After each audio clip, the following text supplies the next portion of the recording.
Welcome you all, and welcome everyone. It's exciting to be here. We inaugurate 017 ENISE, the International Cybersecurity and Information Gathering, the most important of the year, and I'm not the one saying that. My name is Esther Paniagua. I'll be with you these 2 days as MC. First of all, I would like to thank you for being here, both in person as on streaming. As every year, Representatives from the entire cybersecurity ecosystem gather here at an international and national level with a representation of more than 15 countries this year. Delegations from the UA, the US, the UK, France, Mexico, and Israel. And we also rely on the presence of the Communication and Protection of Information Service of Ukraine. And we have many other countries present at the International Business Forum.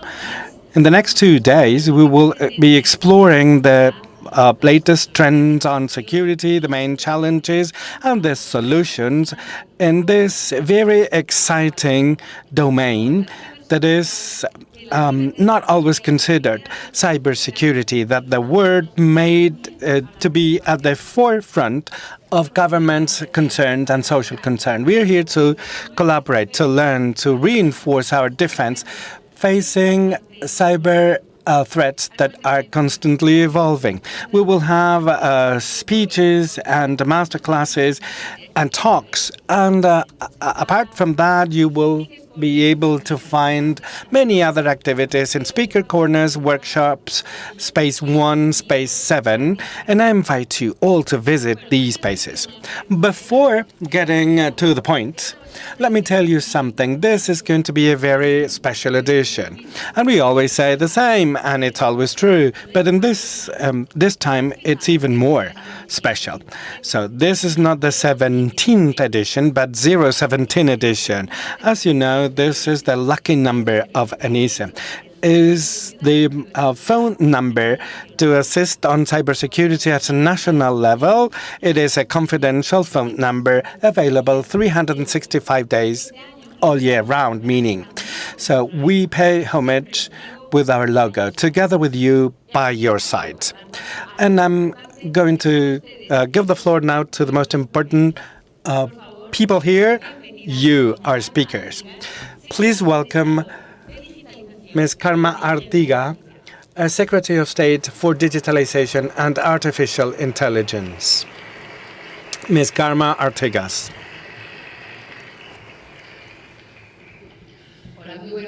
Good morning.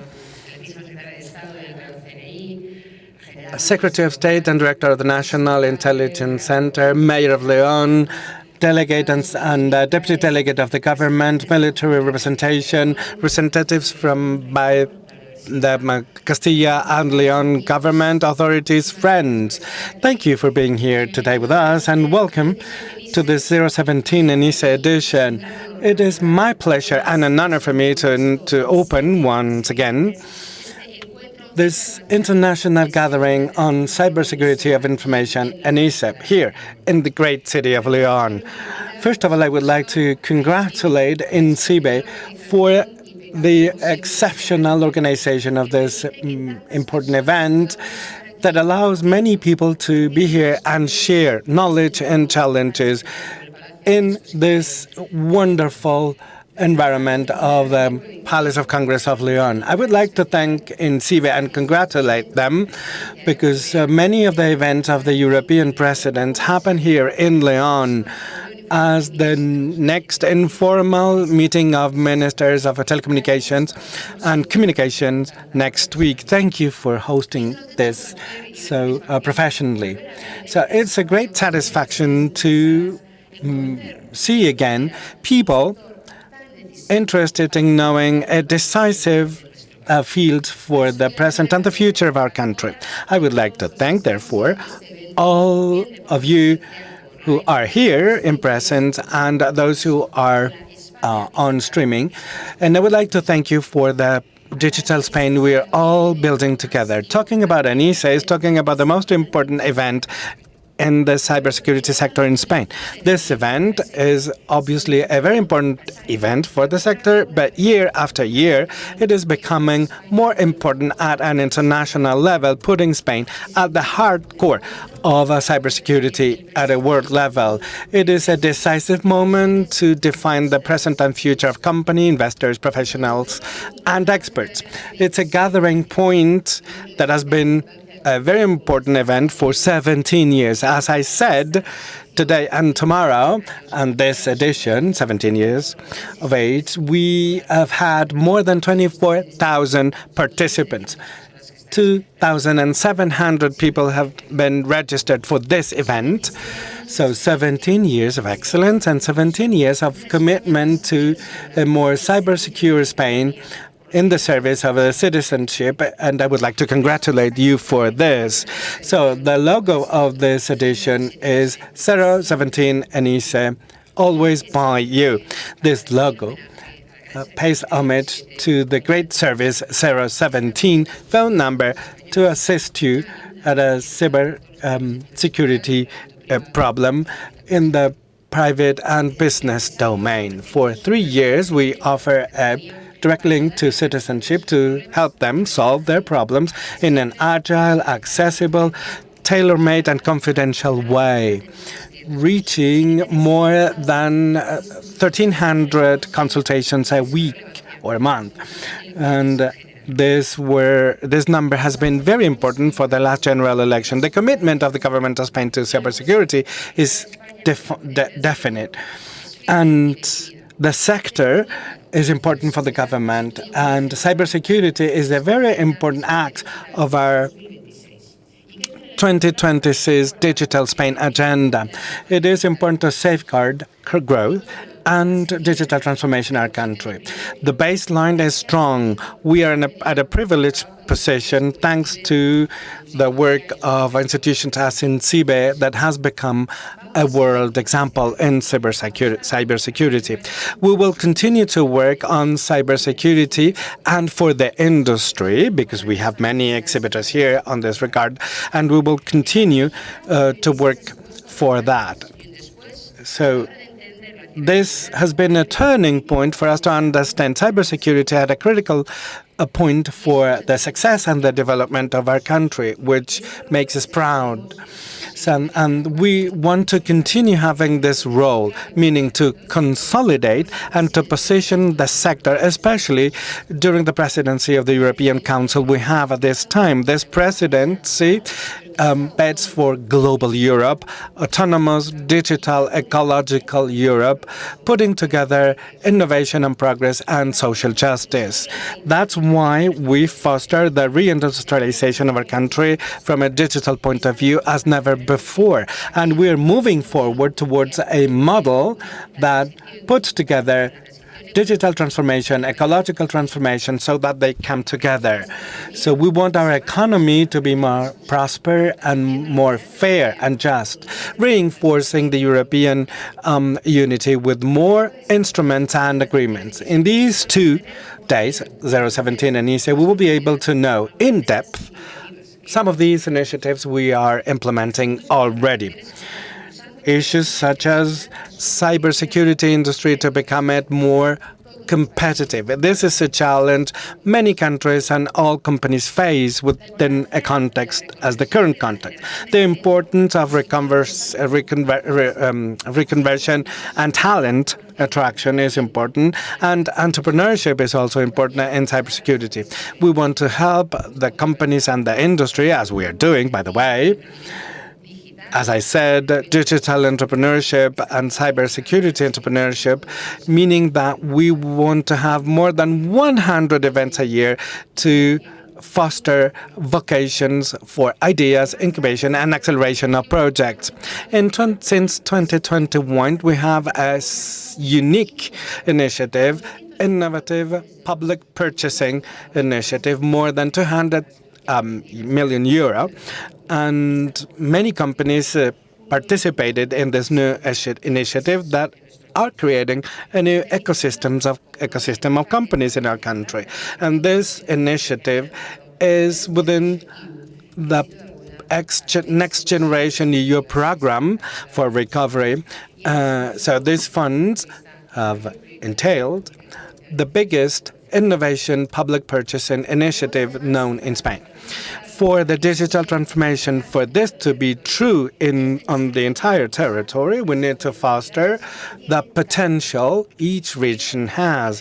This is why we proposed a unique initiative, RETEC, the regional technological specialization network, RETEC Cyber. And we have 3 cybersecurity hubs at a regional level in Spain, which will allow us to generate complementarity, which is absolutely necessary for this collaboration network, which is extremely important in the field of cybersecurity. In the case of RETEC Cybersecurity, in the first phase, 15 regions came together with an initial budget of 149 million euros, and INCIBE is coordinating these 3 important hubs. I wouldn't like to finish this presentation without congratulating the INCIBE team again for the designation of INCIBE as the Spain National Coordination Center of the European Center for Cybersecurity. This has been a historical milestone for our country. That is why León is the European capital of cybersecurity. That's why I would like to highlight how important the work of the team has been and their national, European, and global leadership for this to be a reality. I would like you to enjoy 017 ENISE, and I hope next year we will be back here to celebrate again. Thank you very much.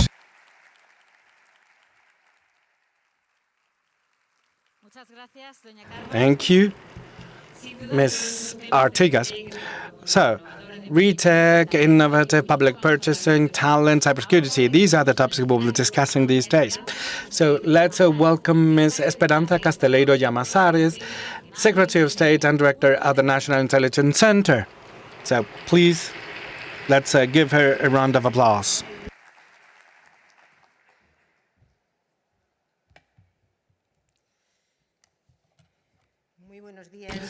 Good morning, everybody. Ms. Secretary of State for Digitalization and Artificial Intelligence, Ms. Artigas, thank you very much for your words. Mr. Mayor of León, Director of INCIBE authorities, colleagues of the cybersecurity sector, participants, good morning. As the Secretary of State and Director of the National Intelligence Center and the Cryptological Center, it's an honor for me to be with you in this opening of the 17th edition of ENISE. Those who participate at this event today come here with a single goal: to share knowledge and foster collaboration in cybersecurity. In short, we talk about cooperation in the broadest possible sense, because in this wonderful place, the public sector, the private sector, the university sector are represented. So this is precisely an aspect we are devoting effort and time from the National Cryptologic Center. As you know, the national network of SOC became a model, an example of active partnership. Some days ago, we were able to share through our dissemination channel a very important datum we update today. More than 150 public and private institutions exchange daily through this SOC network more than 30 alerts on cyber threats. We can confirm that thanks to the information that has been shared duly through the network, we were able to stop the impact of cyber threats that were very active at a national level. As you know, this collaboration model has been backed by the European Commission.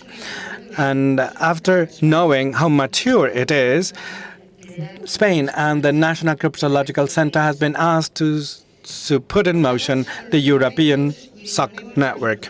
So we have the tools, we have the necessary knowledge and mechanisms to show in Europe the cybersecurity national capabilities. The SOC national network is only one of the many examples we can offer in the field of detection and response. If we talk about prevention in cybersecurity, the national scheme on security is a reference standard. It was updated a year ago, and at the national with the national scheme, we are able to measure the level of cybersecurity of any kind of institution, companies, public sector, at the administration, organizations that might be smaller or bigger. So this is a standard model that is able to adapt to the necessary needs of all the institutions. So these two examples, the SOC National Network and the National Security Scheme, add to other additional capabilities that have become a reference point in Europe. Let me give you two more examples. The National Platform of Notifications and Follow-up of Cyber Incidents, developed by CCN, that allows people to exchange information and follow up incidents, especially the authorities and the important or essential services operators. The catalog of products and services of security of IT facilitates for public administration organization or private organizations to provide service to many people for service and products on cybersecurity. So we are not mistaken if we say that Spain has a lot to show in cybersecurity. I'm fully convinced that the Spanish presidency of the European Commission is giving us visibility, which is needed to do that. Let me use this opportunity now before I conclude to mention that on November 20 to 30th, we will host the Sticks in a Cert events with the logo Sharing for Winning. The call will make Madrid a European and Iberian American capital of cybersecurity. We will be more than happy to welcome you all so that you can help us to reach and to meet this goal. So I would like to conclude by thanking INCIBE for organizing this edition, wishing that the knowledge and experiences that we will be sharing these days will help us to reinforce national cybersecurity. Thank you very much.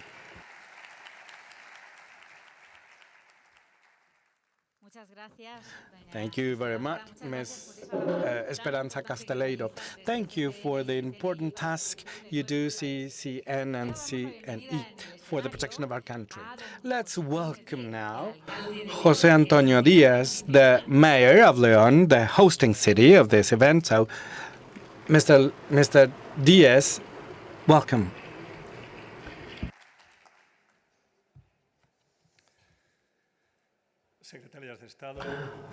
Secretaries of State, INCIBE Director General, delegates of the government, authorities, ladies and gentlemen, welcome and good morning to all of you. Many of those present here remember the first edition of what we call at the time the cybersecurity industry meeting held in Parador de San Marcos, and around 100 professionals came together. That was 2017, and that were the first steps of INTECO, the national institute the government decided to place here in the city of León. We've grown and developed hugely since then in terms of on challenges and in terms of cybersecurity. León is not only the national capital of cybersecurity, but we want to become an international example, and we will be able to do that thanks to our effort. León has changed dramatically since then, but the reference is always the institute devoted only to cybersecurity now, which is important for the development of the productive sector of our country and for our university students. That is why we cannot miss any opportunity to develop,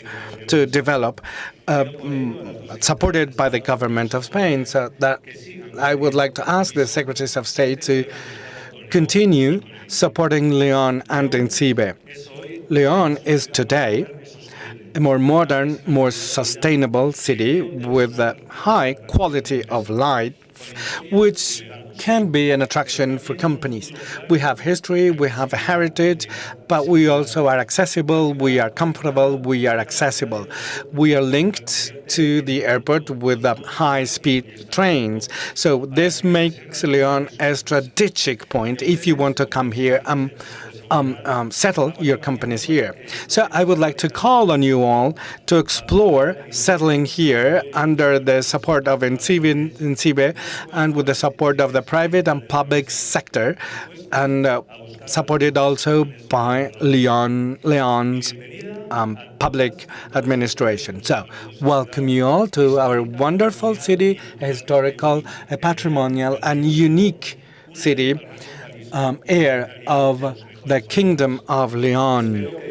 I would like you to enjoy your stay here, and I hope you will make this city an opportunity soon. So enjoy ENISE. I'm sure this edition is going to be as positive as the previous one. Thank you all.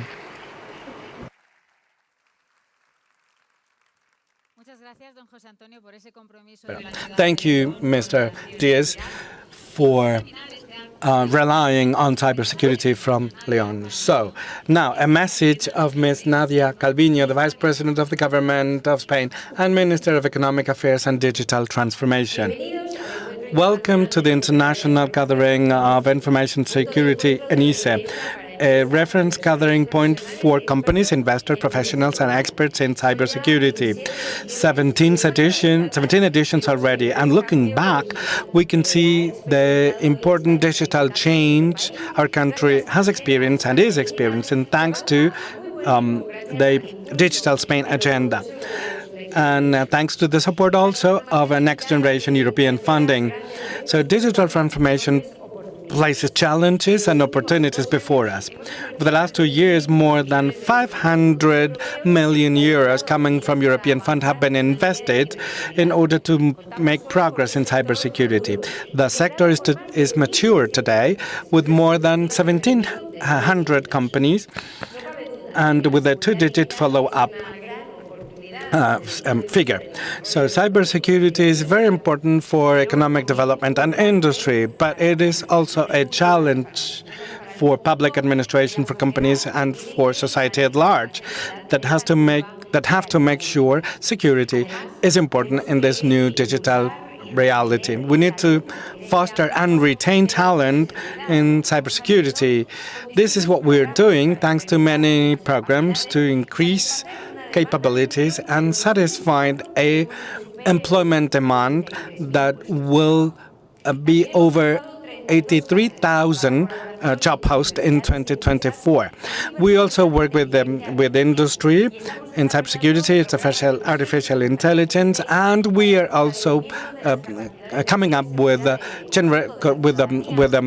plans, for example, Generation B for SMEs and professionals of all sectors. So INCIBE plays an important role in fostering the ecosystem of the sector, putting together industry talent and making Spain becoming a leader at an international level.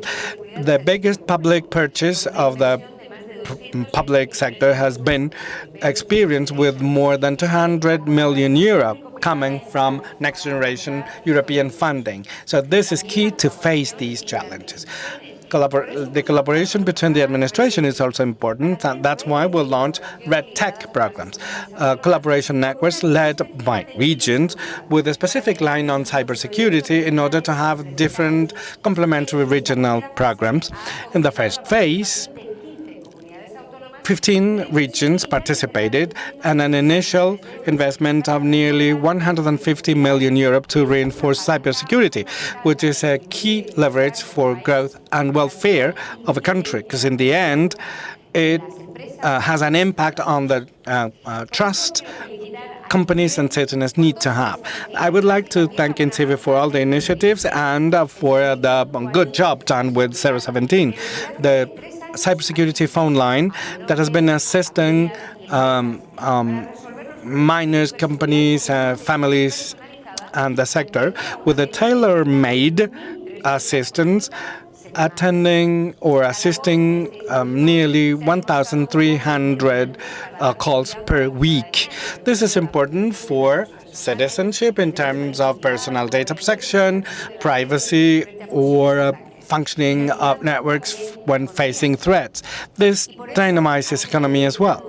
That is why it has become the Spain has become the coordinator of the European Center in order to promote research and help aids to training and education, innovation and growth. This made Spain become the fourth country in cybersecurity at a world level. So we are at the mid phase of the recovery plan, and we will equip with the 2.7 billion euro for a new cybersecurity and resilience methodology in order to develop further cybersecurity at a national level. To sum up, we've moved forward. We will continue to work within the Digital Spain agenda. INCIBE is one of the most important actors in this regard in order to achieve the digital transformation of the country as a vector of modernization, making Spain become a modern hub at a European level and also at an international level on cybersecurity. I would like you to enjoy these topics that will be focusing on the challenges countries and companies face, the importance of reconversion and talent generations in the sector, and entrepreneurship. I would like to, thanks to INCIBE and initiatives like that, Leon is today the Spanish capital of cybersecurity. I invite you to join and seize the opportunity and continue to build Digital Spain, facing the challenges of the present and of the future together. Thank you very much.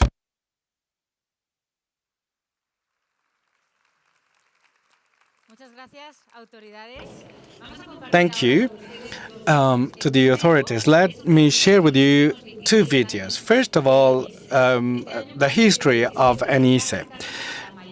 So we are practically of age. 17 years gathering experts, world experts. 17 years that we've been using to build community and to expand our activities. Estamos muy orgullosos de que gracias al esfuerzo público y privado, España es el cuarto país del ranking internacional de la ITU. Volver a este Palacio de Exposiciones de León con tantas personas dispuestas a debatir sobre ciberseguridad es realmente un honor.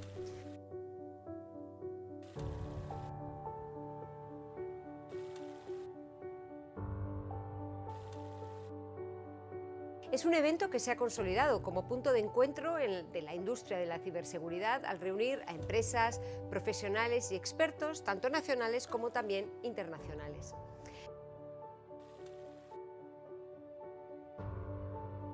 De atracción que tiene León para reunirnos a todos y dedicarnos a hablar con nuestros partners, nuestros socios, nuestros clientes.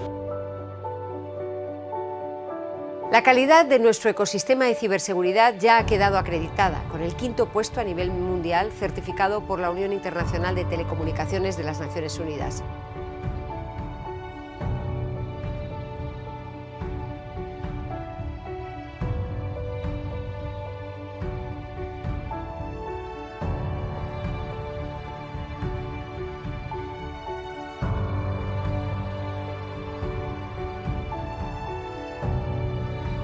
Tenemos las capacidades y ahora solo falta, pues, como lluvia fina, penetrar en la sociedad y lograr los objetivos.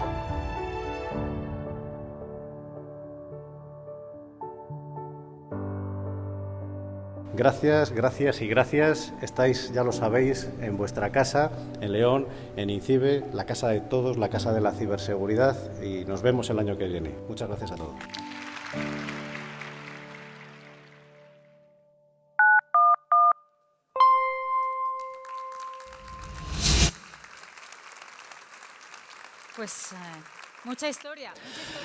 A long history behind us and so much more things to come. And since INCIBE is still keeping up with the times, we have a new pet. Let's meet him.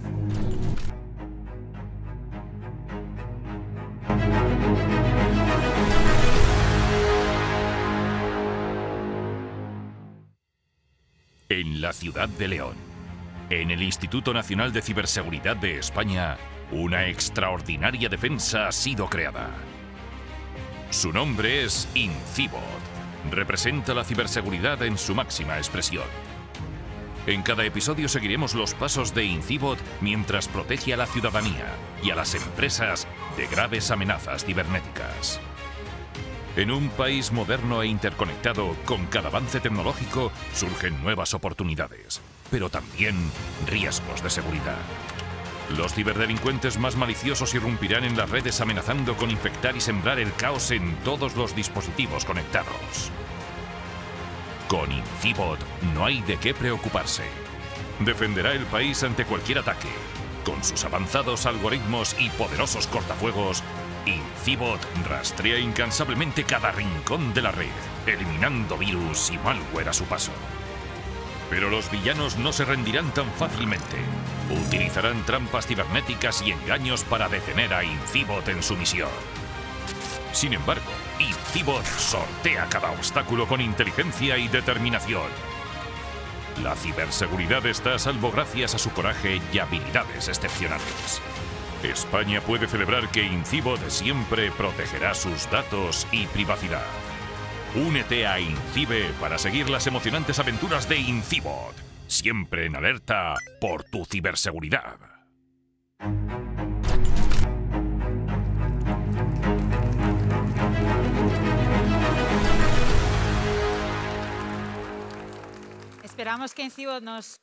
We hope that INCIBE will protect us. Now it is a great pleasure to introduce our next speaker. She's the Director of Digital Society Trust and Cybersecurity at DG Connect, European Commission. Let's welcome Lorena Boix, who will tell to us about cybersecurity in the international strategy of the EU, an important issue as reflected at the last meeting at Granada of the heads of states for security.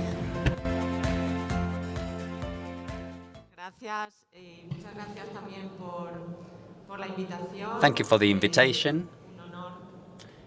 It is an honor to share with you today, together with two Secretaries of State, with the General Director of INCIBE.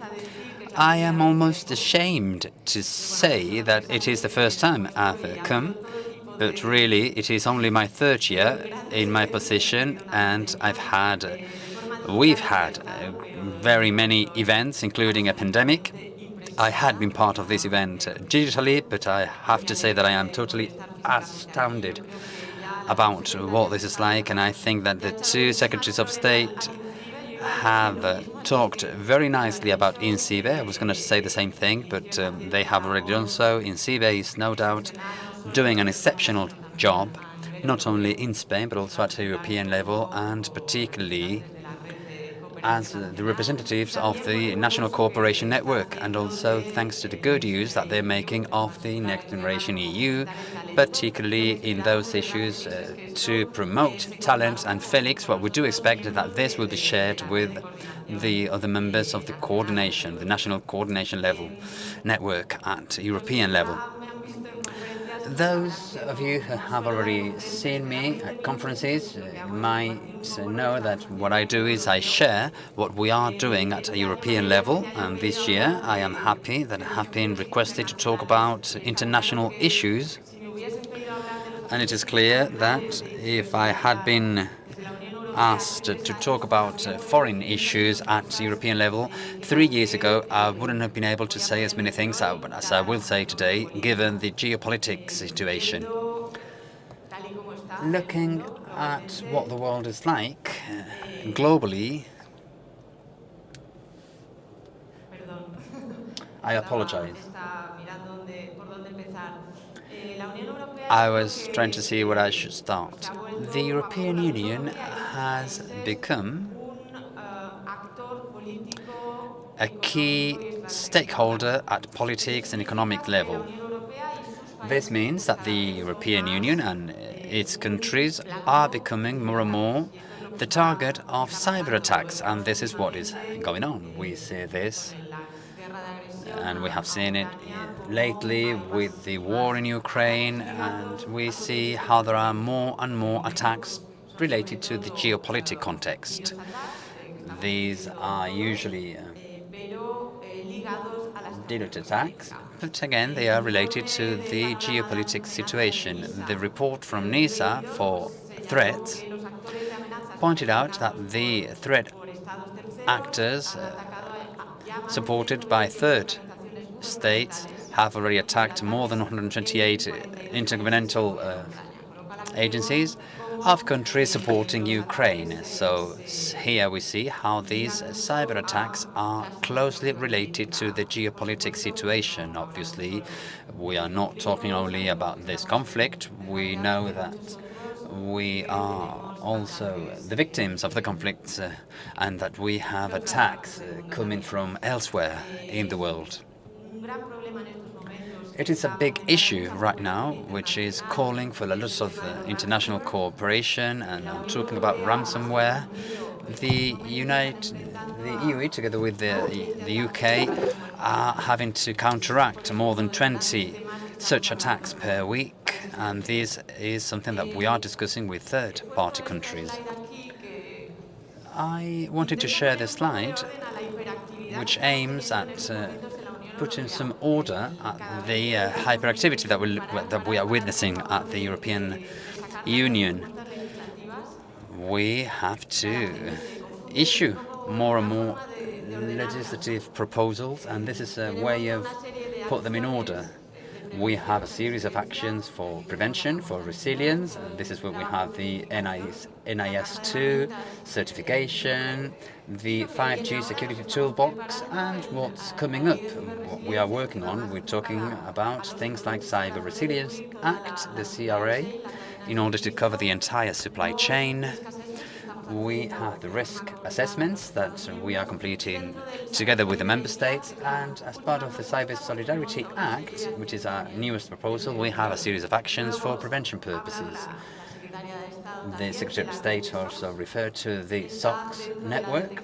This is part of the detection activities. There is also a legislative proposal, and I will not repeat what has been said already, but we are very much appreciative of the role by Spain in leading not only one of the SOX networks, but also leading by example vis-à-vis other countries.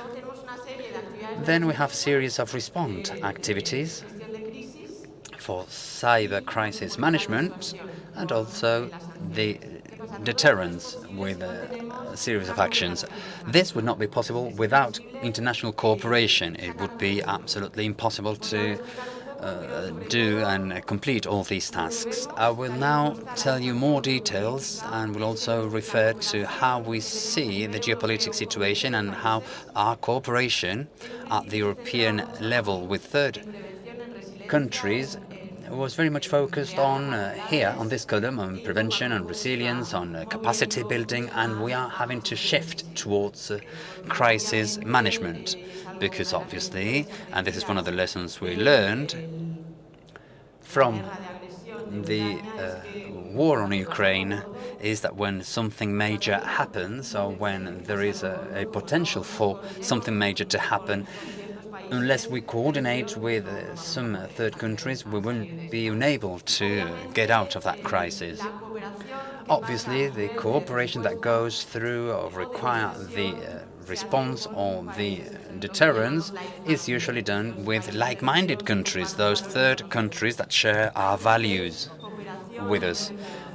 The cooperation for the prevention level, we can have a broader pool of countries, because what we want is for cybersecurity to be widespread across as many countries as possible. But why did I say that it is actually necessary for our own security and for everything to work to cooperate with third countries? Well, there are many reasons. One of them, I just mentioned it. We are living a global, in a global environment, and if the rest of the countries across the EU are secure, this will ultimately help security across the board It is important to export our values, and particularly that of cybersecurity, but it's also important for the industry because obviously we have standards in place across the European Union, and those standards we can export them internationally. This will make it easier for the industry to be able to act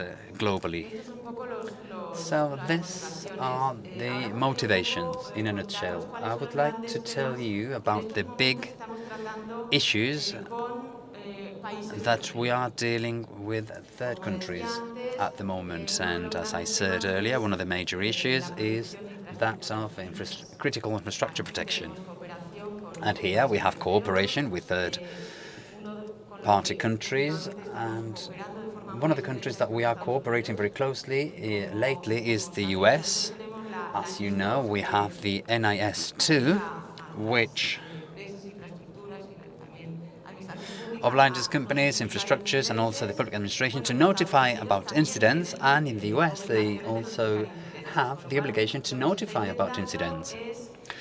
So what we are trying to do is to try to avoid that the industry or our infrastructures will have to notify about very different elements. So we want to facilitate, we want to make it easier for that notification of incidents without having to go through the different aspects to be notified. We are having a cybersecurity dialogue with the US, and this is one of the issues that we're trying to, we are trying to bridge the gap. And at the level of infrastructures, we also have many agreements in place with different countries, and very importantly, cybersecurity agencies must cooperate.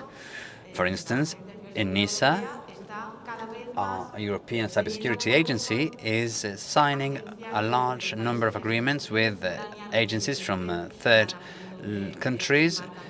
The US would be an example. We just are about to sign an agreement with Ukraine.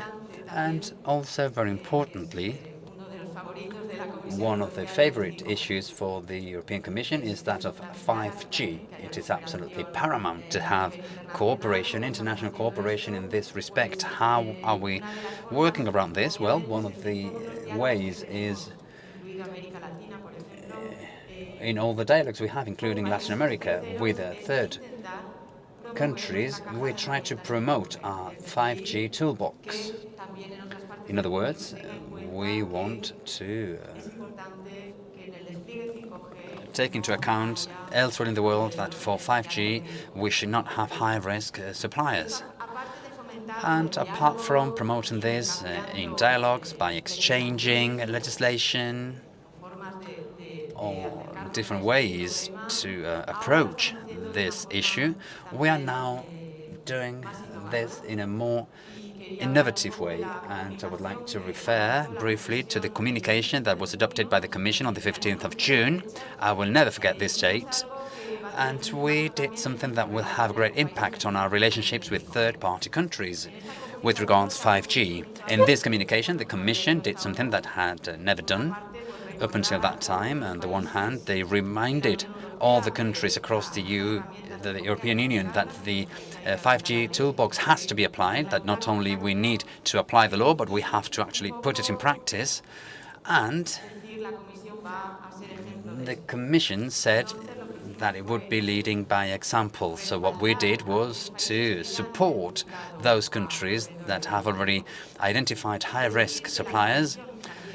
And I must also say that the Commission, in all the contracts we have in place with the different IT operators, we will demand that no high-risk providers should be included in those agreements. And something that will have an impact in international relationships is the fact that we have to say that for any investments, for deployment projects for 5G using community funds, we will do this risk analysis, this risk assessment so as to avoid the promotion of a deployment involving high-risk suppliers. This is something that is being applied now, not only at the EU level, but also in financing programs with third-party countries. Also at the TTC, Technology Trade Council, we have in place with the US. This is also an area of cooperation, and we promote for the deployment of 5G in third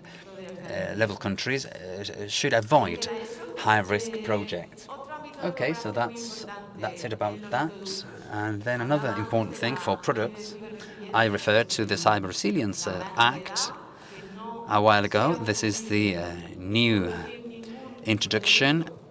It should not be possible to introduce any product or software with digital elements in the European Union without the CE seal.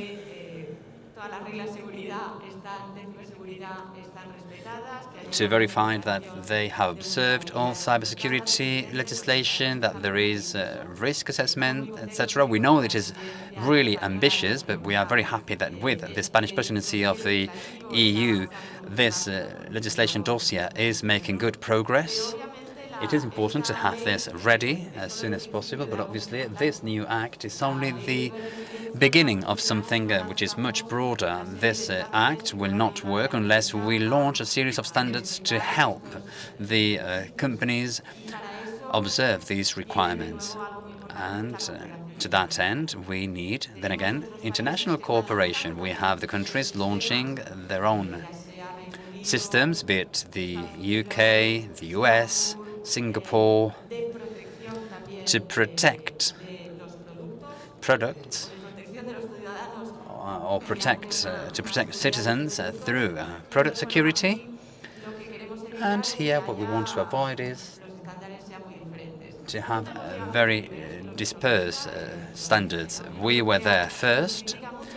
We are often criticized for concentrating too much on the legislation, but it is also important to be there first in setting the standards. But this doesn't mean that we do not want to avoid a great divergence, and that's why we are cooperating with third-party countries, and this is one of the issues that we are discussing with the US, both at the TTC and at the dialogue we maintain with them. And shortly we will have a summit with the US, and these issues will be covered there too. I was also saying before that one important element that, given the geopolitical situation, is receiving more and more attention in our dialogues with third-party countries, which those like-minded countries, those countries sharing our values, and I'm referring to crisis management. It is important that when we have something major, for us to be able to establish those channels to exchange information. We know that member countries, EU member countries, are doing so, but it's also important to coordinate within and across the EU. This is something that we are increasingly putting into our dialogues, and something I wanted to refer to because this is the last thing that we are working on at the European Union, and that's the Cyber Solidarity Act, which has an important foreign angle. One of the elements of this legislation that is now being discussed, and again thanks to the Spanish presidency because they are prioritizing this dossier, one of the important things, as I said, is the creation of a reservoir, or a reserve rather, for cybersecurity services, so that when something really important happens in the EU, that we have the guarantee that if a country is in crisis,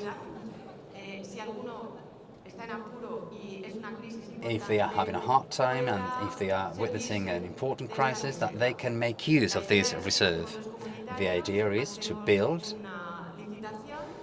a bidding process using community funds. We identify a series of businesses, and obviously the selection criteria are very restrictive, very stringent, and this is part of this proposal, and they may be able to resort to request this reserve, and this reserve will be able to be deployed at the level of member countries. And something that we have introduced also is the possibility for this reserve to be used by third countries, particularly those in the neighboring areas, not only because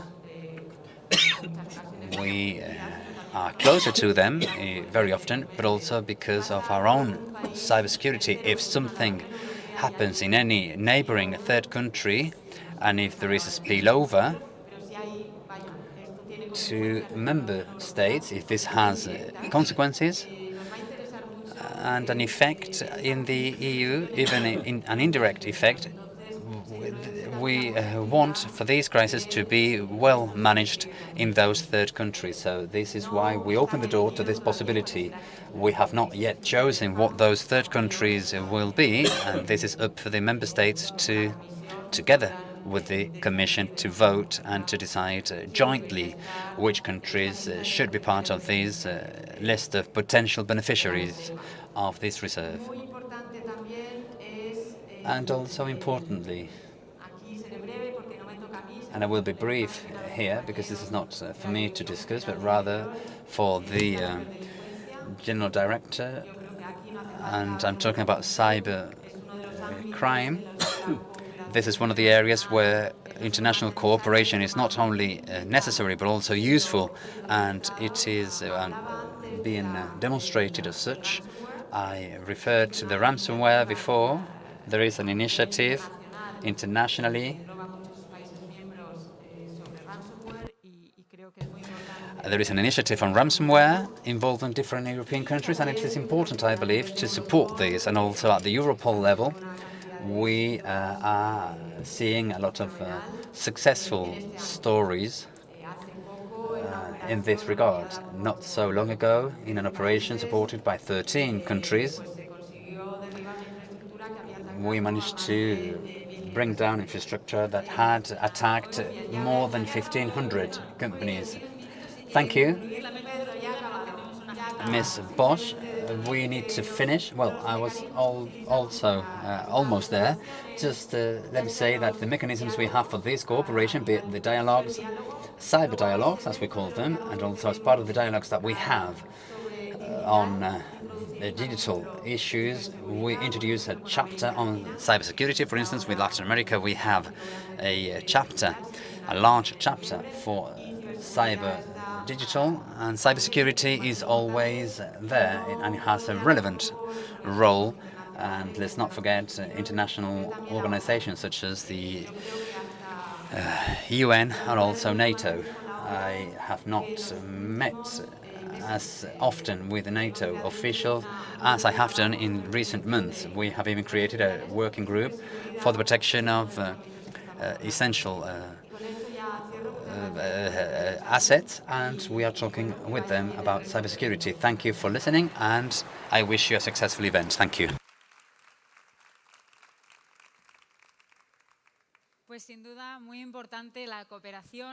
It is no doubt very important to have cooperation, and this is why we will continue to talk about this with an online talk on critical infrastructure protection as a global challenge. Let me just change to English to introduce our next speaker. Pleasure to introduce our keynote speaker, Alexander Poti, Deputy Chairman of the State Service of Special Communications and Information Protection of Ukraine, an organization with which INCIBE has just signed a collaboration agreement. Mr. Poti will enlighten us with an imperative topic, critical infrastructure protection as a global challenge.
Dear participants of the forum, dear colleagues and friends, I am deeply honored to be able to address you today. As it was mentioned, I represent the State Service of Special Communication and Information Protection of Ukraine, or SSCIP. Some of my colleagues are also present at the event in person. Our agency is responsible for shaping Ukraine's cyber defense policy, ensuring cyber defense of public information resources and critical information infrastructure. Since late last year, our team has also been coordinating the process of critical infrastructure protection in Ukraine. Today, I'd like to offer you a bit context on the challenge and achievements of Ukraine on those areas. Ukraine has endured 9 years of hybrid warfare from the Russian Federation, and it is now day 602 of the full-scale invasion. Perhaps for the first time in the entire history, we are facing challenges of such magnitude. Ukraine is targeted both through cybermeans and physically. Here are two facts to better illustrate the situation. The Computer Emergency Response Team of Ukraine, CEPTUA, has processed over 4,000 cyber attacks since the beginning of 2022. Massive attacks on energy and port infrastructure, attacks on energy infrastructure last autumn and winter led to frequent power outgoes across Ukraine. The new round of similar attacks is expected in the coming month. Also, this summer, the Russian Federation launched a large number of attacks on Ukraine's port infrastructure. At the same time, we keep implementing world's best practices to protect our critical infrastructure. We draw on the best global approaches, standards, requirements, as well as our own experience. We recognize the importance of combined and unified efforts during such complex challenges as a full-scale war. From the beginning of 2022, we intensified our cooperation with EU countries, the United States and United Kingdom. Information and analysis that we share with our partners benefit them as well. Our experience in cyber-related defense is not just unique, but is one of the world's leading ones. Today, we are not just defending ourselves in cyberspace, but we are systematically building our cyber resilience. We are actively working in the implementation of National Cyber Incident Response Plan.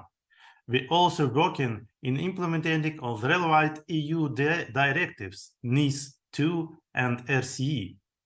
Regarding the critical infrastructure protection specifically, we have partnered with the US Cybersecurity and Infrastructure Security Agency, CISA, and we will share more on our ongoing and planned activities later.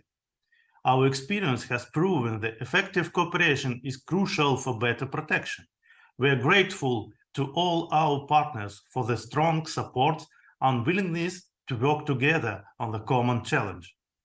Now, I would like to share with you some of our observations from the ongoing cyber war. These are key lessons and learned. The Russian Federation and its affiliated groups are adopting and changing cyber attacks tactics. They are now more focused on espionage in cyberspace. The Russian Federation coordinates cyber attacks with missile strikes. We observe this regularly. The number of attacks is growing, and they are getting more specific and sophisticated.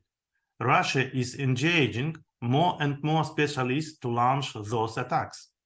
They are working on the development and deployment of high-tech malware that might have a wider disruption. In the first half of 2023, the number of incidents has doubled to 56 per day, or 128 per month, compared to this in the second half of the last year. Fourth, civilian infrastructure is under regular attacks, in particular on IT companies. Attackers aim to obtain information on the evidence database for the law enforcement agencies regarding Russian war crimes recorded in Ukraine. Fifth, media resources are among the main targets of cyber attacks too.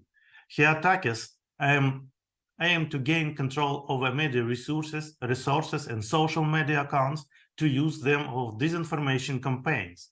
Many of these attacks are attributed to the Sandor group, which is affiliated with the General Staff of the Russian Armed Forces. And sixth, the energy sector is under attack. It is expected that these attacks will intensify as the winter approaches. Involving the international and national expert community, we have analyzed the process of coordination of Russian cyber criminals with military action and information campaigns carried out by Russians. The analysis shows that effective counteraction against Russia and other authoritarian regimes require the following. First, adaptation of military doctrines to current challenges by using the lesson learned from the Russia-Ukraine war to forecast and model. Second, changing legal approaches to the definition of aggression by expanded relevant legal interpretation. And third, limiting access to advanced technologies for authoritarian regimes by increasing sanctions, including the sanction against key sectors of such regional economics. There are a number of initiatives which were launched by SSIP, some of which are already supported by international and national partners. I would proudly like to mention some of such initiatives. First, development of regional UA30 cyber center network, at least on 4 different regions of Ukraine. This means CSIRT and each cyber center, security operations center at each cyber center, training grounds, the test beds, and staff testing center. Second, launch of the first qualification center of the State Cybersecurity Technology, R&D. Launch of the Strategic Enforcement Operations Center. Knowledge exchange of the further adoption of international technical regulation, different international standards, and so on. And launch the threat intelligent hunting. So, let me conclude with the following. The war in Ukraine has shown the profound importance of international cooperation, both in the fight against cyber attacks and in general. Countries have to work together to develop new means of cyber defense. This is especially important when it comes to cyber attacks in critical infrastructure, such as power grids and water supply systems. The war in Ukraine has also shown that cyber warfare is a global threat. Therefore, our unity and effective cooperation are of particular importance. Thank you very much for your attention. Thank you.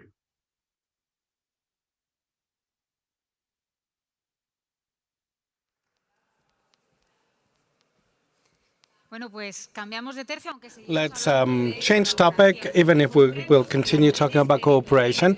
Now we are going to talk about territorial technological specialization networks, RETEC in Spanish. Mrs. Carmante were referred to this morning. These are an interregional cooperation system for the development of technological systems. It was set up in 2022, and we have the representatives of 3 of these nodes are here. So, Mr. Tomás Roy, Ivan Aitor Lucas del Amo, and Juan Cruz Ciguldosa García. The moderator will be INCIBE's Secretary General, Ms. Carla Redondo Guibarriatu.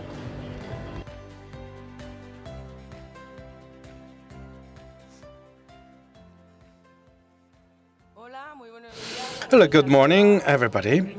First of all, I would like to thank again on behalf of INCIBE to all the participants for your contribution for this 017 ENISE edition.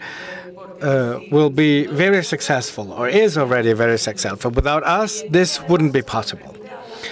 This allows us to talk about different programs, actions in terms of cybersecurity, because cybersecurity is none other than a fundamental pillar of digital transformation. With the cybersecurity, we make possible that technology or digitalization is not perceived as a threat, but rather being put in the service of citizenship, companies, and public powers as it useful tool for economic and social development. So digital transformation is a process we're all in. It's a goal. All the agents on the territories are involved because this helps us to foster the strength and priorities each region has. This roundtable will focus precisely on one of RETEC's activities, referred to by the Vice President, actually, meaning interregional cooperation in order to foster cybersecurity regional projects. There's representatives by 3 regions are here, especially 3 people, 3 regions, by the way, that accepted this initiative. So we have 3 representatives, Mr. Tomás Roy from Catalonia, Iván Aitor from Asturias, and Juan Cruz Iguodosa García that represents Navarre. And they will help us to concretely understand what are the actions that will be taken within this RETEC program. Let me give you some strokes of what RETEC is and the spirit of RETEC. The RETEC initiative is an action settled by the Digitalization and Artificial Intelligence Secretary within the Digitalization of Spain agenda in order to reunite everything related to cybersecurity. So not only investment have been provided, but also it has been important to focus on the strength of regions in order to reach collaboration and governance of all these initiatives, because the idea is to put forward initiatives to unite efforts so that Spain is a leader in cybersecurity. Without further ado, I give the floor to the representatives of the regions. Let me tell you before that 15 regions participate in this RETEC project that revolves around 3 nodes. And RETEC is the coordinator of all the experiences and activities in the regions. And these 3 representatives will focus on the initiative. So first of all, Tomás, let me ask you first of all, how cybersecurity has become a common threat for all. So how do you perceive cybersecurity threats in your region, and how is the support RETEC will be providing, in your opinion, to face these threats? First of all, thank you for the invitation to be part of this. The project has a most important challenge, which is precisely what INCIBE wants to solve, meaning having more capability thanks to cooperations. We're all aware of threats. We know who our adversaries are, but finding tools for collaboration has been important. So embracing, which is the most important word, embracing the project has been very important because it was a disruptive project. The project forced us to participate and partake with other regions the goals we had in common, actually. This allowed us to capacity building. It is also interesting to have a relationship with INCIBE.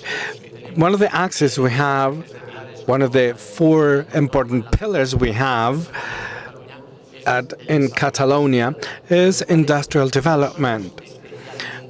We're not very skillful in this regard, so together with INCIBE, we are able to incorporate, as a node, part of the features and the capabilities INCIBE has, but in Catalonia. So this has been an opportunity for us to transfer to our territories the same goals of INCIBE, and this has been for us part of the challenges to face.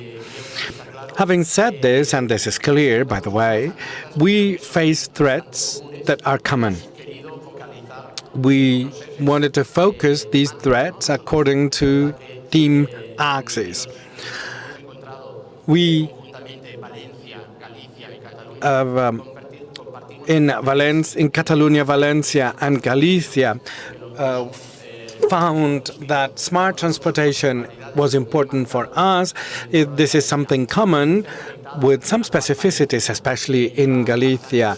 And then Valencia has been working on that for years, and they put in the service of the other regions all the expert knowledge and the health environment that Catalonia has, because we believe we are reference point in this regard, because we work on health protection.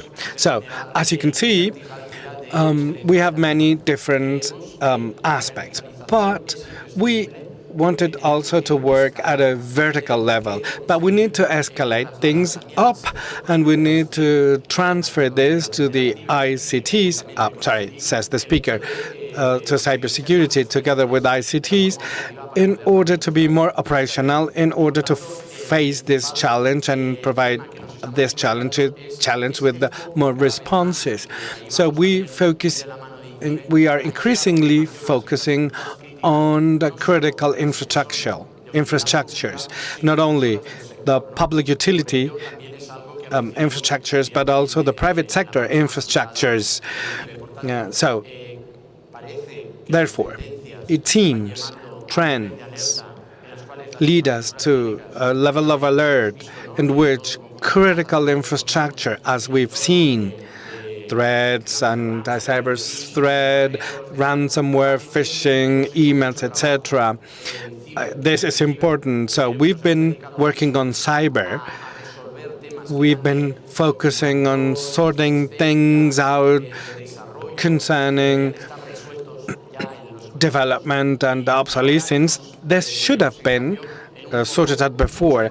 And now we focus more on cyber things related to intelligence, capabilities, detection, and response. So the main challenge we face and the main goal is intelligence, and we need to incorporate tools to that, and to incorporate this assistance tools that intelligence tools provide us with, and then deploy detection and response model in different domains, especially the environment that are highly skilled and that have already things. The idea is to integrate solutions, tools, SOC solutions that will enable us to have a stronger network in managed environment, but also in those environments which don't have these capabilities. For example, medical environment or assistance environment, public environment, smaller towns, smaller companies, because this challenge is difficult to address by them, and these small instances don't have the capabilities to face these challenges. So this helps us to come up with different projects. But in a nutshell is the integration of capabilities in intelligence and detection and response in low-capacity environment. These would be the three main axes. Well, this is a holistic approach to deal with cybersecurity. Then we will talk about this more in detail. First of all, I would like to thank INCIBE for the possibility to participate in this forum, and I would like to thank them for the opportunity to participate in different projects. So the idea to put together efforts is great, and to put knowledge in the service of society. I would like to thank the Director General of INCIBE. We've been working together with them. I come from Navarre. We come from the north. We have many things, but we also know that we have common issues.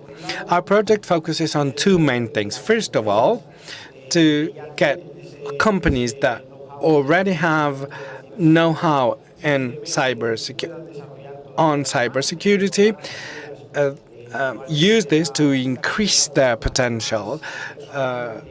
Navarre is the fifth region with the highest number of employees and technologies before the Basque Country, Catalonia, Madrid, and then Navarre. So we would like to become a digital paradise. So we want to bet on that for our companies to be leaders and technologically at the forefront. And also we're looking into the future, newer companies, newer activities that might be developed in the future. Of course, we share the main ideas of INCIBE, so social pedagogy, to say to society that cybersecurity is not only for companies or the productive sector, but for all. And of course, we will be able to talk more in detail about the project later on if you want, but the main thing is we created a lab in the service of society. I would like to emphasize that all the capital has been transferred to society and to companies in the society, because the main idea is to have an impact on companies. And this is what we want. We want to reinforce the ecosystem for the ecosystem to find counterparts in other regions. We participate in projects of the Ministry of Science that are very similar. Partnerships between organizations and regions, and the results are spectacular. When all the regions that are grouped in different working groups, of course we cannot be all the 17 regions working in one group. But when we put everything in the service of society, research, and universities, the results are spectacular. And thanks to PPP, we have a model with an open way governance based on a node we settle with some trade unions in Asturias. So, thanks to HIPAA, our public company to manage public infrastructure, we are in contact with private companies. And we were able to come up with a result that was needed by our social tissue. And the productive sector has been using this to increase their productivity. And I can see people from Asturias, and we are really interested in continue working. And of course, we believe that we will get to a position that will allow us to become a European leader as a country on cybersecurity, which is something basic, but is very relevant in these times. Yes.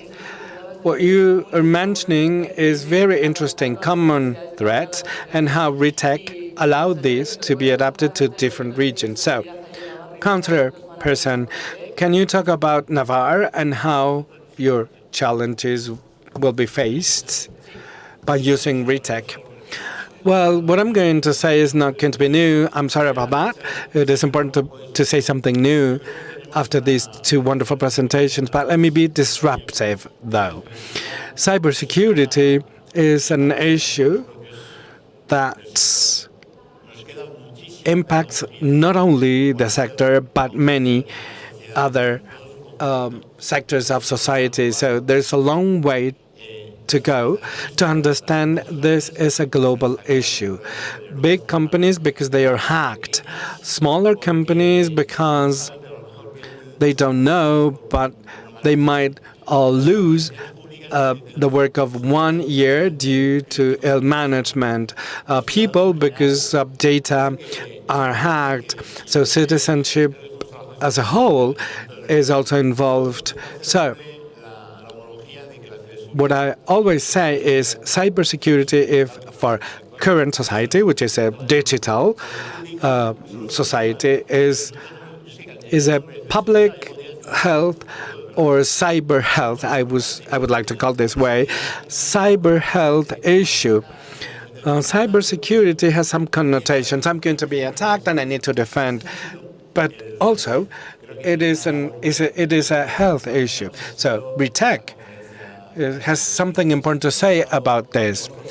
Earlier this morning, we heard the Secretary of State talking about INCIBE. We are really thankful for sharing all this with you. But there's also something important, very scientific, what I'm going to say. But scientific knowledge is global, but innovation is local. And this is what RETEC is all about. We cannot live in a global world thinking that this is going to be transferred concretely to society. This transfer should be done locally.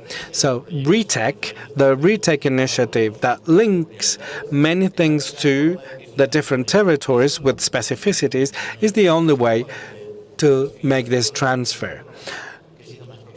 So this is what happened when health competencies were transferred to regions. I'm really thankful for coordinating one of the nodes, 8 regions with different problems and solutions, but we need to internalize this. I dare to say that next week in the Government of Navarre meeting, we will have a 1-hour session for all the councillors.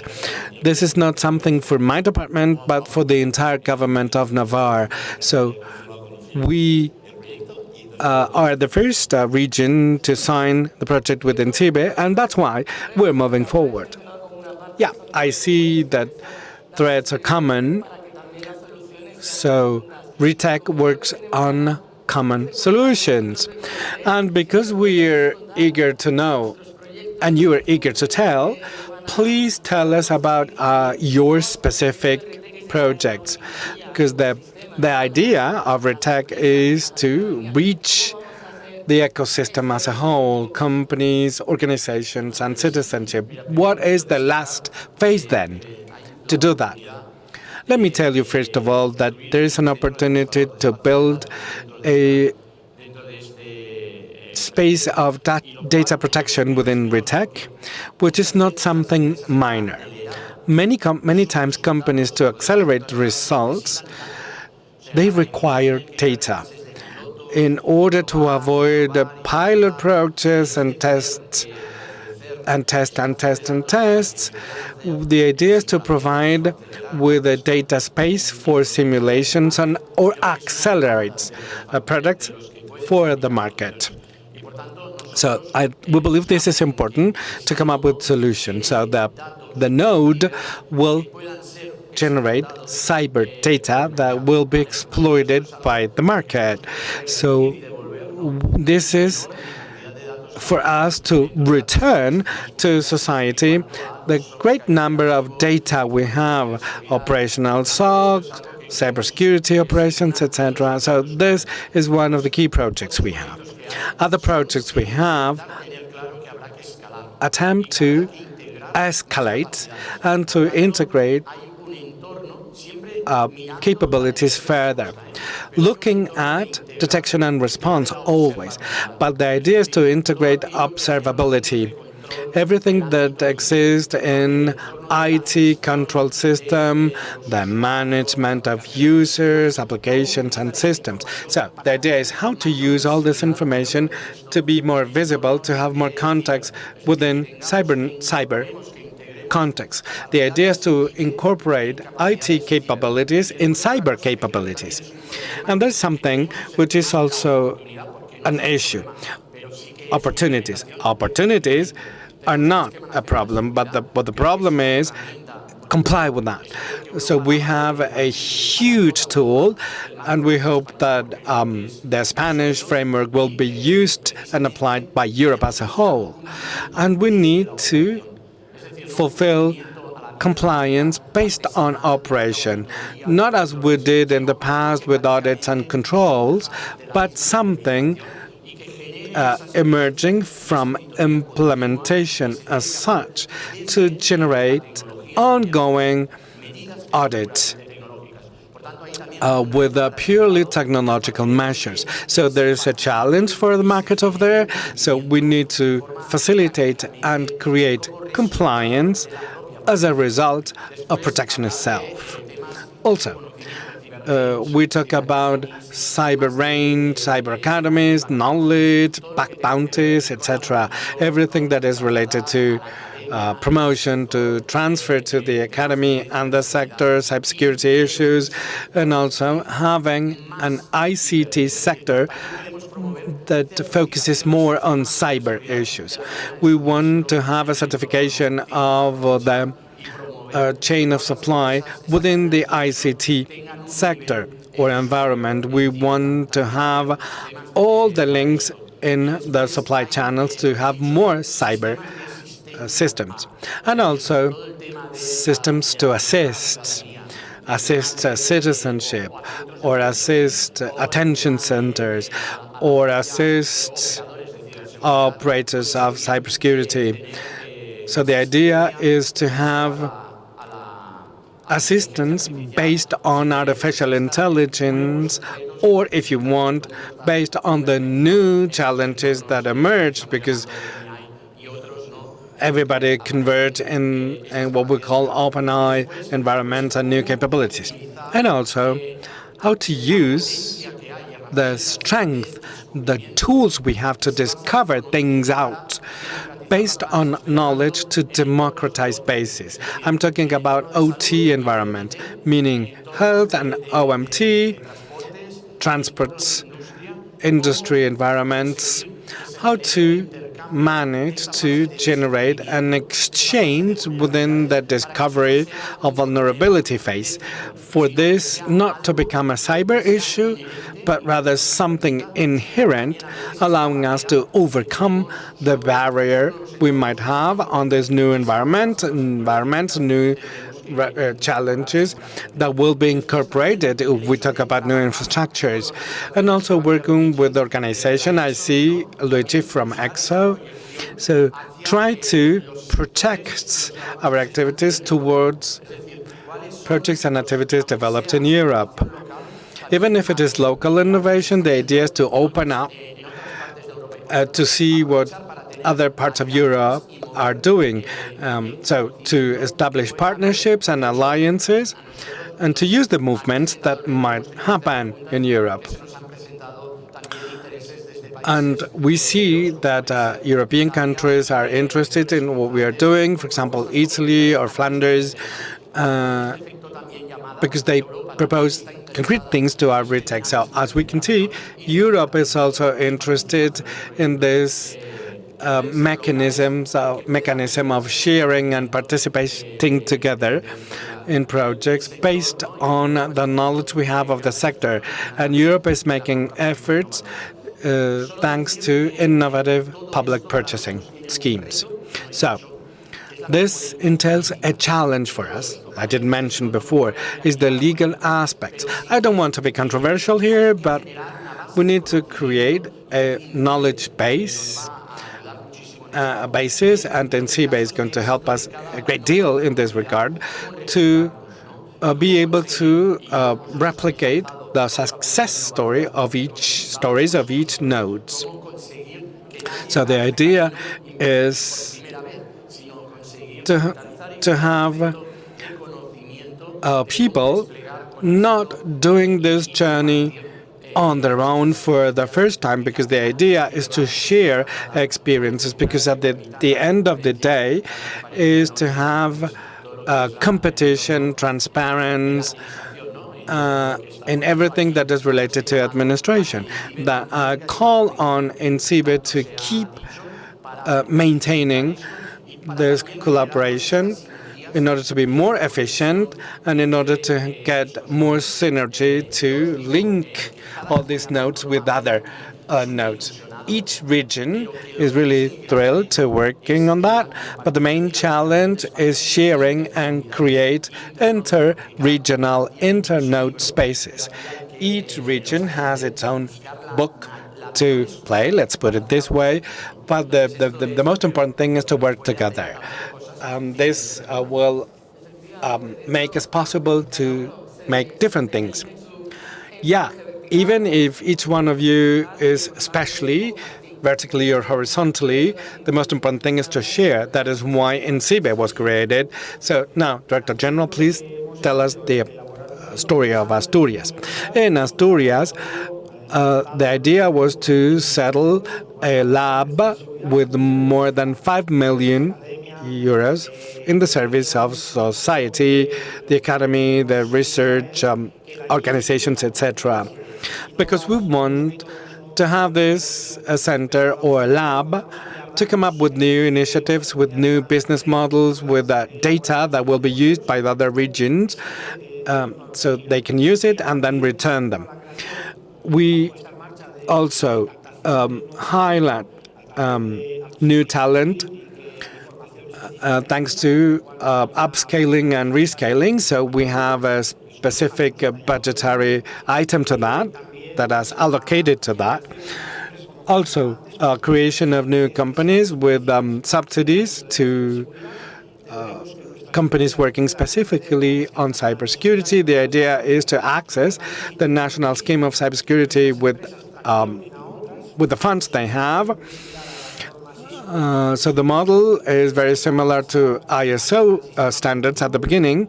So they will be, let's say, being the spearhead of the entire productive sector later. So they might be there to create synergies with other companies coming from other regions, to share services, to offer services in the country and outside the country, because we have become a reference point in cybersecurity. So the idea is to share this to the world. Our community, our regional community, is historically related to Latin America. The idea is to export our models to other parts of the world.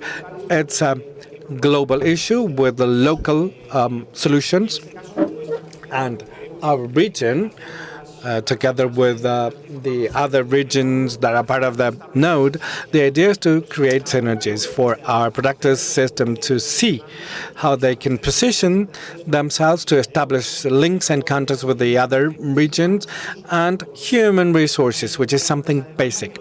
The demand is that in our region we have cybersecurity issues that we need to deal with, but I would like to highlight the importance of this central lab.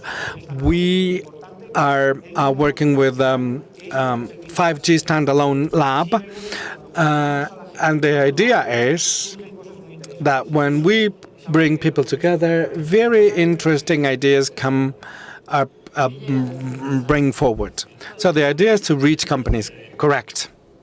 Counselor, I believe the lines we all share has been defined by the project itself.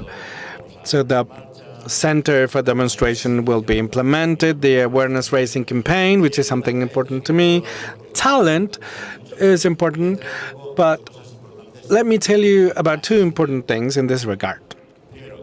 First of all, we decided to set the Cybersecurity Center, the Cybersecurity Center in English, as we call it in Navarre, has been implemented already. The first recruitment has been done. They're responsible for the center that will join in November. Another decision was made, which is important, to place the Navarre Cybersecurity Center within the digital transformation node, working together with artificial intelligence center, synthetic biology and health, or energy renewables are there. So we are creating a knowledge center that should be permeable, shared by all the regions, but also for local solutions. I think this should be clear, because this is a one-stop for companies to go there and request whatever they need. So the interest is not to hold on the money coming from the tech or from the government. It's the other way around.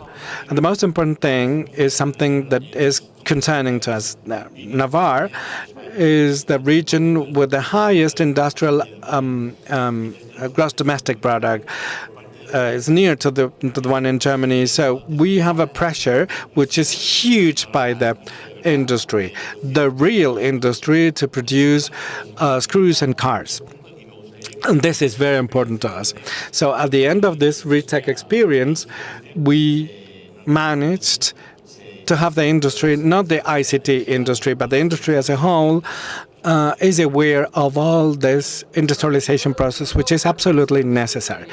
Again, these goals are shared by many, and we could be here to discuss about the RETEC project for hours, but this is only the beginning. As the Councillor said, Navarre is the first region to sign the agreement, so we need to finish. We are near the finishing line already, and the idea is to share success stories and bring efforts together. Again, thank you for being here. Thank you for your participation. Thank you for embracing again the RETEC project. And participants, stay tuned. This is just begun. This has just begun. Thank you.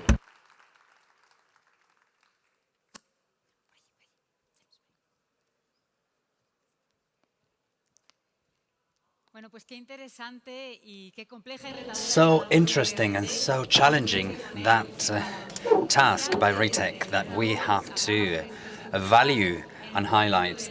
And if we talked about cybersecurity across the European Union, now we will do so at the level of the cybersecurity community. Secretary General of the European Cybersecurity Organization, EXO. He will share his experience in the development of the European cybersecurity community. Please welcome him. Thank you. Gracias, muchas gracias. Mi español no es bastante por hacer la presentación aquí, but so voy a volver en inglés. So, good morning, actually almost afternoon to everybody. I'm pleased to be here with you, and I would just receive, on the phone, the Google sending you what happened with the pictures of some years ago, and it just happened this morning. I've been sending what happened 7 years ago. It was exactly the 18th of October 16, and it was a picture of Leon when I was here for the 10th ENISE. It was my first time when I was presenting EXO, European Cybersecurity Organization. So the EXO changed actually a lot in 7 years, as it changed also in ENISE. And I was traveling around 2 weeks ago in Italy to the major event in Italy. Last week I was in Nuremberg for a major conference in Germany, and now I'm here, and I see the big evolution of the ecosystem, big evolution of the communities in the different countries. And I see how cybersecurity is becoming more and more important. And my speech today is also how to present this evolution through different, let's say, initiatives which has been started in these years. So you will see that one of the, at European level, we have now the creation of the European Cybersecurity Competence Center in Bucharest, which is following a regulation which has been approved beginning of 2020. And this regulation has also induced the creation of National Cybersecurity National Coordination Center, the NCC. And you see that the NCC, actually you don't see it because it's hidden. You see the next slide. There is a National Coordination Center in Spain, which is managed by INCIBE, sorry. And then there are other activities. We have a project which is called ECHO, led by EXO, which is to support this European initiative to link this national center and to link the communities. And then, of course, there is EXO, which has been created in July 17, so 7 years ago, to create a public-private cooperation across all around Europe. And also Women for Cyber. Women for Cyber, it's also a foundation I lead. I'm Secretary General also of Women for Cyber and founder, because it happens that sometimes men also think at women. And so I proposed this some time ago, and now it's exploding. And the Spanish chapter of Women for Cyber is the first one and the most active, I should recognize. So it's another kind of community. So let me go back very quickly. As I said, there is this regulation at European level which is creating this national center, which is a way of developing maturity and cooperation in the country, but also across countries, starting from public administrations and reaching Europe, the European level. This is quite new initiatives, which is supporting the Digital Euro program, which funding from Brussels, and which is also, these funds also arrive to the National Center and are distributed to support activities like in SMEs, for skills, for research. So it's something which is relatively new, let me say, still under organization. The new executive director of the center has been appointed just last week. So that's something which is under creation. And for this, the effort of everybody is really needed. For this reason also, there is this project which is called ECHO, that we have the honor to lead, which is gathering more than 400 partners around Europe, which are members of EXO and more, which are, let's say, devoted to create these national communities and these European communities. But we are still at the beginning. And in ECHO, the project is to make a market analysis, so where we are in Europe, what are the main actors, and what are the main investments that should be made for having Europe to be a major player at global level. What is, and we're talking here about increase of strategic autonomy, increase of the business for the European solutions. Then we also have some matchmaking activities between the different communities, like the support to investors, to matchmaking between investors and startups, and also all the activity to support these different communities and the national center. So this is the project ECHO, which is a support.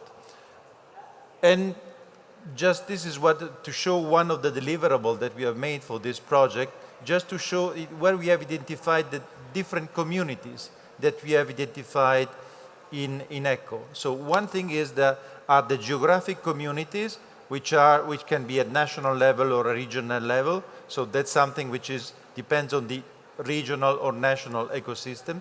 And the other is what we call the role communities. Role communities are large company, SME that can be user or suppliers or startups. You have also the different standardization bodies, the different education, academia, or research centers. So all in all, we have identified 24 different communities, role communities in Europe. And what we are discovering, even if it's many years that we are in the field, we are discovering that these communities, these role communities, have a different interest, different approach. So you cannot approach the SMEs as you can approach the research centers or the large industries. Each community is quite different, and the challenge is to bring them together, to work together, and to grow the overall community. And this is, I tell you, it's quite a big challenge. So this is exactly what I said, from geographic community to the role sectoral communities. And EXO was playing a role in this since its creation in 2016, where with the European Commission we signed a public-private partnership, which has been extended also to national public administration. From the very beginning, we had in our board of directors representative from public administrations, and from the very beginning, we had INCIBE representing Spain. The first director from INCIBE was actually Felix Barrio, who is now the executive director of INCIBE. So we have good friends from the beginning. And we are growing. We are growing, supporting Europe, supporting European solutions, and supporting this gathering of communities. We are now more than 300 members, and a lot of followers, and a number of activities which are done in our working groups. So I will jump this. So our members are actually including all different actors in the field, from large to small, to research centers, to public administration, to investors, to end users. So, and this year is particularly, it's also a sign of, let's say, of a recovery after the COVID, because this year we are having more than 50 new members. It's quite impressive, the growth that we have, particularly of small and medium companies, which are increasingly active in Europe. The approach that we have is, let's say, a three-step approach. We have to consider the ecosystems, which are, as I said, regional or a national level, which is composed by communities, and we want these communities being active. So it's not, EXO is not an association which is gathering members just to bring together communities for doing some lobby in Brussels. We cannot make lobby. We have to, because we have public administration and private, so we have to bring together the different aspects and give some advice to public administration, but also to the private sector, to see what are the needs of the different actors, of the different communities. And for this, we are developing a number of specific activities, concrete activities. Like, and one of these activities is the creation of another community, for instance, this Women for Cyber. Women for Cyber has born as an initiative, and now is becoming a growing community all across Europe.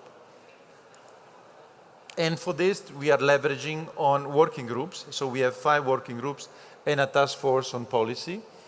And these working groups are really driven to, as I said, to provide concrete initiatives, which could be also linked to the, as I said before, matchmaking, bringing investors to startups, but also providing visibility to SMEs, but also gathering the different stakeholders, the different research community to cooperate for research projects. So all this is the role of EXO. Another example of community that we have created quite recently is the community of Chief Information Security Officers. You have this kind of community at national level. What is missing is to bring them together at European level. And we have started a bit more than a year ago, and now we have more than 360 members, CISO, from around Europe, which are just exchanging information via Signal, very simple, the Signal chat, but also now they are gathering in Florence, end of November, for the second annual meetup, where they going to share personally and to have a real peer-to-peer exchange of, let's say, best practices, information, or whatever. So this is a way we create some role communities. Another role community, if you allow me, it's a new initiative which is starting now in October, November, what we call Cyber Hive. Is it's a platform which started in the past, which we call the radar, the market radar, which now is becoming more dynamic, where we want to give visibility to all, let's say, cybersecurity providers, especially the SMEs. We want to show who they are, what are the products, and we give them possibility to be known not only locally, but all across Europe. So this is the Cyber Hive that will start in few weeks. Another community that we are doing is what we call the Road to Cyber. The Road to Cyber is a community on skills. The community on skills is, actually we started from different bricks. We started from the brick of education, from the youth, really, the Youth for Cyber, that's another initiative. So starting from the very young people at primary school to give them some cyber hygiene, but going up to in their, let's say, in the education path, they discovered that maybe they could have a career in cybersecurity.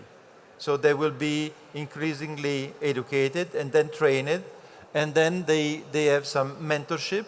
Then they go up with upskilling, reskilling, and then they want also those who are maybe changing job completely, and they would say, okay, I want to work in cybersecurity, and I found a company, but actually are the companies which are looking today for more and more experts. And so for this reason, we have created all this Road to Cyber, which is helping on one hand the young, but also those who want to change job to come to cybersecurity, and the companies which are looking for gathering for hiring new people to find them. And for this reason also we have created the community of human resource directors. And actually the Women for Cyber story started from here. So this is the Human for Cyber HR community, which is now 110 human resource directors. But the Women for Cyber Foundation has been created exactly because there was a big question. When the Commission issued in 2017, the communication said we are missing by 2022, so last year, something like 320,000 experts. What are we going to do? So I was discussing at that time with the Dean of the Polytechnic of Milano, my alma mater.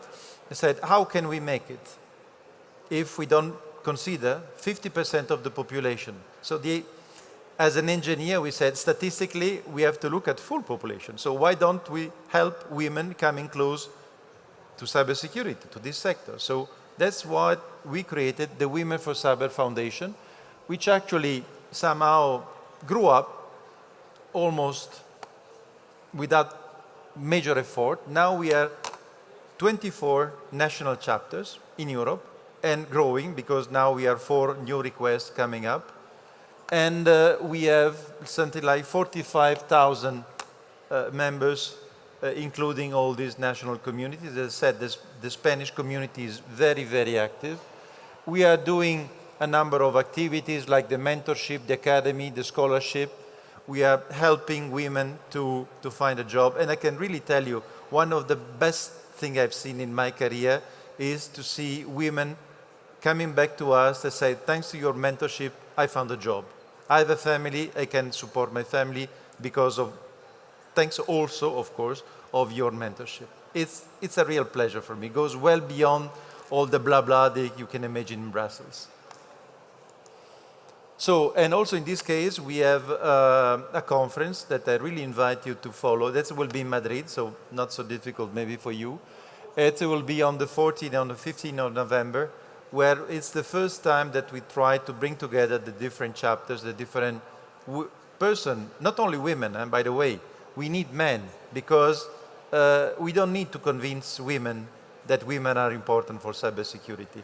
We need also to convince men that they have to support that. So we need men following this. So you're really welcome in Madrid in more or less one month time. And that's all for me. I hope that you will support the growth of these different European cybersecurity communities. Thank you.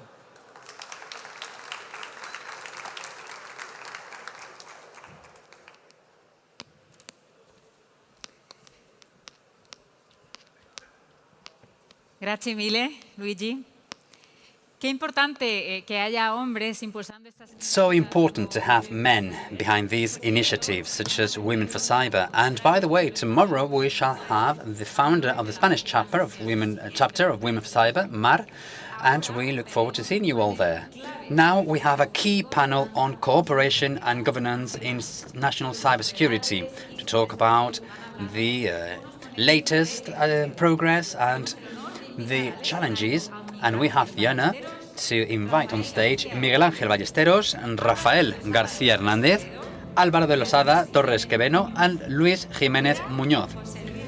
And the moderator will be José Luis Bezares, Deputy Director of Cybersecurity at the Digitalization and Artificial Intelligence Secretary of State.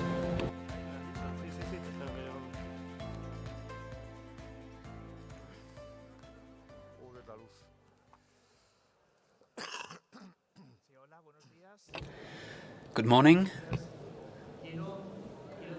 I would like to, first of all, thank the attendees, both those who are here with us and also those joining online, for being with us at this roundtable.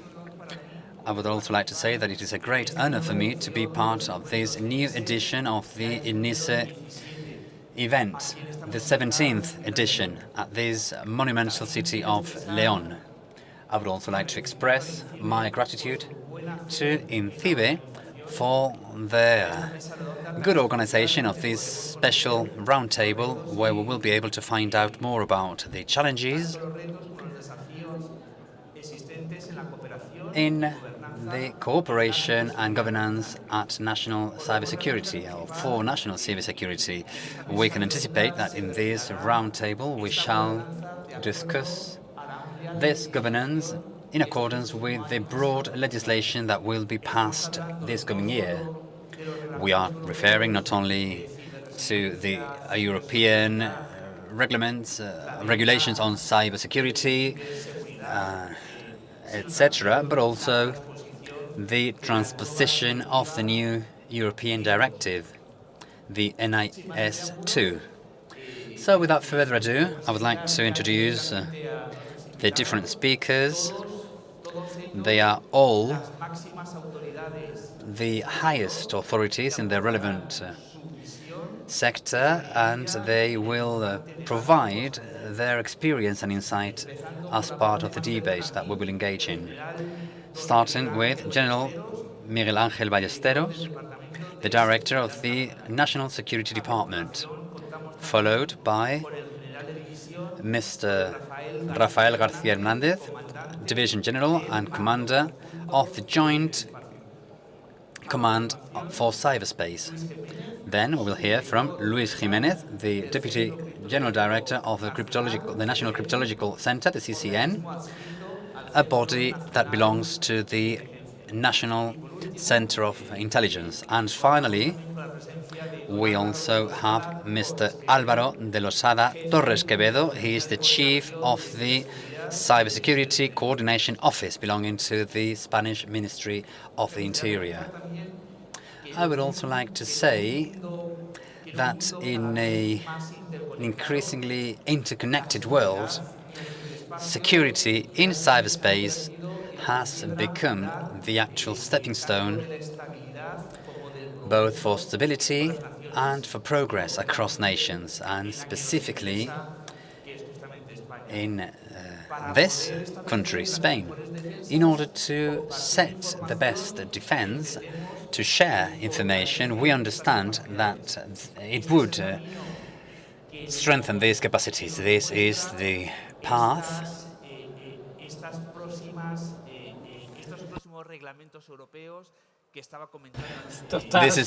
that is shown by these new European regulations that I just referred to. I will start with the questions. General Ballesteros, I would like to start by asking you about the challenges involved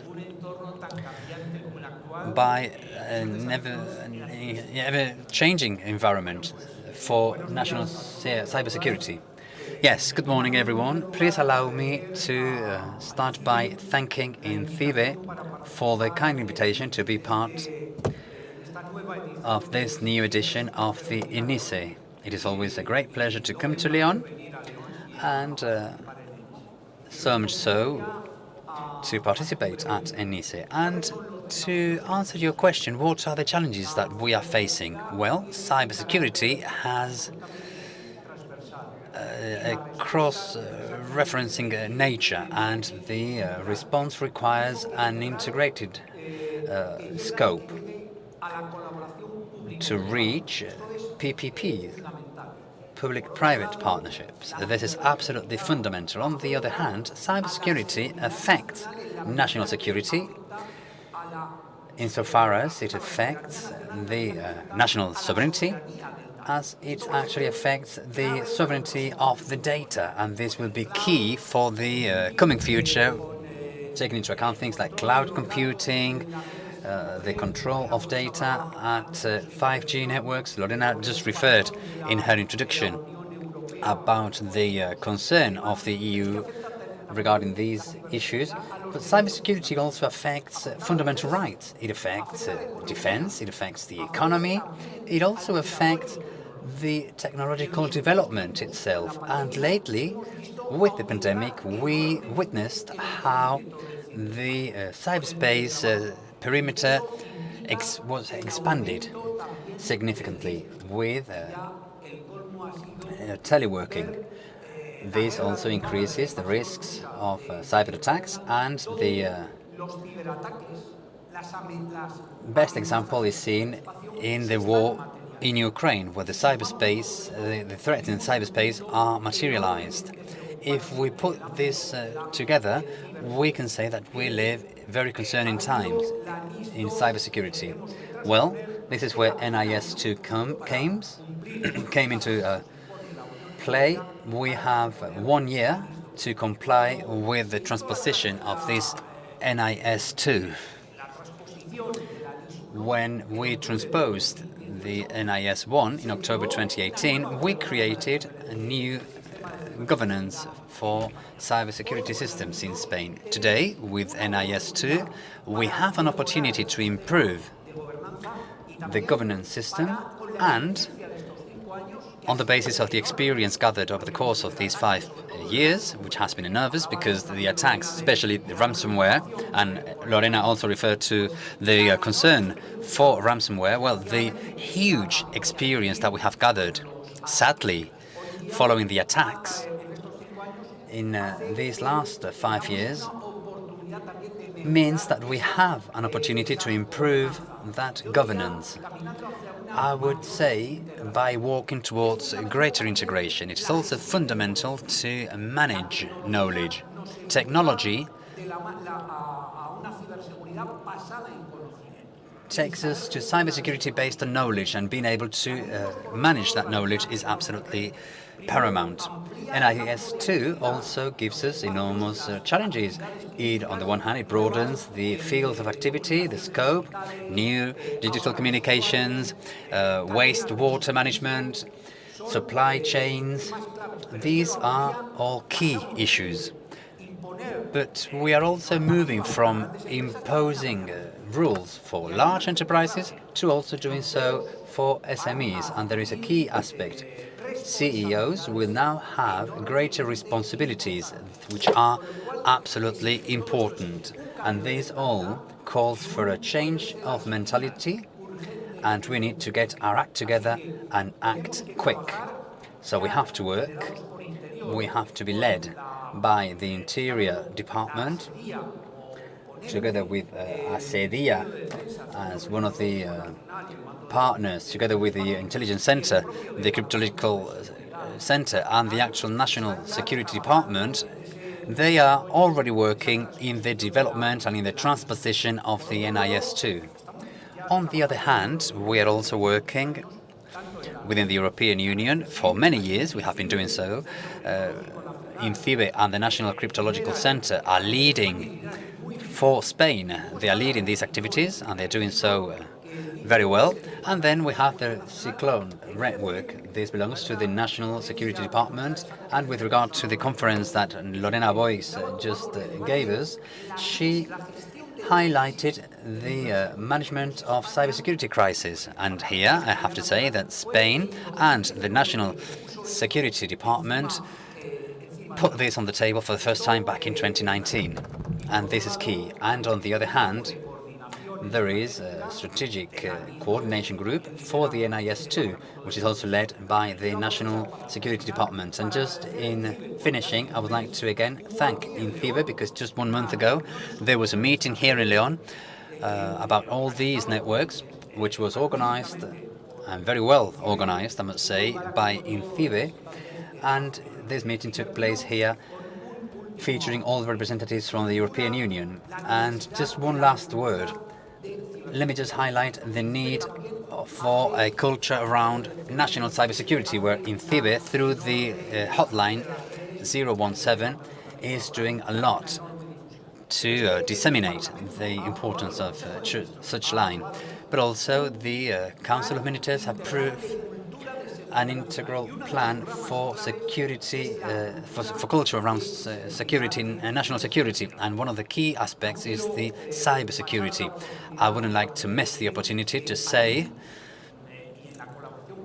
that here, and as part of the private-public partnerships, we put together a forum that was a total novelty, a PPP forum between the private sphere, businesses, universities, platforms, etc., with the public administrations, that is proving highly successful. We are creating work groups. They work together, they send their outcomes. We have published 2 guides already. The first one was published already, and the second will be published shortly in the conference organized by National Criminological Center in November in Madrid. And I believe that this work that is being done from and by the administration has a long way to go, but I think they're doing things right. Thank you, General Ballesteros. When you refer to national security and when you refer to the different dimension it has, to my knowledge, you are what we call the 5th domain of cyberspace that is featured by a clear interconnection with the other 4 dimensions, is, to my knowledge, an important issue for cybersecurity. General Garcia, I would like to ask you about the challenges that the evolution of current threats might entail from national security point of view. So thank you very much, and thank you all. As General Ballesteros said, I would like to thank ENCIBE for the opportunity to be here in Leon during this event. In terms of the challenges posed by the evolution of threats based on national defense, let me first of all say that we don't have a civil and then a military cyberspace. Cyberspace is one and unique, so threats and challenges are common for all. We have the something equivalent to ransomware in this regard, but there are some features that focused mainly on bad guys when we talk about challenges. For us, the main challenges for us are face the attempt to obtain classified information of the Ministry of Defense, classified information that is not only paper information, but also the arms or weapons systems that the Ministry of Defense has. So the most concerning is that increasingly, as we heard earlier about Ukraine, hybrid wars entails actions in gray areas that are not either peace or war, but they attack to harm critical information of national defense. This is increasingly growing. And as I said before, in this regard, cooperation is key. And in Spain, cooperation is good, but we need to say something about international cooperation, which is also key, this is not new, to face hybrid threats especially. National defense, so the newest weapon systems are more technological, as General Ballesteros mentioned. Teleworking make us increase exposure surfaces. So we are really exposed on cyberspace, not only for IT things, but we must not forget OT parts. The OT part is key because this will become increasingly a target. The new weapon systems of Navantia, for example, digital tools will open this exposure surface, and we must not forget that not only the ship weapon system is key, but if the engine is stopped, if someone can hack the engine, the entire weapon system will be blocked, not only the engine itself. So we need to bear in mind that hybrid threats targeting OT systems for us from a national defense point of view are key. So we need absolutely not to lose sight of the fact that for good defense, we need not only defense, but also intelligence. And we need to be able to respond in such a way that we will be able to respond, but for the enemies to see, the adversaries to see we have this technology, that we are able to do that. As Sun Tzu said, it's nothing better than submitting the enemy without fighting. So we need to see these kind of threats targeting especially this gray area where it will be difficult to handle things out. And our weapon systems are going to be increasingly technological, so we need to develop these capabilities even further in order to have defense capability of intelligence and defense so that we are safe and secured at a cyber space that will reinforce our defense. Thank you, General. So these events are done at all levels of a digital society. So the extension of devices, not only IT devices, but or network devices, but also OT devices, make the exposure surface to be broader, larger. So the entire social, civil society or society at large is vulnerable.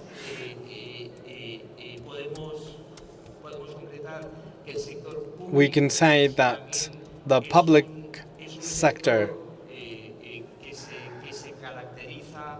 is a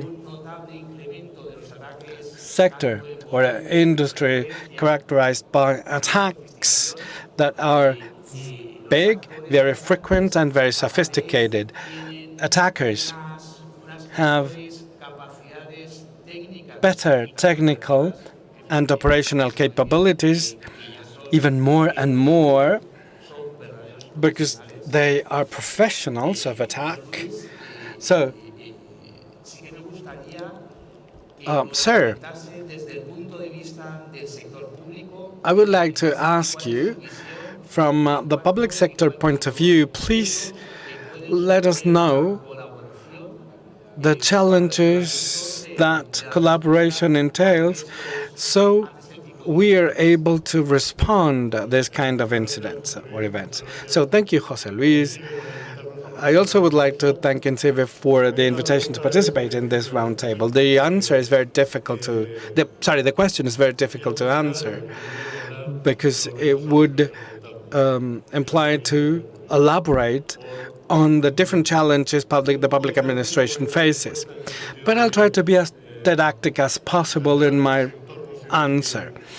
And I would like to focus on the environments where we find challenges. So let me tell you, from a technological point of view, the public administration or the public administration instances need to rely on three different types of technologies that are being disrupted insofar. For example, cloud services. The public administration is migrating their data because they have to do that. It's more efficient to do that, and it's even cheaper to work on in the cloud. They are migrating. They need to migrate their data to the cloud, but before doing that, they need to obtain the trust and make sure cloud is safe. So this is a very important technological challenge. The second challenge is artificial intelligence, because AI is facilitating the analysis of exposure surfaces of organizations. So it makes easier for bad guys to know better the vulnerabilities, the networks they want to access. And they are also making easier to cheat. If we have citizens that are aware of everything. With AI, we will need citizens and public servants that are more trained and more aware of threats against systems, because artificial intelligence is more sophisticated in terms of fraud.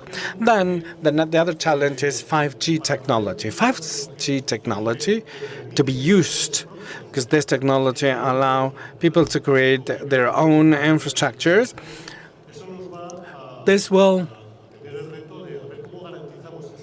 pose another challenge. How can we make sure security is there, the independence of their own network the public administration is going to set up based on 5G, and to make sure that everything that is behind or beneath 5G is safe. For example, chain of supply and how to make sure that chips, for example, and many other products that are manufactured in other places of Europe are safe. And also another challenge. Cryptography is not a problem in terms of security now, but it's going to be in 50 or 100 years from now. In order to protect information for 50 or 100 years, systems are important. So cryptographic algorithms that are designed and implemented now will have to be quantum resistant, so resistance to quantum computing. And this is important because the number of ciphering systems we have, all the algorithms we used in our navigators, phones, mobile phones, tablets, etc.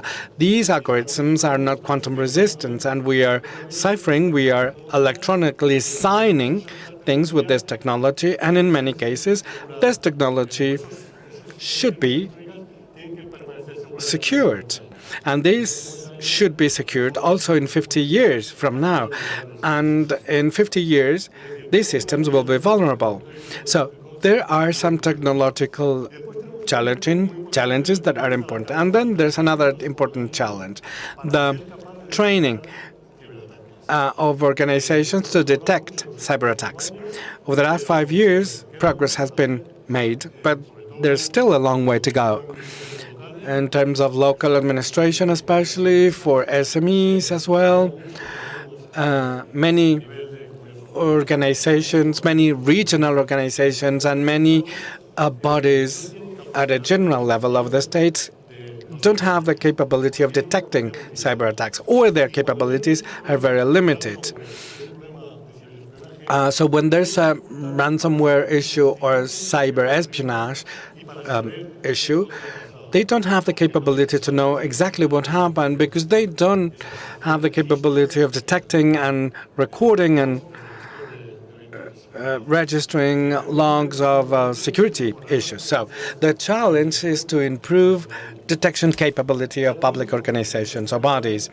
And to conclude, I don't want to elaborate long on that, but there's another challenge, all the directives coming from the European Union. The cyber resilience directive, each product should have a digital certificate or evaluation of that.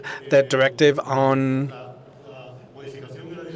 the modification of the directive on cybersecurity that will be extended. So not only the security of product will be certified, but also the security of service, the managed service of cybersecurity will be also certified, and also the cybersecurity directive that will on resources that will allow us to share resources at a European level in order to address critical or serious incident that might happen at European level, and then the mainstreaming of the ENISE 2 directive, which is going to be a real puzzle, because all the governance model will have to be redesigned, especially the model we've had for the last 5 years. Well, the regulations actually are a challenge not only for the public sector, but also for the private sector. All manufacturers, all importers, or all those working with electronic devices, with network data access component will have to be certified under the Cyber Resilience Regulation or Directive.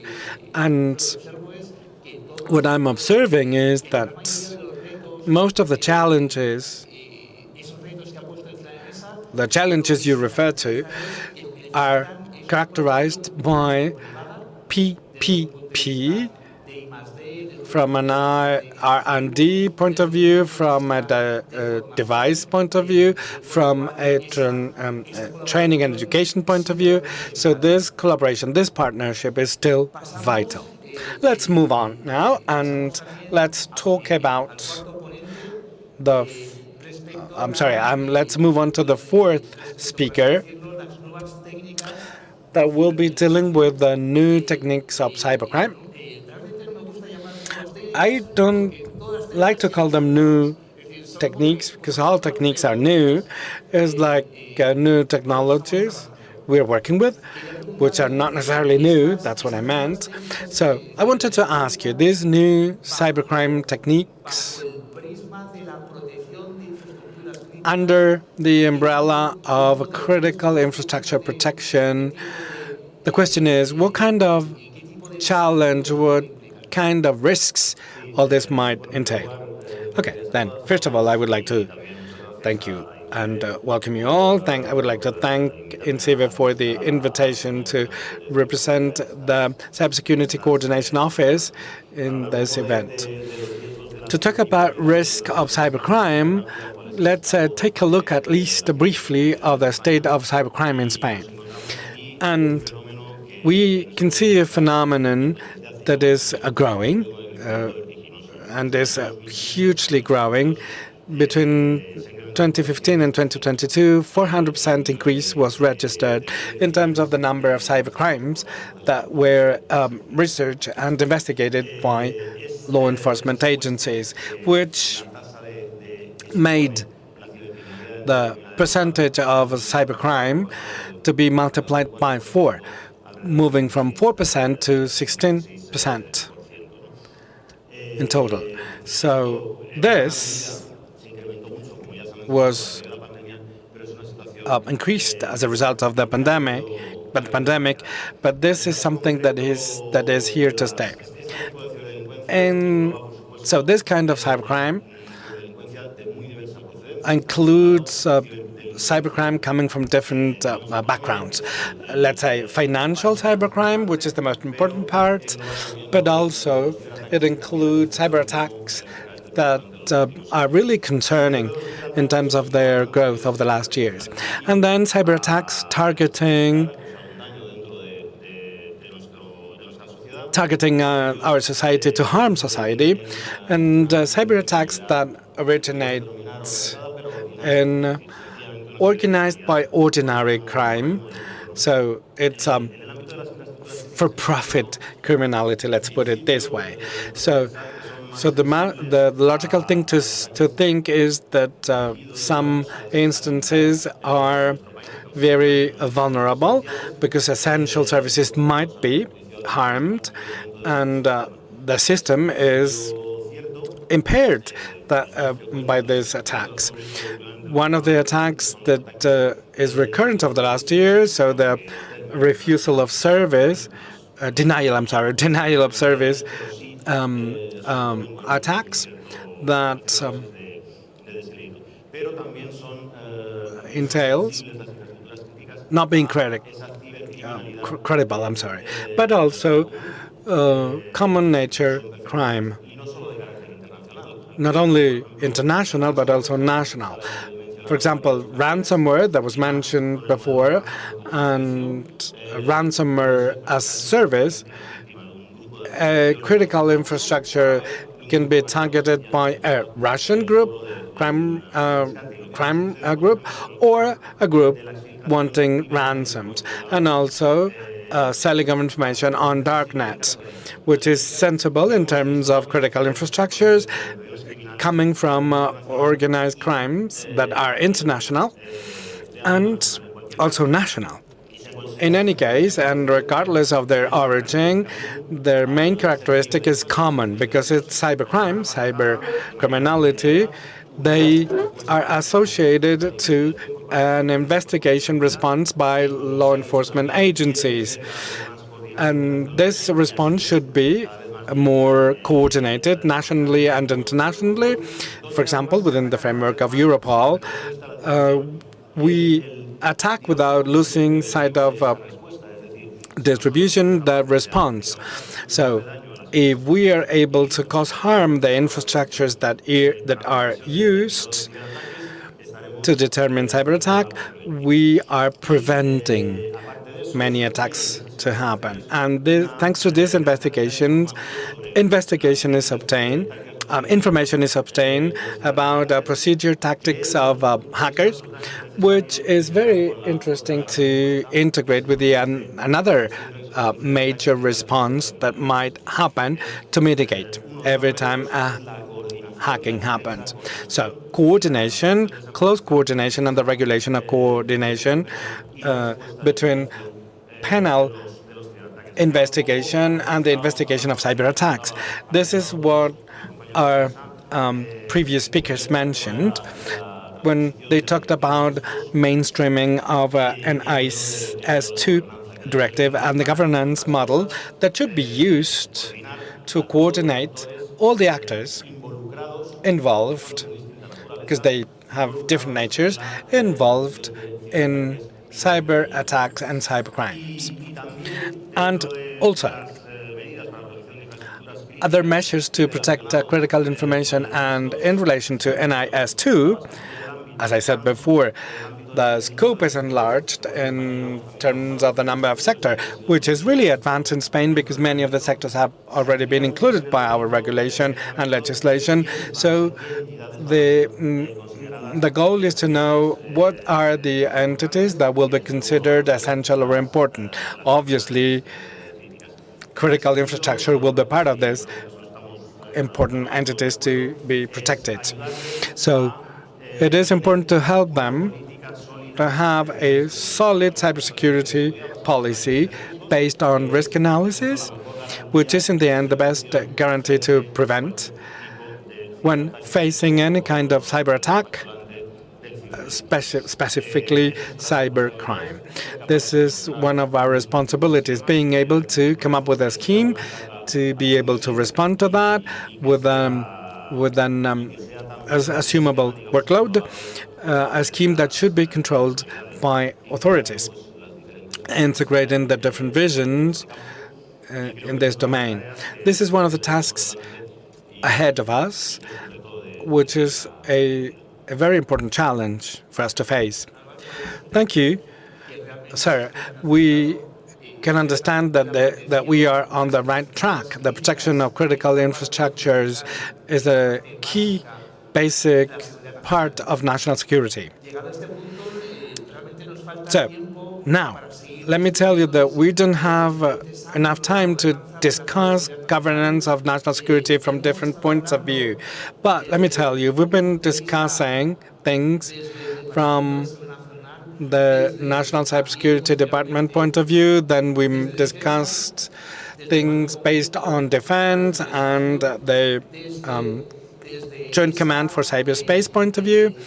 Also, we've been discussing things about cybersecurity, focusing public administration,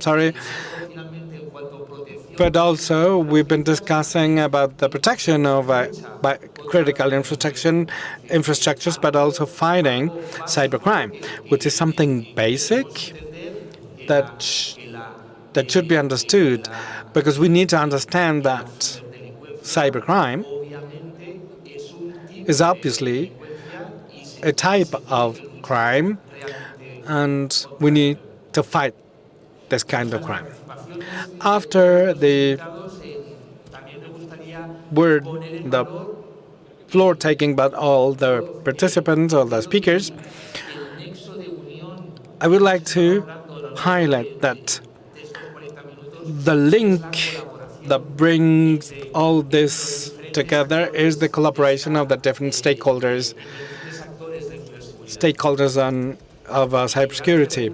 So at this point, I only would like to express my gratitude to all the invited guests, not only for their participation, for their expertise, but also for their real work on cybersecurity. Thank you very much.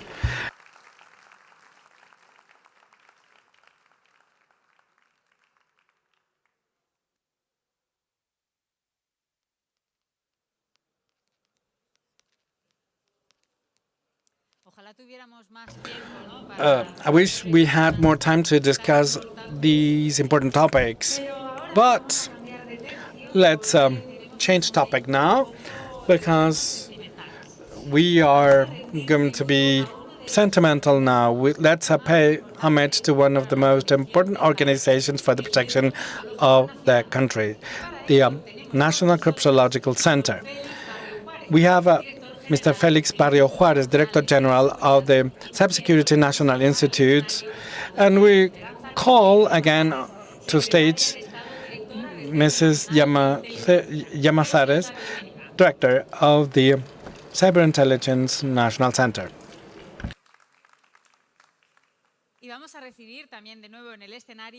Let's welcome again Mr. Luis Jiménez Muñoz, Director of the National Cryptological Center, and Javier Jandao, Head of Cybersecurity of the National Cryptological Center, who will be receiving the award.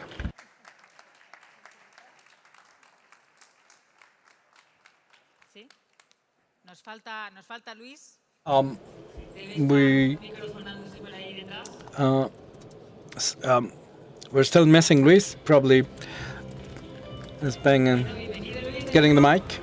Okay, Luis, welcome again. Let's proceed to the award giving ceremony. Please come closer. I don't know where the photographer is. Where's the photographer? Oh, here. There he is. So the photo is very important. So congratulations to the awarded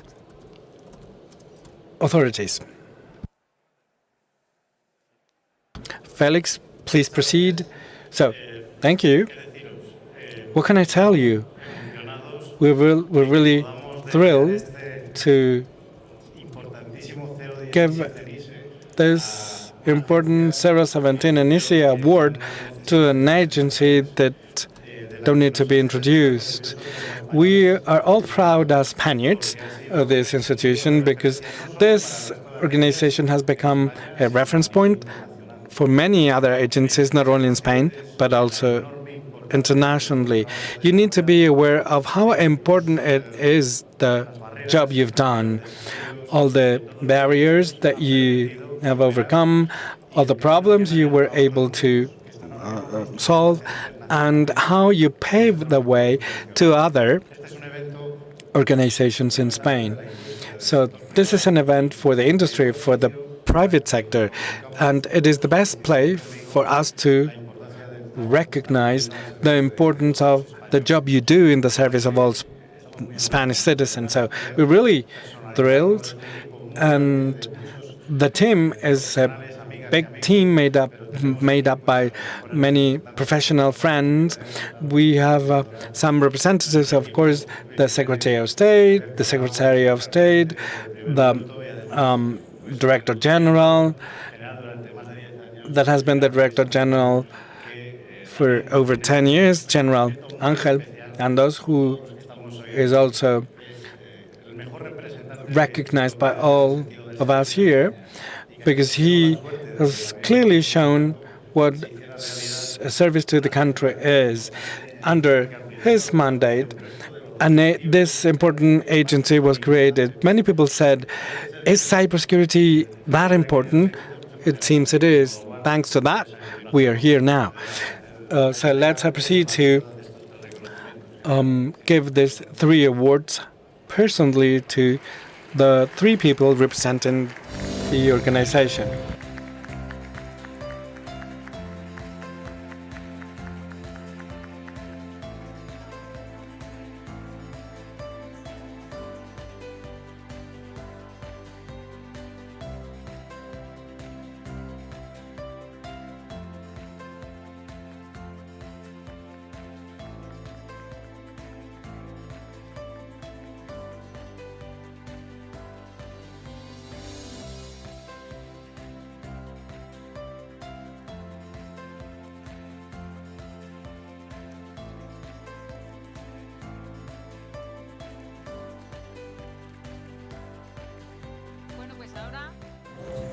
Okay, now some words by Mr. Felix Roldan.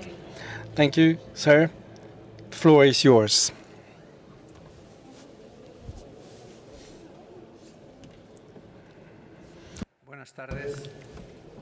Good evening. Thank you, Ms. Secretary of State, Director General of CCN.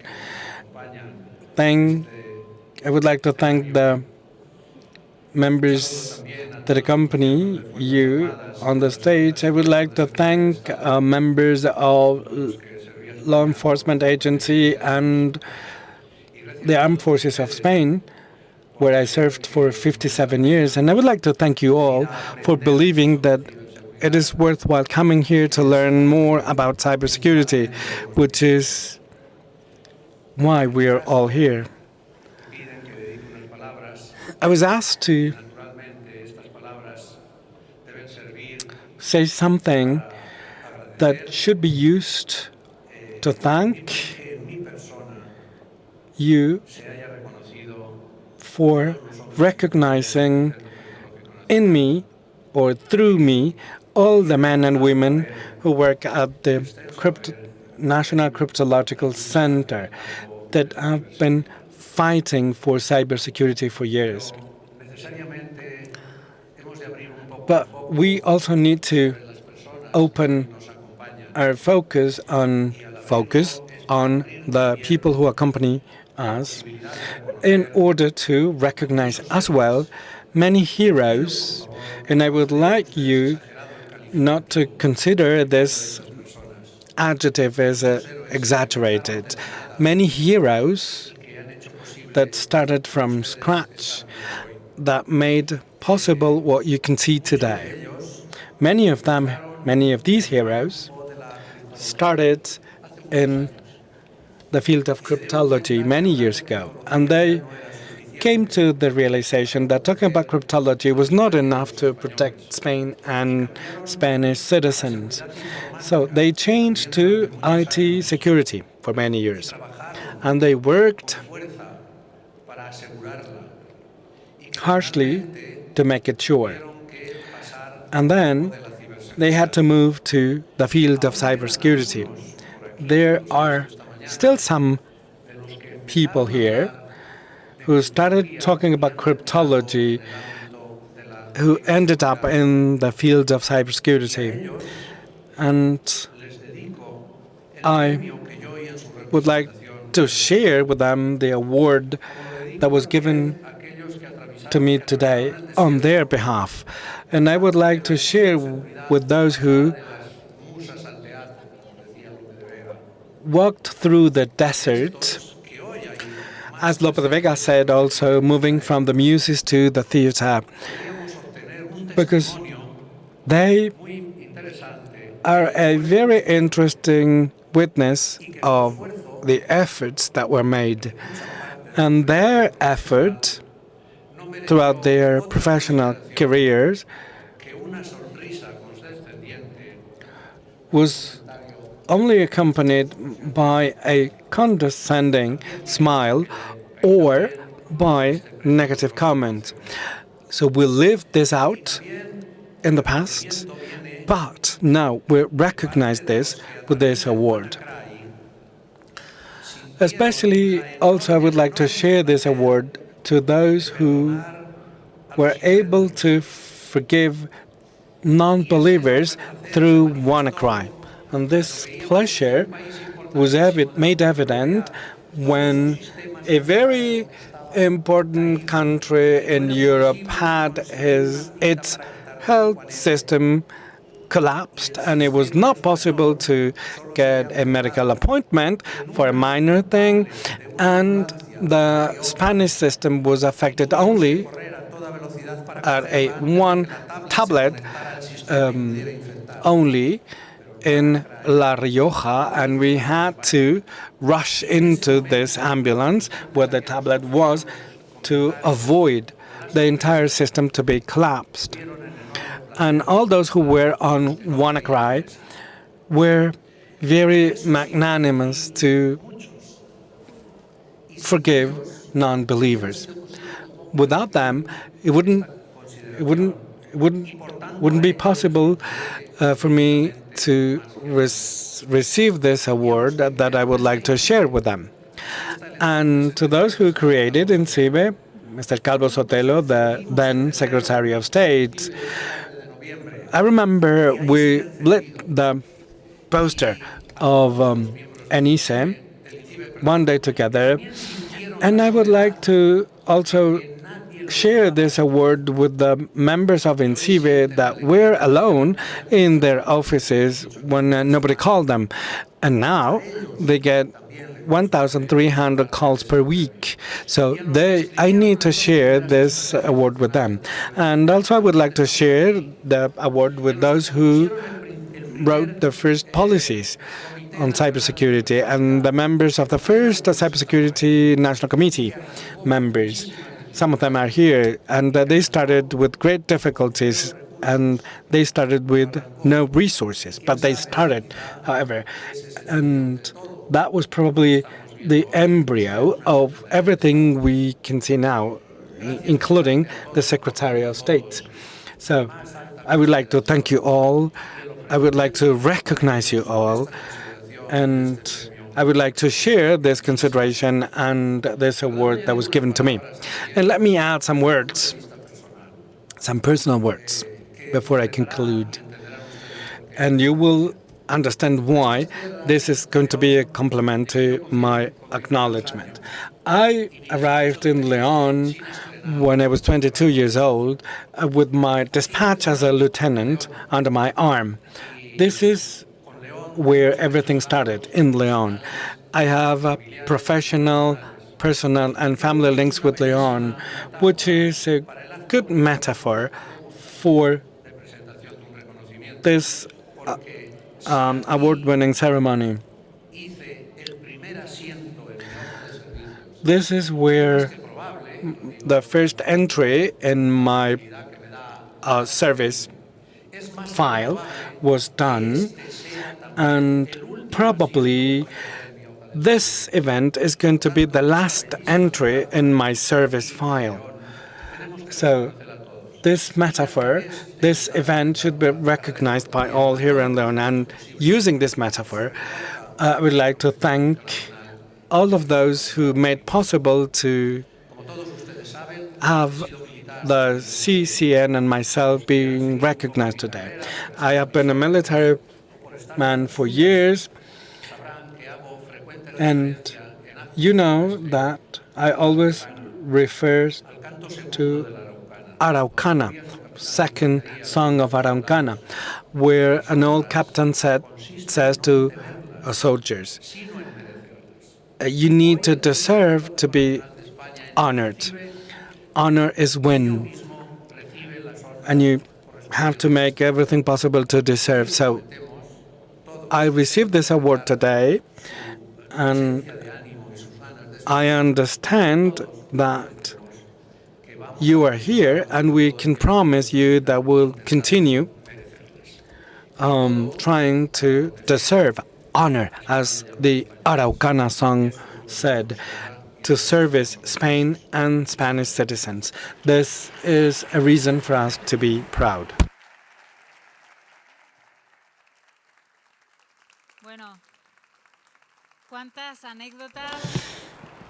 Well, so many stories.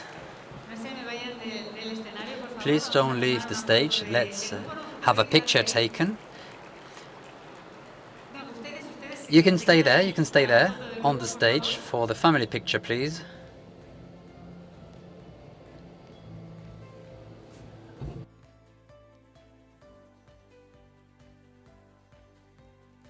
Gracias, muchas gracias.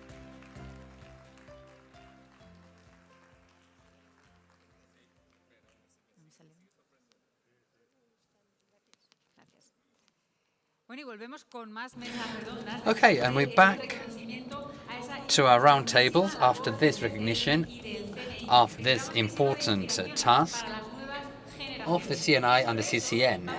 We hope that it will inspire the new generations, and this is what we're going to be talking about now. We're going to be talking about talent and innovation, about the university chairs in order to innovate across the sector. And we will have on stage different representatives from these chairs: Santos González Jiménez, Pino Caballero Gil, and Adriana Suárez Corona.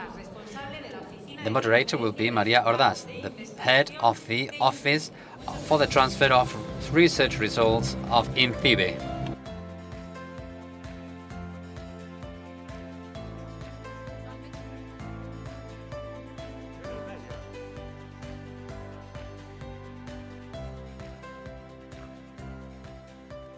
Oye, qué bien, María.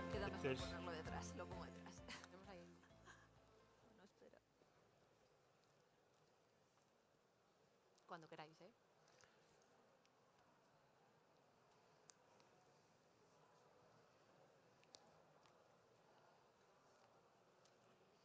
¿Ya? Bueno, buenos días a todos.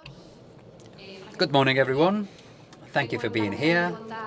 I have the pleasure of having three people as members of this round table. There are three professionals, and we have Adriana Suárez Corona. She's the director of the institutional chair for cybersecurity of the University of León. Thank you for being here. Santo González Jiménez, the dean of the University of Oviedo, and Pino Caballero Gil. She is a chair of computing science and artificial intelligence from Universidad de La Laguna. Okay, so to begin with, can you just tell us very briefly what you do, and then we will start into the discussion. Well, thank you. I would like to thank the INCIBE and also you, Maria, for having us in this round table. I lead the chair, the institutional chair for cybersecurity at the University of León, and we do awareness raising activities around cybersecurity. We want them to be interdisciplinary, so we include partners from all across the sectors, from science to mathematics, and we have been working from 2021 with most of the activities taking place in 2022. Santos, what do you do? Well, I would also like to thank INCIBE for the kind invitation. Today marks the 17th anniversary of INCIBE, and this is a prime number, which was not said, but it's also very important because cybersecurity started in history from the theory of the numbers. And the prime number, the largest prime number, the largest one that has been found, has 27 figures. And I'm saying this because this is how we approached cybersecurity, and that's why I am happy to be here together with Pino and Adriana. Adriana was one of our students. She got her PhD from our team, and with Pino we have been working for a long time. And from the early days, we started with the model combining university and business. And this is how we have to work. Here we see how we try to attract talent from the university mainly, and we work very much around this. And coordinating this through the chair is a prime objective. And we have been doing this in two ways. On the one hand, data. We created a chair together with Accenture, the chair for data and intelligence, and then cybersecurity, the cybersecurity chair with Castro Alonso. This is an SME, but they are highly active, and we work very fluently with them, and we have been working together in many different aspects. We developed the CyberCan, for instance, through which we manage and bring cybersecurity education to children. We trained some 1,200 kids last year. Next month we'll start stage 2 with 700 students before Christmas and another 1,000 after Christmas, in order to bring children to cybersecurity, or bring cybersecurity to children and attract their interest. And our chair is somewhat exceptional, since it is the only chair in Spain that has, as part of its team, a Nobel Prize winner for mathematics.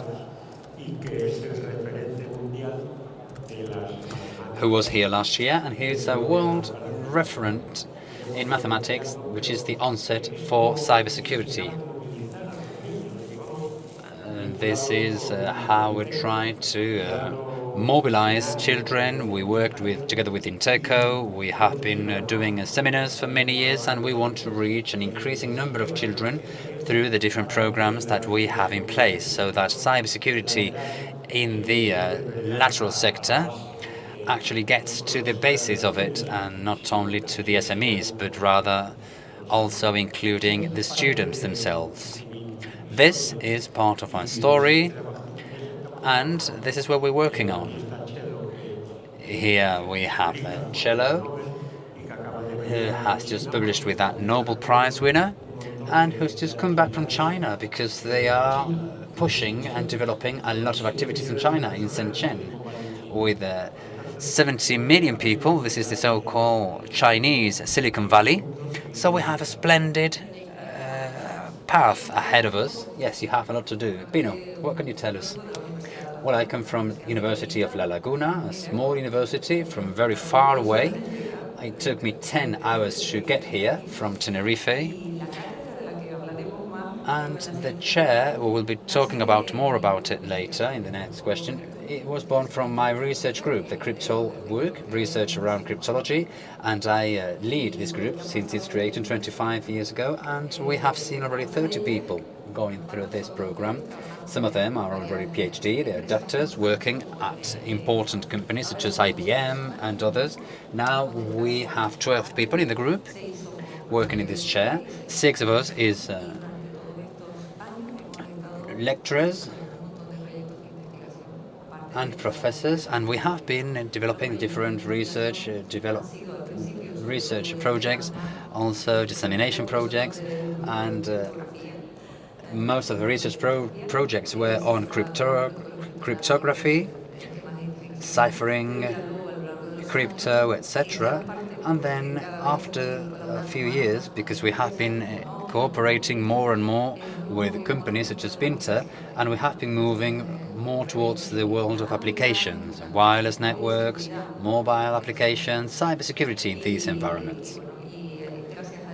And thanks to this, we are launching very many activities, many of which are in the framework of those chairs, such as the one we will discuss later. And now we are launching some issues. Luis just mentioned quantic quantography and quantic computing, and we are very thrilled because we are starting some projects in that area related to quantics science, and I will talk more about this in the workshop that we will have later. Okay, so that's very good. Let's just now go into the detail about how these chairs can contribute to innovation across the sector. And my first question is, what do you think are the main motivations for the creation of chairs? And how do you think these chairs or lectureships will be reconfigured or rethought for education purposes? Adriana? Well, the main motivations are, on the one hand, the need to raise awareness around cybersecurity. Santos just mentioned that they are working very much with children. And one of the tasks of INCIBE is to try to reach all society sectors, not only those who will be cybersecurity professionals, but rather children, the youth, the older population, people living in rural areas. And I think chairs are the perfect vehicle to try and convey and to try and get this information to all the society. And also the need for training. Training is necessary, training must be updated. And through these chairs we try to provide formal training, creating consolidated official programs, and also delivering more flexible courses that may cover the needs, the training needs of professionals, and that we can eventually fill and bridge those gaps in terms of knowledge. Yes, it is important, and I think you are launching different courses across the entire education field, and with this you can create or lead to more professionals. Pino, what can you tell us? Well, in my specific case, well, the reason in my case is the same as just as Andriana just mentioned. We are up against a new challenge, a new kind of university. I can tell the public apart from the private. And the important thing is for whatever we make to be efficient. This is the issue, and we have been talking. I have great experience in this field, and I have been through different academic roles, and we always speak about the lack of connection between the university and the companies, between the university and the society. And I think that we need to break down that taboo, and I think we are actually knocking down this reality. And chairs are a good example because, for example, with Alonso, we work together with the university where the talent lies, and we will now defend 3 PhD theses in cryptography, in quantum computing, which are going to be read out very shortly. So we have the talent ready, and it wouldn't make sense to, on the one hand, train them, and on the other hand, not extend it to the society as a whole. So this is a company / university scheme, so whatever you want to call them, but beyond any names, the aim, the objective is to try and improve training, to train as many professionals as possible, and we have contributed to training many SMEs with people coming out from a mathematics career, and that is why the mathematics field is living a gold time, because mathematics can help you create all sorts of companies, database companies, health-related companies, economic companies, and this is all done under these models. So call it chair, call it whatever you like. This is something that will be increasingly necessary every day, and professionals need to deliver this training.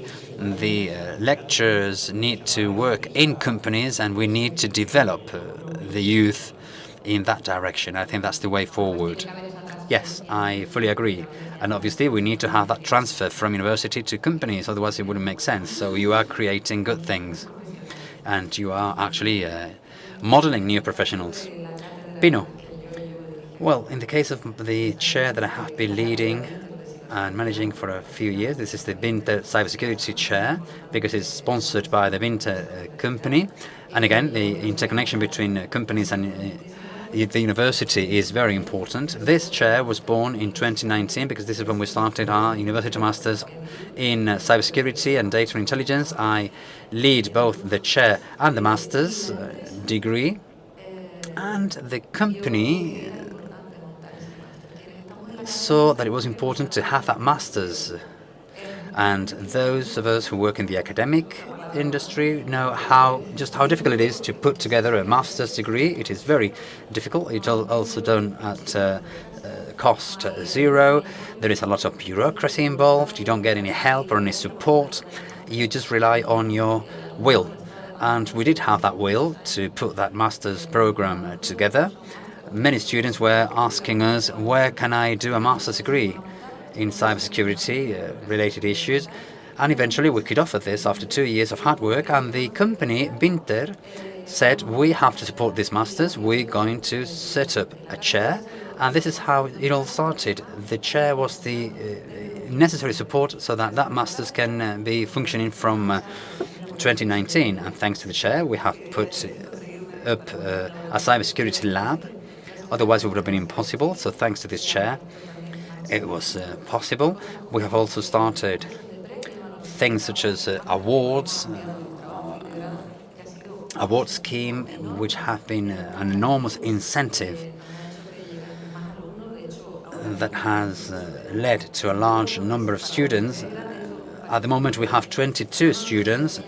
It might not appear to be a lot, but for a small university like ours, it's just a huge success, and we compete with other degrees, the main being mathematics, and our master's has twice as many students as the following one. So we have also attracted students from mathematics, They are a majority this year. We are attracting students from our sister university, from Las Palmas. We've had people from the Iberian Peninsula, from Granada, from Madrid, and even people from Europe, from across Europe, and even from Africa. So the support that this chair is receiving shows that just how successful the chair is, and the aim so far was to support this university master's program, and we are eager to do many more things, of course. Yes, I am sure that you will continue to work there, and you do many other things. We only have 10 minutes left, and to finalize, I would like to reflect together with you, and I think you might take some time, so I will give you the floor. But it is true that we might see certain hurdles sometimes, because we hear how there is a high demand by INCIBE. So how can you attract and retain talent, which is so necessary? Well, as we have been saying, the creation of master's programs aids the training of future professionals that we hope will stay in Spanish companies that need these professionals, and the more flexible training offering with extension courses, seminars organized by the chairs and by the research groups. All this should be flexible and should satisfy the demands of the companies and the institutions alike. And now it is necessary to train students on post-quantic cryptography, for instance, and we need to have the possibility to create these courses so that not only students, or so-called standard students, those who finished a degree and want to get specialized in cybersecurity, but actually the professionals working in the companies who are now working, they are part of the employment market, but they might need some specific training and information on issues around security. So I think the chairs can and should help bridge those gaps and creating that training which is necessary for these profiles. Yes, I fully agree with her. One of the things that we have heard for a long time and that we can witness from the universities is that putting in place new official initiatives are kind of a problem or a limitation for universities. I have many friends, and we are in touch with private universities, and they're very swift. However, public universities, because they have so many committees, so many rules, this makes the situation. This creates the situation that when you want to put in place a certain training program, it's already obsolete. We started many years ago with the data mining, and we managed to train a lot of youth. They are now working, and now they have the need to put into practice the new trends of data engineering, etc., and it's all obsolete. So the university has to be swift in the resolution, also in the training, because it's not just about doing great pieces of work to put on a shelf, but rather these pieces of work have to be practical and specific. So the model should help us deliver efficient, official and timely training. And if people think that university is at the service of the businesses, well, so what? Universities are at the service of companies and society as a whole, but we have to be swift in the way we work.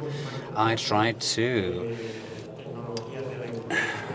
bring down some barriers, and we put in practice a training program training hundreds of students from many different areas, from economics, from law studies, and they found a job very quickly. So we made many different initiatives to train students and put them on the market. If we need to think about formal training programs, by the moment you want to have them approved, it will be obsolete. And this is how a chair can act and can solve the issues, and they should do it because they know things inside out. And we are not going to create labs, which are also necessary, with spectacular results in the long term, but we can also work around micro-credentials to provide a response to the current needs. And for us, the referent in cybersecurity is INCIBE, the Cryptologic Center, the Spanish National Intelligence Center, also, but it is actually INCIBE. INCIBE is the center that acts as a motivation. We always try to cooperate with them. It's always there for us, and they demand results from us, and we always strive to provide these results. And that's why this year the Nobel Prize of Mathematics, came to INCIBE, and he was here with Felix, and they are in touch, and he was invited to attend Shenzhen in China.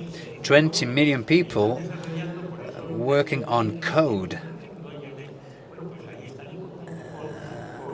and they are in contact with INCIBE, and it is all led by a Nobel Prize winner that works with cello. So we have to provide specific and efficient responses. And this is what the youth want, and this is what we academics need to help them with, and that's why chairs are an exceptional mechanism. Yes, I fully agree. Well, since I can see there is not much time left, I just would like to mention two ideas. One of them is the fact that from the creation of the Binter Cybersecurity Chair, we decided to attend the first public chair by INCIBE. INCIBE is always supporting us in the scope of cybersecurity. They have a prime role. And this is why I said that we are eager to do many things, and fortunately we got this chair, and this very week, we are signing all the documents, and we will be able to start this chair very shortly. And we will continue to do many of the activities that we are working on, and I forgot to mention one of them, the most important one, and that's the fact that thanks to the chairs we can provide master classes by university professionals.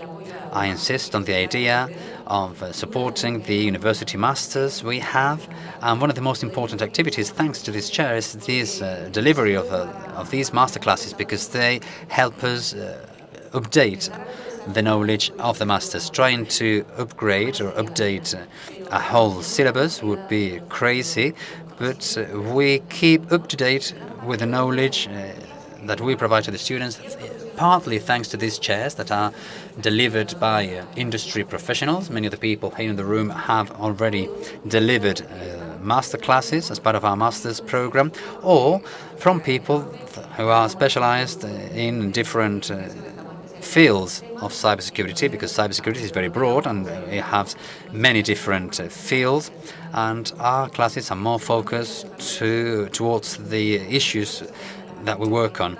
And I didn't want to miss just saying that our masters is something that we will continue to work on, and we will also launch Haka, and we will launch many other initiatives with other universities, which might be a good thing. It would be a good thing for INCIBE to bring us all together and to promote cooperation across universities. Yes, you can rely on us, and if you want us to put you in touch with other universities, we're there to help. So thank you very much for the idea. And I have a question, just out of curiosity. Do you detect from the chairs, do you detect what people are demanding? Can you gauge what they want? So you said we develop programs which are already late when you want to implement them. Do you actually gauge and feel what the society is demanding when it comes to cooperating with companies? Well, of course, this is our obligation. We need to be in touch with social groups, with the councils, with... I remember many years ago, I have a long experience, as I said, when they put to practice digital attention for hairdressing services. when people needed remote services, and we put this service, we made it available. If you are in touch with the groups, with the society, you will know the issues and their problems, and with your knowledge you can provide solutions to these issues. And if you cannot do it yourself, you may know those who can. And this is the important thing. Just a short while ago, we organized a special event for chairs. Everything is very intertwined these days because professionals coming from law, they need to get trained in cybersecurity. We need to fill these gaps. It is important in today's society. Magistrates and judges have issues sometimes when it comes to ruling on certain cybersecurity-related issues. So we need, and if you look at the different groups of a very permeable society such as ours, you can provide solutions. And if you do provide solutions, it can be under the umbrella of a chair or under any other umbrella. But the important thing is to be useful. The worst thing is to be part of a center and feel that you are not useful, because otherwise what's the point? Yes, and the chair also provides you with greater visibility because it is a weapon, a good one, of course, that makes people think the moment they think cybersecurity, they get interested, and many people also from the press, they get interested in some of the news coming up every time on cybersecurity, and sometimes you are contacted because you are the director and the leader of that chair, so they can be a very useful tool as a way of communication too. Okay, we're running out of time. Yes, what a shame. Obviously, we could continue to talk for a long time, but we have to leave it there.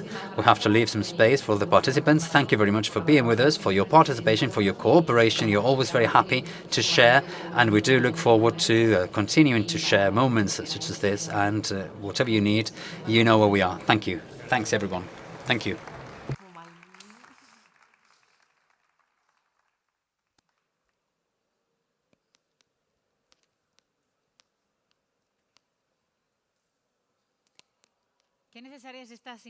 So these initiatives are very interesting and necessary to rely on the necessary talent for the future of cybersecurity. And it is important to continue innovating as well. Let's talk about innovation. Let's continue to talk about innovation. Let's talk about the opportunities for the technological sector that opens up. To do that, we have the highest representatives of the ecosystem employers organization. Let's welcome Víctor Carlos Otena, Antonio Simorra, and Gloria Díaz Alvarez. The moderator will be María Soledad Aldonza Vivancos, head of the legal department of INCIBE.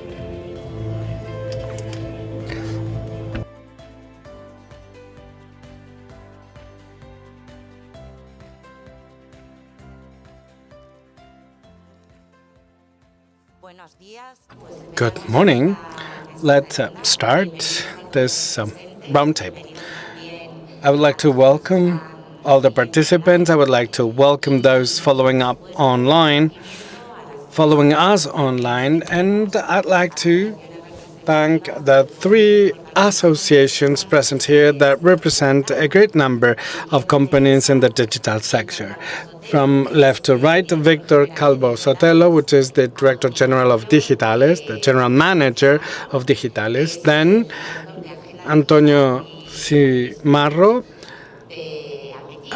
Manager of Digital Agenda and Studies of Ametic, and Gloria Díaz, Manager of Conatic. I'm not going to introduce them further. They will take the floor to tell us the different actions they are undertaking. So, first question for you to start telling us about you. Within this digital current context with the artificial intelligence, quantum technologies, 5Gs, etc., what are the opportunities you can see based on your experience with the technological sector, challenges and opportunity of cybersecurity? And how are you leading the way for your partners to meet these goals and face these challenges as well? So let's start with Gloria.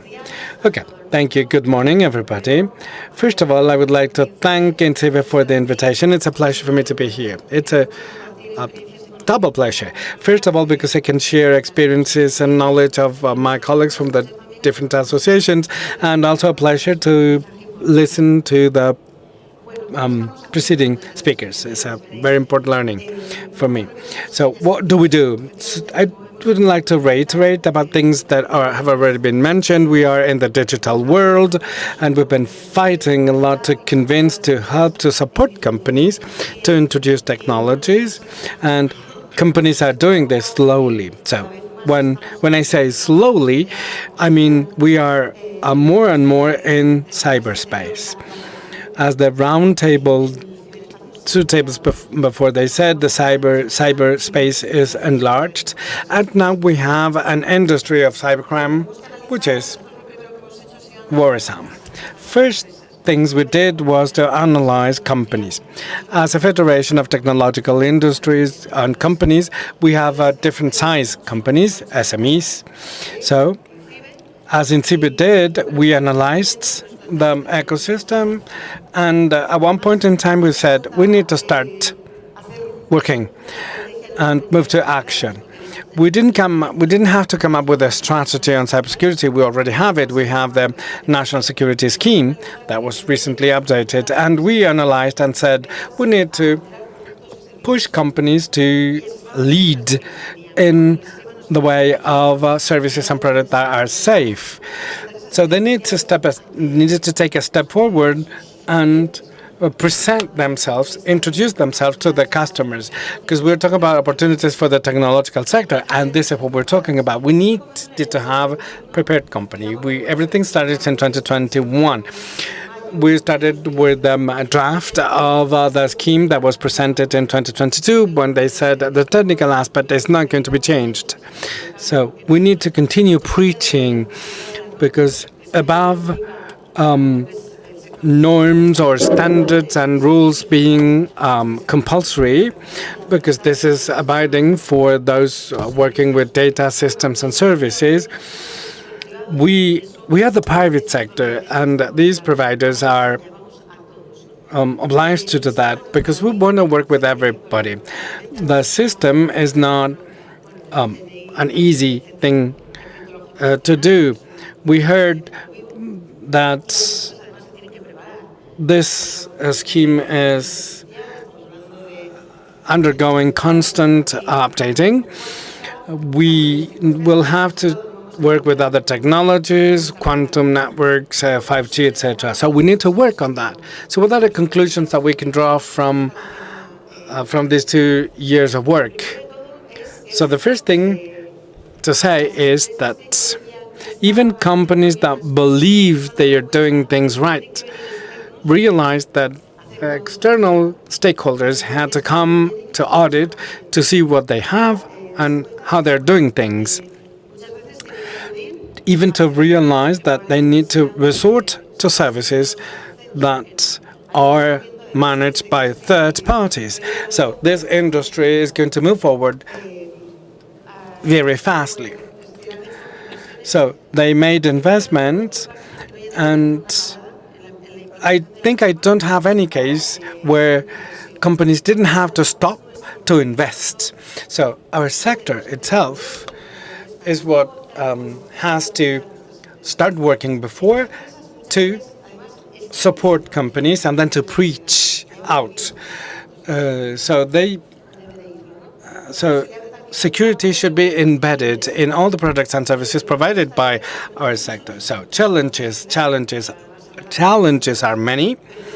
I'm not going to elaborate on that, but we need to start from the basis. I think it is important for the basis to be solid, and I believe providers and companies that are providers are accompany better their own companies or the companies they work with. So over the last year, awareness has been raised, the demand has also grown, and some observatories say that the increase is even above 14%, because cyberspace meaning to be in a highly risky environment. So we needed to support this from the basis in order for companies to be professionalized and for them in turn to extend this to the companies and user companies by evangelizing practice with action. Antonio, what can you tell us? Good afternoon. It is a pleasure for me to participate in this new edition of ENISE. I would like to thank INCIBE for the invitation and congratulations for the work they've done and for the 17 years of ENISE. So we only have to see how interesting is the event, how interesting the contents of the presentations are, and the companies that are showing their solutions here. So what are the challenges? This morning we've heard talking about the needs and cybersecurity challenges from two main viewpoints. Governments, public administration, and users. The skill of our sector, technology solution providers and security providers, is the ability to face challenges and solve problems, to be updated all the time with all the solutions that have been presented already. As you can see, the industry is always trying to anticipate the needs of the market and the sector of cybersecurity. Technologies are reinventing themselves on a daily basis. The main difficulty is what we show today is what we prepared yesterday, but things are different on a daily basis. And this is one of the main important challenges cybersecurity has to face. To that, it is important to have solid industry. As a sectorial association that represents the technological digital industry in cybersecurity, I would say that the challenge is precisely this: the industry to be solid and the industry to be prepared to address the solution that users need. We at AMETIC, we have a special committee working on cybersecurity, gathering together cybersecurity providers. So what we've been doing is follow up all the regulation needs and all the regulatory European standards that have been brought forward. So the sector has to take all these initiatives into account at a European level. For example, the Resilience Act, or NIS 2, or the NES at the Spanish level. So the voice of the sector has to be heard in this domain. So as a sectoral association, we focused on the state of the art and to see if the sector is prepared to meet the needs of the industry and propose initiatives. We don't work in silos. We saw this morning that initiatives and government plans should be coordinated at a national level, but also at a European level. We as an association, we do the same. Not only are we an association that knows and make the Spanish industry to participate, but we are part of our networks working at a European level, and we are members of association working at Latin American level, and we are part of them. So it is important for us to be coordinated, and it's important for us to know what are the main threads that exist in the different geographical areas, because threats are not isolated. Threats do not attack a country and are limited to one country or one region only. In these times, we can see that situations from a geopolitical point of view are very difficult for our country, because some of the geopolitical difficulties are close to our country. So it is important to share this initiative at a national, European, and world level. Victor, what are the challenges and opportunities for Digitales? First of all, I would like to thank INCIBE for the invitation to be part of this roundtable. I can see that the level of the previous roundtables is very satisfying, and seeing the number of companies present here is very satisfying as well. General Roldan reminded us of when INCIBE changed its name, giving INCIBE new wings to spread. And thanks to this, we are all satisfied with that. I agree with the previous speakers. So associations preach, evangelize, disseminate, coordinate, partly at least, some of the actions. You specifically asked us about the artificial intelligence. It is true that we are at a point in time in which many technologies converge: 5G, big data, Internet of Things, etc. And lastly, of the last months, artificial intelligence is here to stay with a great potential. It's a very powerful tool, and it has challenges and opportunities. So, in our association, Digitales, we've been working specifically with artificial intelligence. We believe cybersecurity is cross-cutting for all the companies of our association. And because we are a technological association, not a single member of ours should be alien to cybersecurity and artificial intelligence. So we are facing a very important time in history. As Gloria mentioned, we have a regulation framework that is here. We need to abide by, and Antonio mentioned this. This also mentioned also this, and Lorena Boix should be here. I would like her to be here because the challenges are so big that more and more we should rely on the European network, more and more on the activities developed by the European Commission for all the countries to coordinate. And I think one of the most important challenges is being able to put together all the resources in Europe. I think this is one of the most important challenges we face. We talk about digital transformation, how swiftly it is moving, the convergence of technology, as Victor mentioned. The artificial intelligence is here. So in this regard, training of members of your associations is key. So I guess you have programs and activities that you developed, Gloria? Yes, this is something that is constantly present.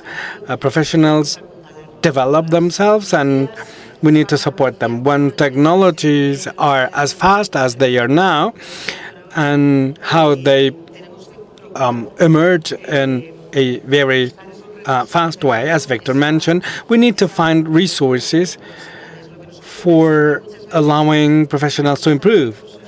Sometimes due to lack of resources or more advanced training courses, we have become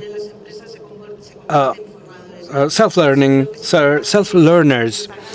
And I think this has to be highlighted because we need the support of the administration or ENISE. We've discussed this with ENISE because we believe professionals of the private sector require this kind of training.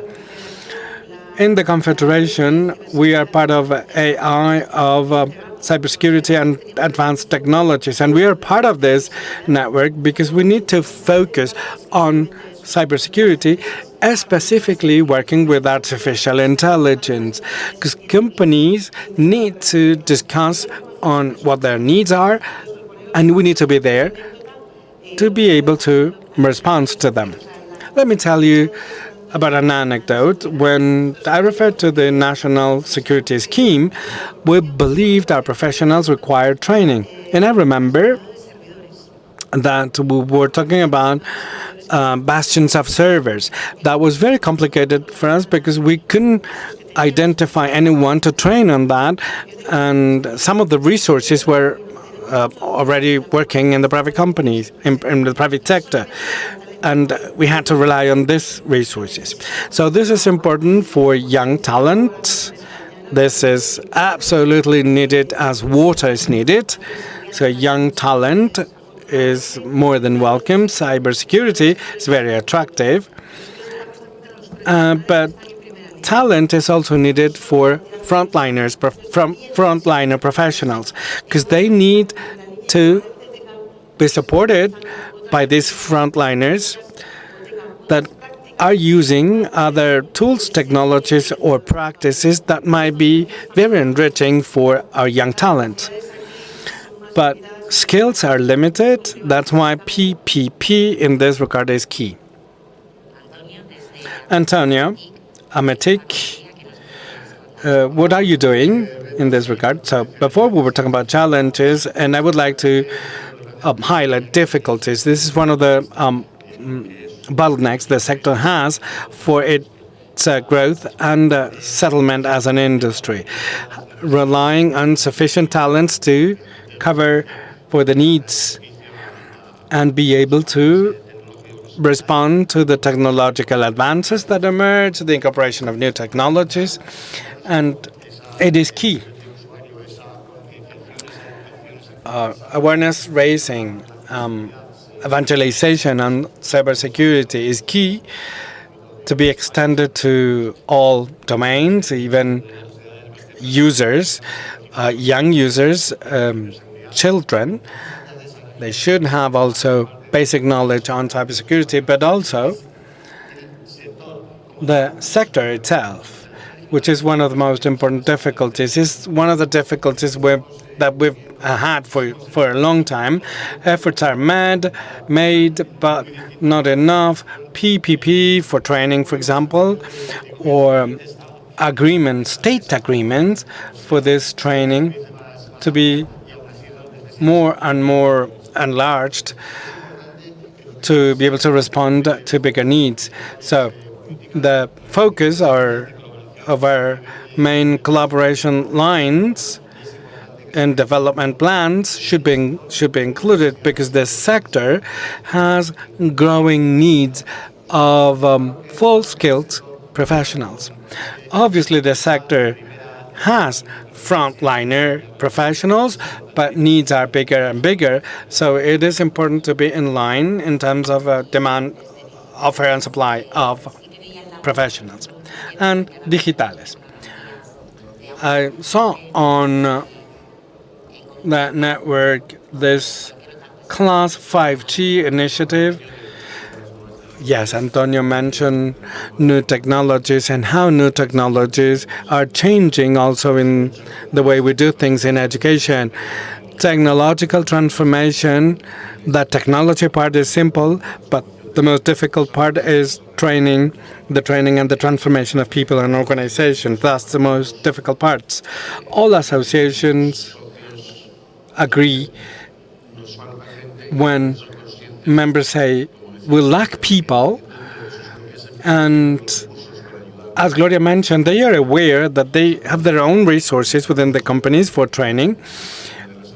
On the page of the association, we publish studies on emerging jobs, the jobs that are growing and that are having accelerated demand. Everything that is related to education and the digital gap is one of the issues all of the members of the associations agree upon. We need to be supported by the administration. Companies are aware of what kind of profiles are missing. We are also aware of the possibilities we have to support. You mentioned Class 5G initiative. So this is also one of the effects of the pandemic. Online training is more sophisticated than before. So I think in this regard, online training is better than some years ago. We are still missing instructors, it's very difficult to find for trainers for these training courses. In public programs after the digital modules for SMEs was important, but there's another module that is also very required, agents for changes. And if you're an agent for change, you need to be accompanied in terms of education or training. So we were talking about challenges, opportunities. You mentioned difficulties. You mentioned the need to rely more on public-private partnership.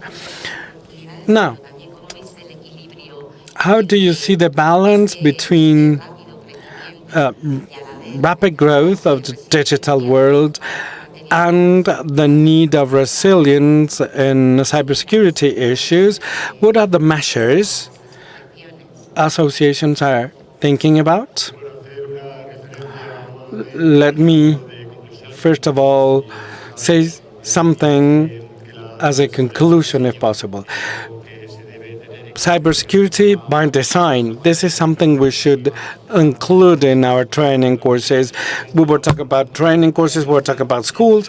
If we apply this to the industry, when we come up with the first ideas of software or projects, well, these projects should include cybersecurity and the protection of this product or solution in order to avoid correcting solutions and at a later stage. But before we were talking about bad guys, and we have to say bad guys are always there before us, so we need to anticipate. We need to be prepared. Luckily, we have a very important industry, as was said this morning. We have around 1,600 companies, but these 1,600 companies should be supported with proposals allowing them to reinforce their activities. And cybersecurity by design, or tailor-made, let's say, cybersecurity should be a reality in our country, because this is going to help the entire country. The conclusion, Gloria, what can you say? I agree. The industry, the sector, is aware that cybersecurity is embedded. Our sector has to be the leader of products and services that are safe and secured.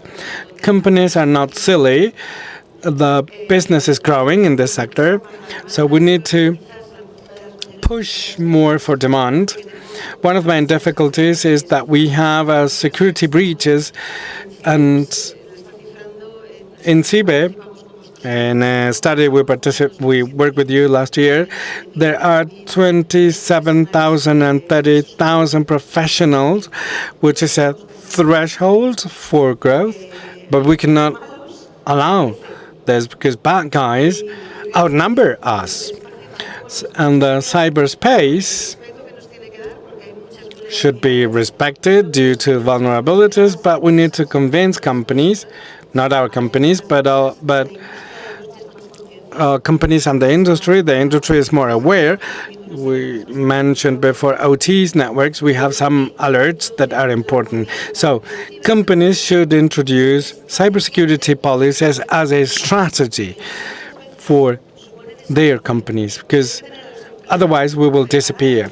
So staff members should be prepared to identify basic things such as malware or malicious emails, because in a nutshell, employees or staff members are citizens, so they should do the same as citizens within the company.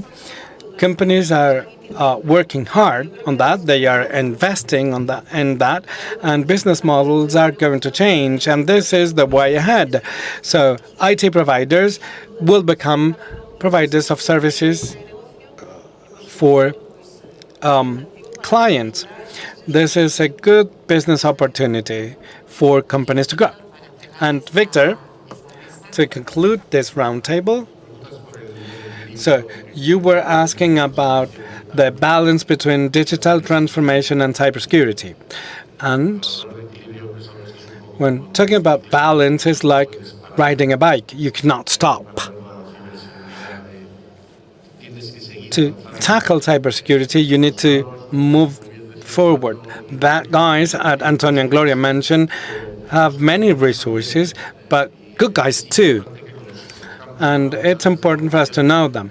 We were talking about our training before. The INCIBE website has more than 150 courses or programs, which shows how many resources are in the country.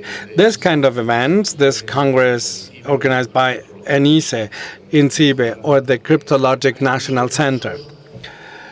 So, as you can see, there are many resources, and as Gloria mentioned, companies shouldn't have a business strategy that is accompanied by a cybersecurity strategy.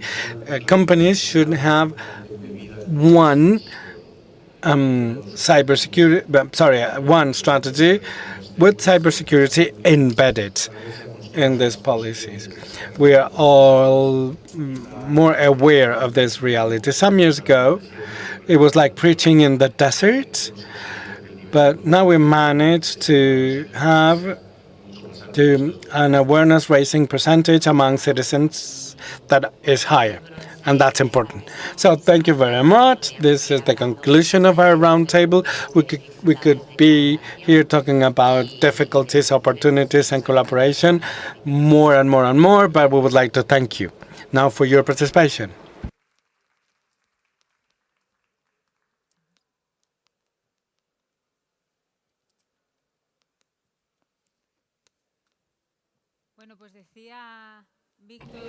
Well, Victor was saying that digital transformation is like riding a bike. And I was thinking about that metaphor with a tandem bicycle, where we are making progress towards security, and then at the back we have cybersecurity to do so in a resilient manner. Now, before moving on to lunch, we have an important talk. We're going to be talking about Spain as an international cybersecurity hub. Cybersecurity cooperation is a key vital pillar for INCIBE that works unstoppably to position Spain as a key place to develop cyber capacities worldwide. And we are proud to say that Spain holds the 4th position at the ITU Global Cybersecurity Index and the 2nd position in Europe.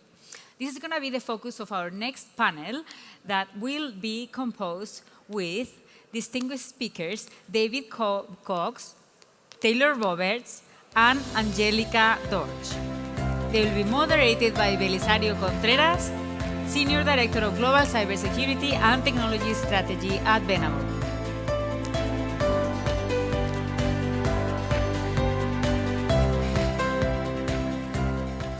Hello, everyone. Buenos días. Buenas tardes ya a todos y a todas. Thank you so much for joining us today. Thank you, David, Taylor, and Angelica. I would like to introduce the distinguished panel that we have today. David Cox is the head of MasterCard European Cyber Resilience Center. Taylor, good friend, Director of Global Security Policy at Intel Corporation, and Angelica Dorch, she's a Senior Director and Head of Global Cybersecurity Policy at SAP. Thank you to all of you for joining us today here in this beautiful city of León at ENISE.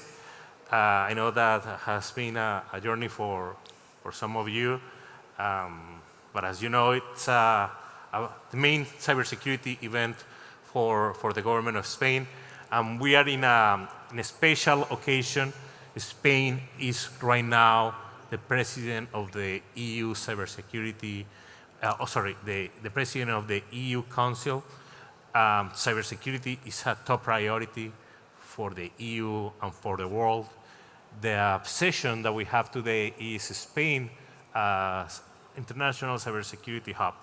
So I would like to kindly ask you if we can introduce yourselves and probably give a little bit of thoughts about the role of Spain in Europe and around the world. Angelica, why don't we start with you? Sure.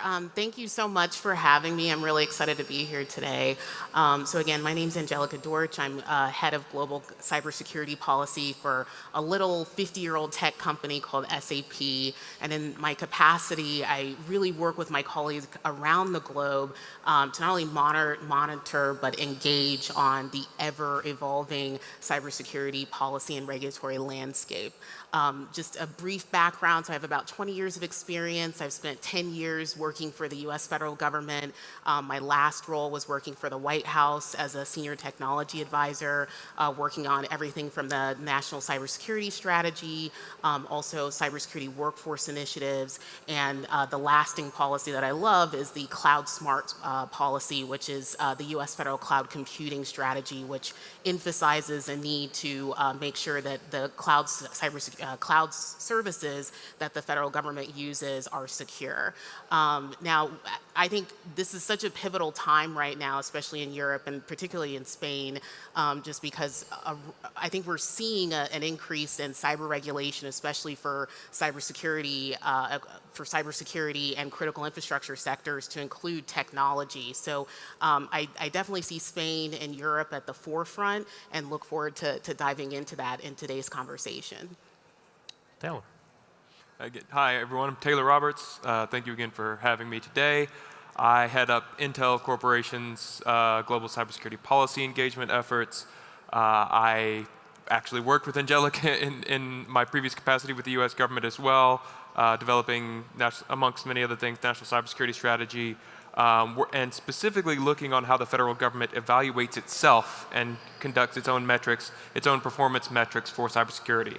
I think that's one thing that often goes overlooked, is that government as an entity has to ensure that it's performing and protecting the data of its citizens. And I think that's where Spain and the EU takes a certain pride in its responsibility over the custodianship of the data of its citizens. And I think that Spain, particularly in its role right now as head of the EU, has tried to embrace a lot of those challenges and drive cybersecurity to the forefront of the agenda. I also have a background in academia, so the last panel resonated with me a little bit from what I could understand. I was at the University of Oxford as a senior researcher on global cybersecurity capacity building for a number of years as well. So I've run the gamut of academia, government, and industry, and looking forward to the discussion.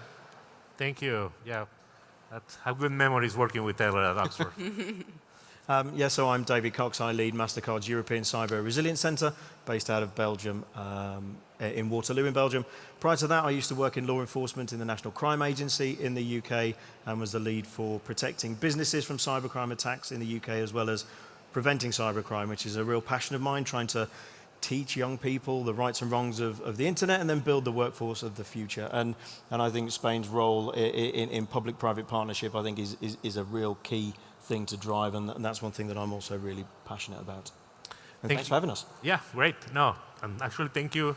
MasterCard just this week joined the Americas Alliance. Just a few weeks ago, we hosted a major summit here in Spain with the support of Telefónica and INCIBE, and we're very grateful for all the support. David, why don't we start with you? The financial sector is perhaps one of the top targets in Europe, around the world, perhaps because you handle money. Of course, organized criminal organizations and regular criminals are behind money. These targets includes cybercrime, ransomware, extortion campaigns, and of course fraud, right? From your point of view, are there any solutions that from the private sector and the government that should be implemented to mitigate this kind of attacks, and how will these risks change as more complex, as more companies and banks adopt financial technology? Yeah, well, I think that there are many different motivations for criminality, and one of the main ones is monetary gain and to gain money. So we do see a lot of attacks, and we do see a lot of issues with people trying to get into our systems. And one of the emerging trends that we're seeing a lot of is crime as a service. We see that that's really evolved the criminals' way in which they're trying to exploit systems.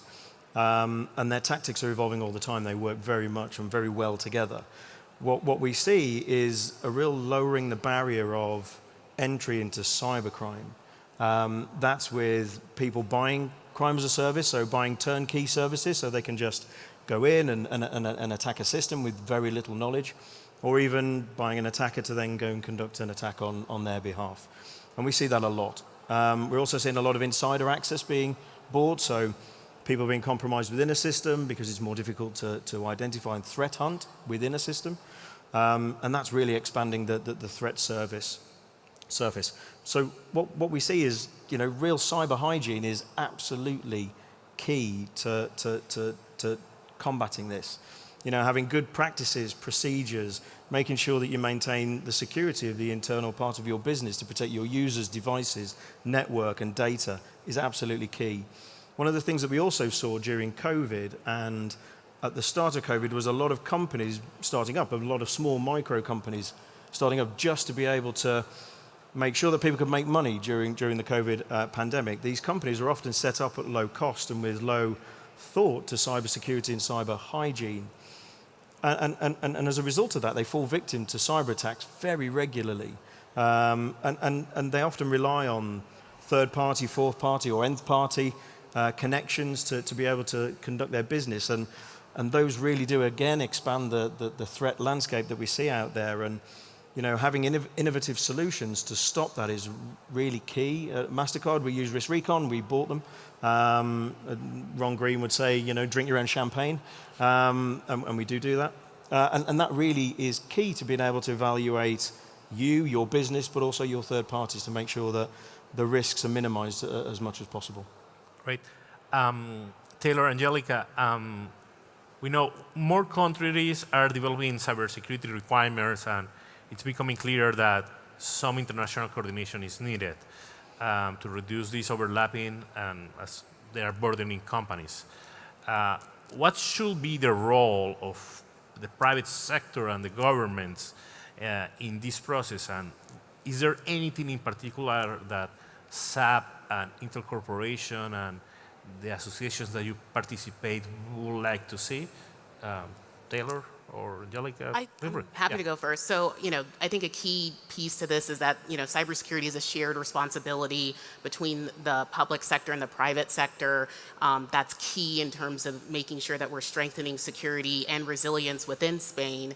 But it's interesting, David Brink talks about some of these startups and the level of cyber hygiene or the lack thereof. There's an old saying that a rising tide lifts all boats. And I think what we're seeing in the cybersecurity arena is that the rising tide is the rise of cybersecurity requirements in the hopes that it lifts and increases cyber hygiene across the ecosystem, especially across Europe and, hopefully globally.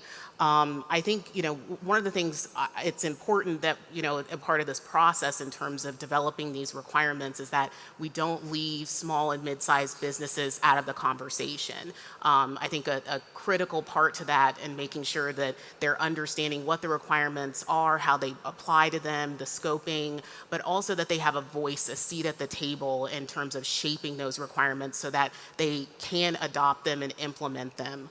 I would think, currently, I think Europe does a great job in terms of having a collaborative, consultative process. I know for SAP, we are definitely engaged and encourage others to voice what they see as opportunities and challenges with some of these regulations. But I don't think every company, especially some of the ones that are out here today, have a David or Angelica or Taylor to respond to all these consultations. So I think earlier today we heard a panel talk about EU communities, and I think those are important to make sure that they're able to voice, there's another avenue to voice concerns or challenges with adoption. And then also, I think it's important that there are governance bodies established to make sure that there is another alternative and that there's an ongoing dialogue about these requirements, not only in the here and now, but what is the future of some of these cybersecurity requirements as we see these technologies evolve. And I know we'll talk about AI in a little bit, but that's rapidly changing, and we have to make sure that we have agile policy making that is inclusive of not only large organizations like ours, but also small and mid-sized businesses and each individual citizen who has the right to engage on these processes, because they also impact you as well. I mean, just to expand on that a little further, I mean, the fact that INCIBE exists and the fact that we have this ENISE conference is just evidence that Spain takes the responsibility of public-private cooperation very seriously, particularly given that, to my understanding, the scope of this organization is both in the proactive, the engagement with industry, and the growth of the technology sector within Spain, but also reactively as far as its CERT responsibilities are concerned, right? That central coordination and hub as a location for where companies can go to engage on issues of cybersecurity policies is actually very progressive. It's very forward-leaning. Not every country in Europe, or much less the world, has that level of centralization to be able to provide that insight and input. To focus a little bit on one of the things that you mentioned, Angelica, I think the scope of what is cyber is expanding. It's no longer just cybersecurity for. It's not cybersecurity of or cybersecurity because. It's cybersecurity for what?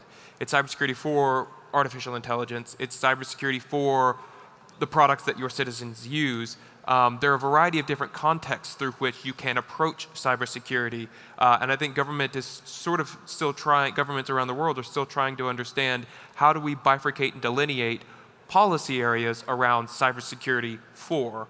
I think that we're starting to see a lot of product security policies and regulations emerge so that not only can citizens feel more comfortable and confident in the trust of the products that they use, but also that governments feel more confident in the supply chains for their own infrastructure. We're starting to see, whether it's here in Europe, the EU Cyber Resilience Act, or in the United States, we're starting to see the development of a cybersecurity labeling regime called the Cyber Trust Mark. There are different approaches that different governments are taking when it comes to product security, and we can go into detail on which aspects of those are potentially problematic and which aspects of those could be genuinely beneficial. But ultimately, it is the ability to engage, the ability to impact the dialogue that I think we're seeing a lot of success stories here in Europe on. Quick question. Now, you mentioned that the fact that the INCIBE exists, the EU, the role of the EU Spain presidency. And again, Spain currently holds the presidency of the EU. And one of their priorities has been increasing EU security, including cyber, of course.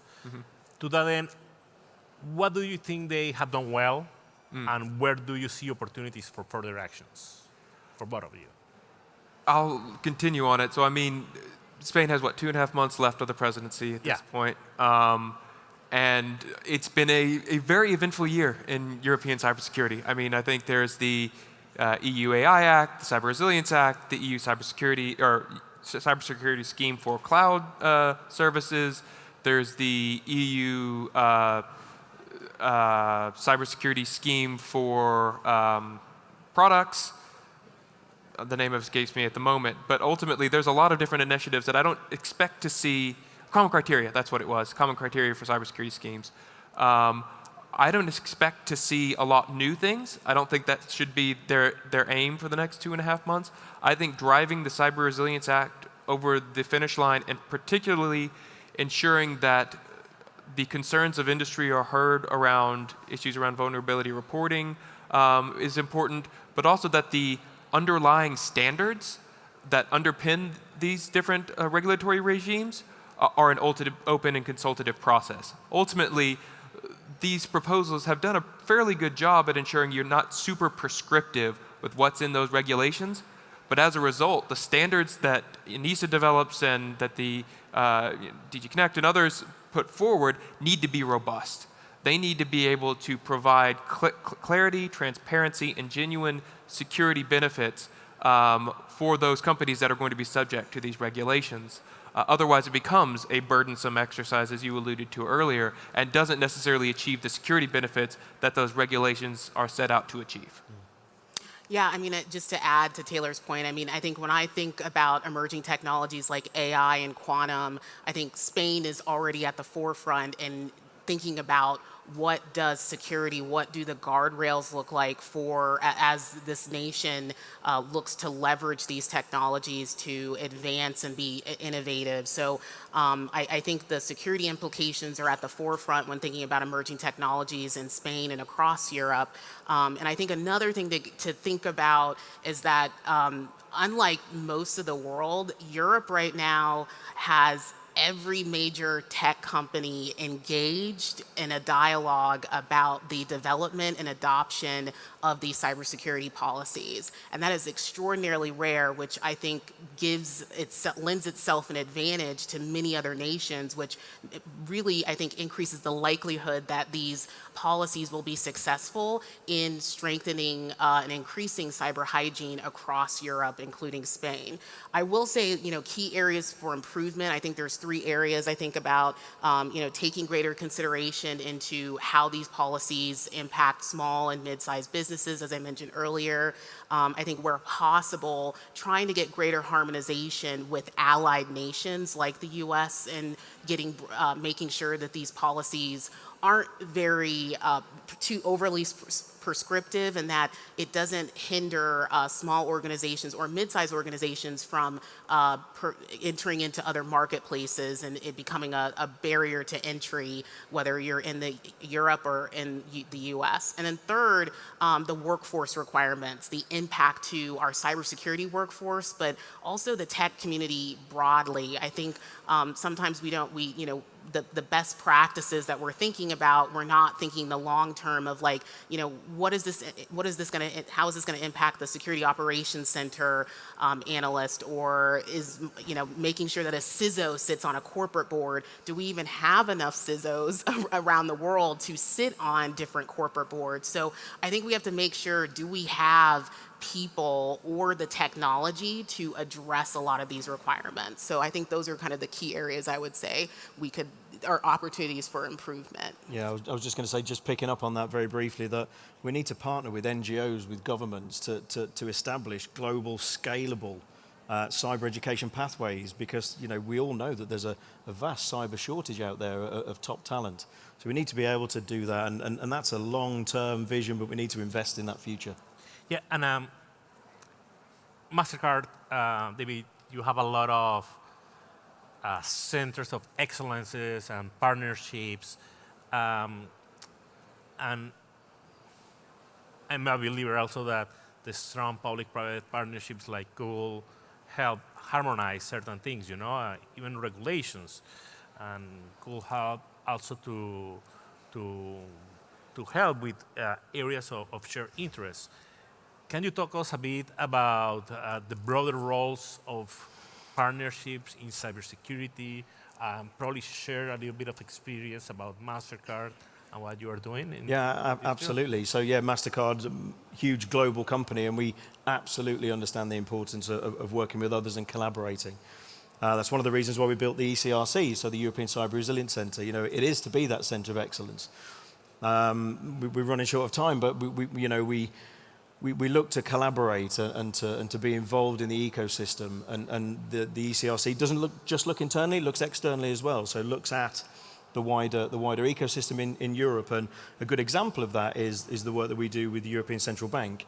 They've got a European Cyber Resilience Board, and I chair for the European Central Bank a group called the Cyber Information and Intelligence Sharing Initiative, which is all about sharing intelligence. It's about sharing information and to make sure that we are as resilient as we can be and in the best space that we can be.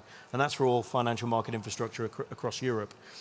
But having collective defense is absolutely key the problem that we have at the moment is that the threat landscape is so complex and fragmented that we struggle to find the piece of information that's necessary to stop an attack happening or to share it. We may share something that we think is important, but actually that one nugget of information that's still inside our system is the piece that actually joins all the dots up together. So making sure that we have proper public-private partnerships, being able to have real bi-directional flows of information, because at the moment the current model falls a little bit short. We need to make sure that we're doing all that we can to address that. And at MasterCard, we're really passionate about that. And the more that we can do, the more that we can engage in that space, the better. And as an example, we haven't got Angelica and us on the stage everywhere. Today we're in the UK Home Office helping them produce their cybercrime plan over the next 5, 10, 15 years. So there's a lot of good work ongoing in various organizations, various government agencies. And the more that we can get together, the more that we can partner, the better it will be for everybody. Just to quickly echo some of that, one of the big focuses of the U.S. National Cybersecurity Strategy was on shifting some of the liability to those companies that have the resources, the product manufacturers. Intel is one of the leading edge chip manufacturers in the world, and one of the few companies that can actually do something with hardware security, right? There's a very narrow subset of actors. And so I think generally, those of us that are responsible for product development and product security want to be able to engage with governments, want to demonstrate the good practice that are happening in these different pockets. Where the challenge is when we have to meet with 15,000 different organizations, when really if we could solidify and collect our efforts into singular locations so that we can demonstrate to government where those nuggets of best practice are so that they can utilize them and utilize their power of convening and their ability to impact everyday citizens in a way that that our companies necessarily might not necessarily be able to do. I think being able to facilitate that is important. We have just 5 more minutes. AI topic. Everyone is talking about AI in every single place. Spain actually has been talking for AI for a while. Actually, INCIBE is part of economy. They have the secretary was this morning. She's the secretary for AI. Spain has voted to pass the AI EU AI Act by the end of the year.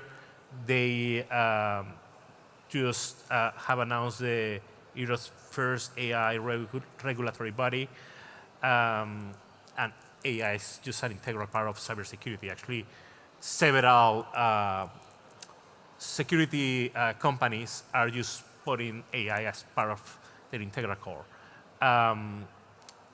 What steps do you think governments can or should take to ensure AI that AI for cybersecurity purpose continue to be fostered in a secure, efficient, and transparent way? Very briefly. Yeah, I mean, I think of two things. One is similar to what's happening in the U.S. is staying up to date, staying educated on these issues.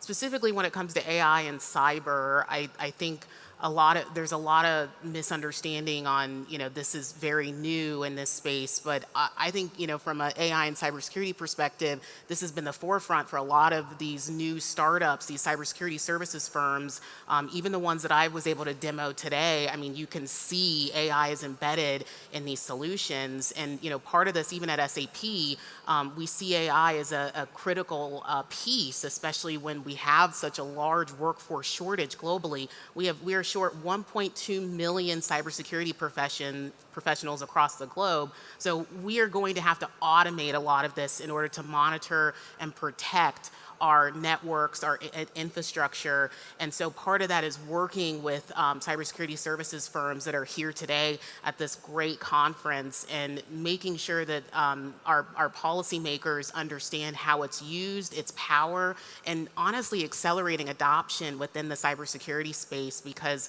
the threat landscape is evolving, as David mentioned. And so in order to adapt quicker and arm our cyber defenders with better tools, AI is going to be a critical part of that, and just staying up to date on what that looks like, and also monitoring the reports. A lot of tech companies provide reports on cybersecurity threats to include how AI is impacting that or influencing that. And then the second piece is just making sure, and I think the EU does a good job of this, is staying agile with its policy making. I think the EU AI Act will definitely need to be updated once it's finalized, probably before the ink dries probably. I mean, when it was first introduced, we didn't have ChatGPT. Now we have ChatGPT, so we need to think about, okay, there's generative AI, but what's next? We know that more is coming. This is just the tip of the iceberg. And so making sure that the policies stay agile, that they're kept up to date, is really important, especially from a cybersecurity standpoint, because this is about making sure that, especially for Spain, as I mentioned, being at the forefront, looking at these emerging technologies and already thinking about the guardrails and the best practices from a cyber hygiene perspective, but making sure that, again, we're inclusive of all stakeholders, getting the inputs now, and talking with, whether it's academia, business, what's coming, what's in the future. So I applaud Europe on getting this out there, being at the forefront. I think the US, if you are looking now, they're having these discussions, trying to figure out how to regulate in this space. But I think the two things to me that are going to be key here, especially for an emerging technology like AI, is going to be staying educated and making sure that these policies remain agile and up to date. I mean, I'll be brief. I know we're out of time.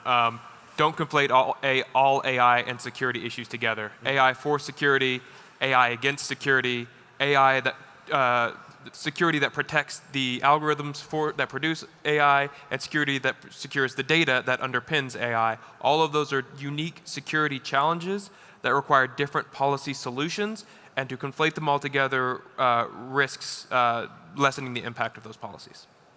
Do you want to add something? No. Well, I can see we're over time. No. Thank you.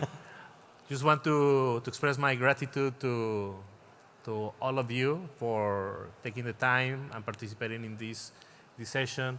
And want to express my gratitude to the audience, and special gratitude to INCIBE for the invitation. Had not been at the ENISE for a while, but being here is no mistake. Have been a few years since my last ENISE, but I remember the 2013-2014 edition.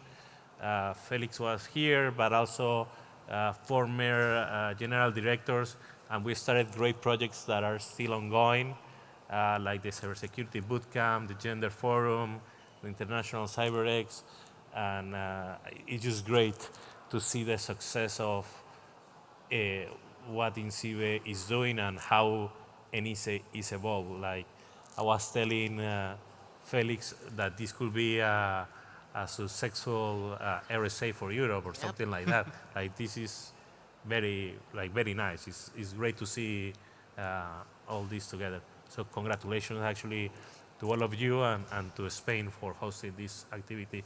And thank you once again to my dear panelists. Thank you. Thank you. Thank you very much. Thank you very much. Por ahí.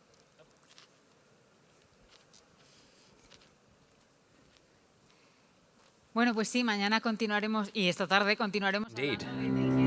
Later this afternoon and tomorrow we shall continue to talk about artificial intelligence, entrepreneurship, cybersecurity. And do not forget that we will be back at 3:30 to talk about internationalization. See you there.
you, but there's something that's inside. Made me feel that I miss you, but I never have enough. I thought I never.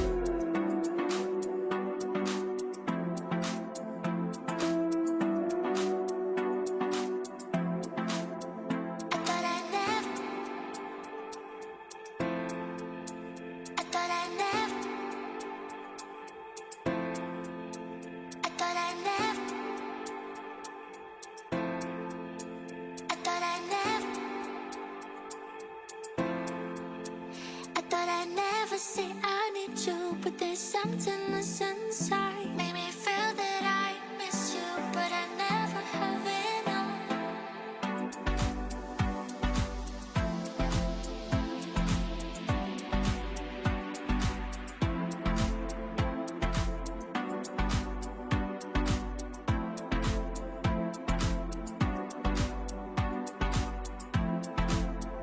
I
tardes, bienvenidas y bienvenidos de nuevo. A Come again, those who are present here and those who are joining through streaming.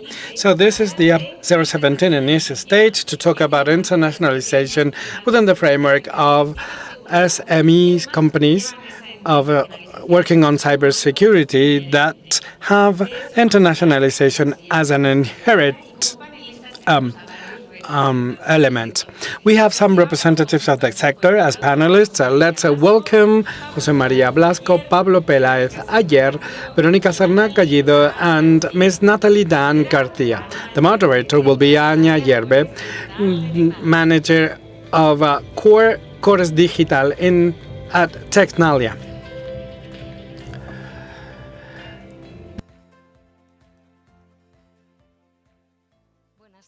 Good afternoon, everybody. If we talk about cyber threats and cyber attacks, undoubtedly we are facing a world phenomenon. And as a result of all this, the cybersecurity market has become a global market for our companies. To talk about internationalization, we have on board today 3 companies that are already doing this job, and they're going to talk about their experience. And we also have on the stage ISEX, in charge of promoting internationalization from all standpoints. So let's start with you, Mr. José María Blanco. What is your experience at ISEX, the Spanish Institute? What is the motivation behind the internationalization wishes of companies? First of all, thank you, Anna. I represent ISEX, but also the internationalization department of INCIBE, because we've been working together to promote internationalization of cybersecurity in Spain for years. And we are working really more and more. We multiplied by 3 the budget that we use to promote internationalization. INCIBE relies on more funding, more initiatives. We are working really more and more, and that's why I'm very happy to be here. I'm sure the colleagues of this roundtable are going to explain later how different companies are being internationalizing their activities. What we can see, like other sectors, with some nuances though, is that Spanish cybersecurity companies look for scalability when going abroad. This scalability level in other sectors implies to sell more. I want to find distributors or buyers. So you introduced me as someone representing internationalization in the broader sense. So internationalization means more than finding buyers abroad.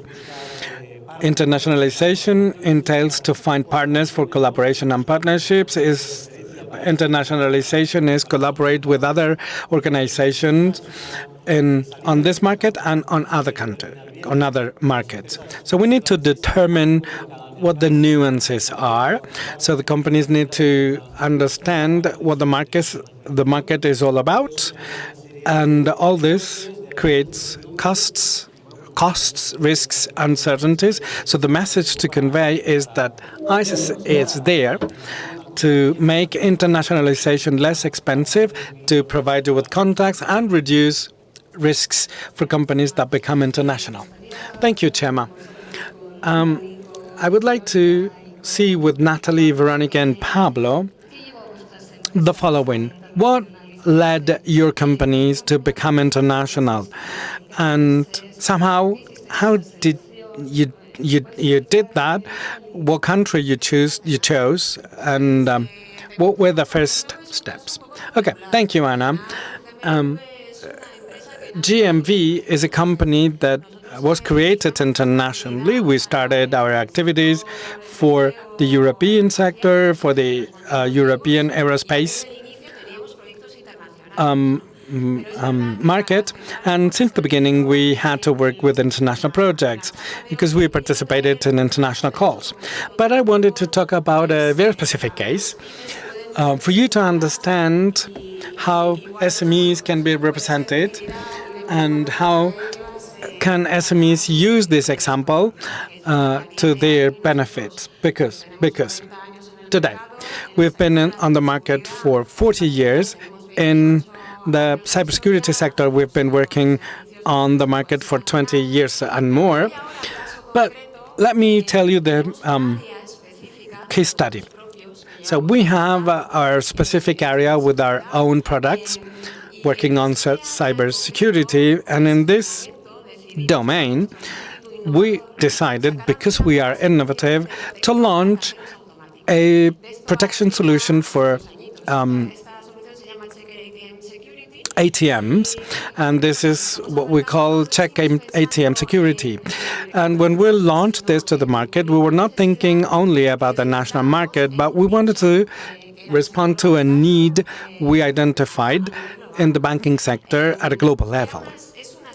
So this is a solution which protects logical threats, and it was disrupted when we launched it because ATMs suffered physical attacks like explosives or some things like that, things that are really horrifying. So what we did was, when you become international, when you have a product, when you want to launch this into the international market, the first thing you do is you study your target market. In this case, was the number of ATMs per country. So the next thing we did is to look at the demand. And in cybersecurity, unfortunately, demand is associated to the existence of threats. So this led us to have our first project. The first one was big in Brazil, then in the rest of Latin America, and then in Mexico, which is still an incredible lab of attacks and with many creative people. Then we moved to Eastern Europe, where there were many creative attacks. And other geographies like Western Europe or some countries in Asia were later attacked. So we needed to evangelize them because they didn't suffer from these kind of threats. That was what I wanted to comment on in the beginning. Okay, Natalie?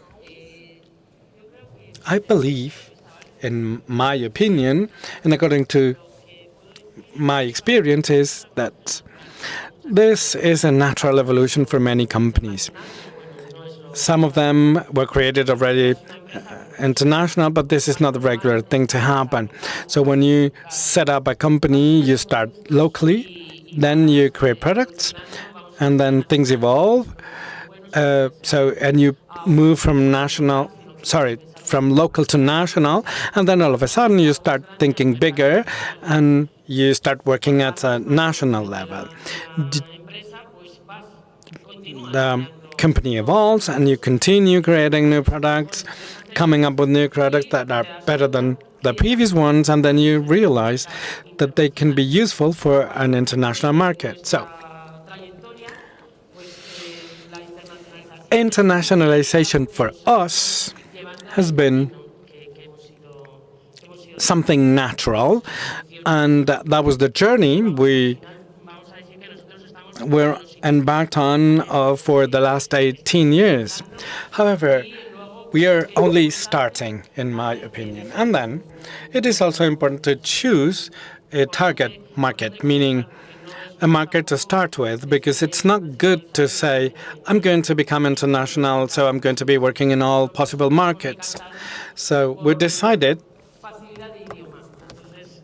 that language was important, so we are starting with Latin American market, the Latin American market, Mexico specifically.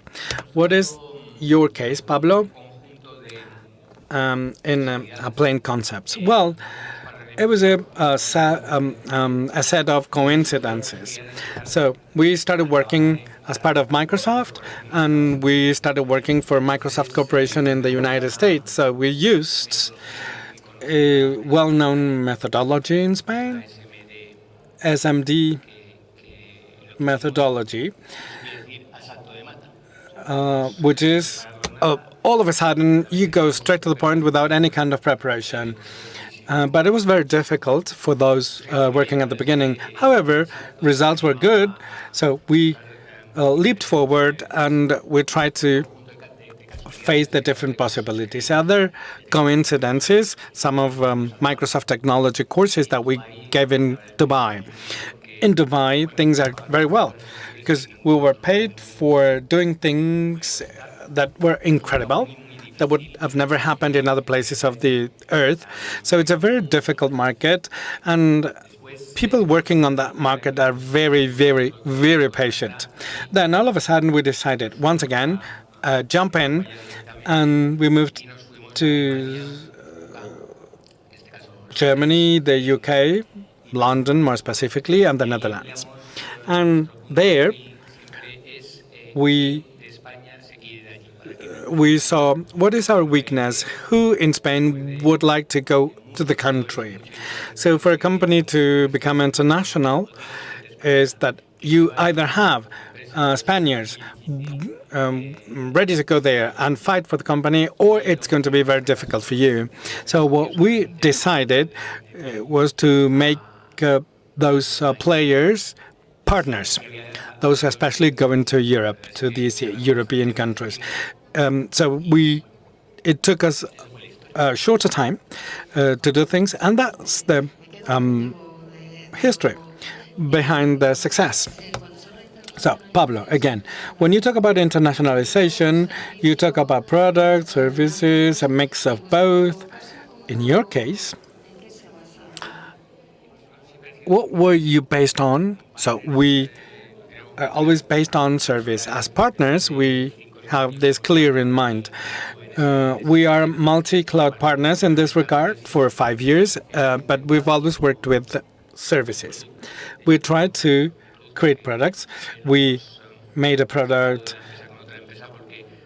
that was launched by another company of our company, because a service company, by definition, is not a product company. It's either you do services or make products.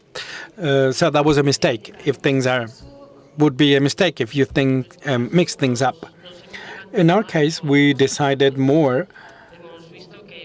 We opted for product. It could be easier to find, let's put it this way, a partner hash distributor figure in the area, and it's easier for you to do that with a product, especially for distribution. I would like to insist on the fact that you need support. In our experience, it's important to have institutional support. We've been trying to start working in the Mexican market for years, and we couldn't do that before on our own. It was not an easy task for us. We are small, so nobody takes you seriously. However, once we reached Mexico together with INCIBE, we could see that things people take you more seriously. We are a serious company together with a serious organization, and we participated in different fairs and conventions, and it was easier for us to work with products. So for you, Natalie, is basically products. Well, what I wanted to present to you was based on a product, but truth be told, we do a little bit of everything. We also provide services. Service and products, the internationalization strategy is different if you decide for products or services. In terms of services, we have staff members that are located in other areas to work with customers, and then all of a sudden you start thinking about having a local office with local resources that generates scale economy, because you are in a specific region and you can cap talent there. But for products, the services, the strategy is different,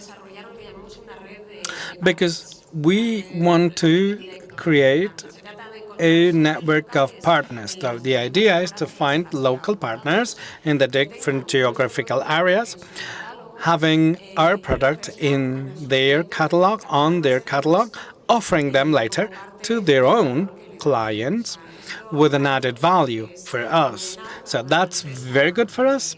That's very good for a company that has a product on a market, because you don't have to invest in trading or technical resources in each area. It's also good to reach other targets, but it's also good for clients, because then get from their regular provider new solutions in their local language with the local support. So, as everything, you need to know, depending on what you launch on the market, what are the ways out, the better ways out for you.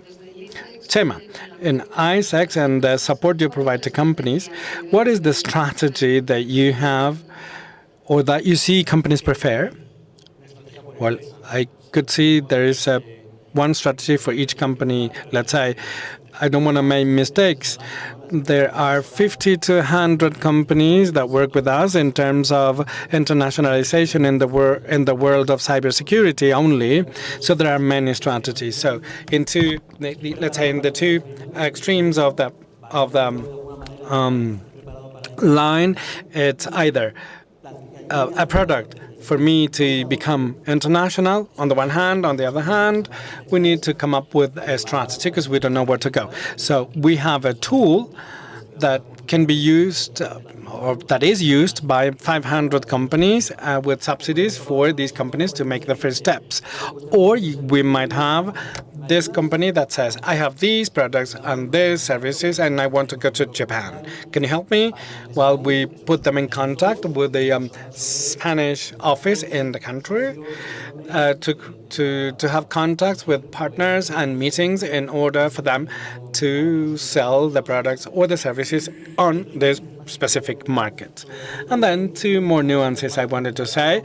Product on services, all of a sudden, as Pablo was saying, go directly to the point. And so product and services, if a company is internationalizing services, they must be ready for local staff members, which delay probably the signing of contract for some months. So this is important to start contracts before or not. In terms of a geographical area, and this is the average, because I said before we have different strategies, but on average, Spanish companies in some Eastern European countries, they go first and then they go to Latin America because of language. So in cybersecurity, we are a little far. But the most important leap forward would be to the United States. These account for 40% of the for the market, which seems natural. So I think this trend is going to continue, meaning trying to find references and clients in the US.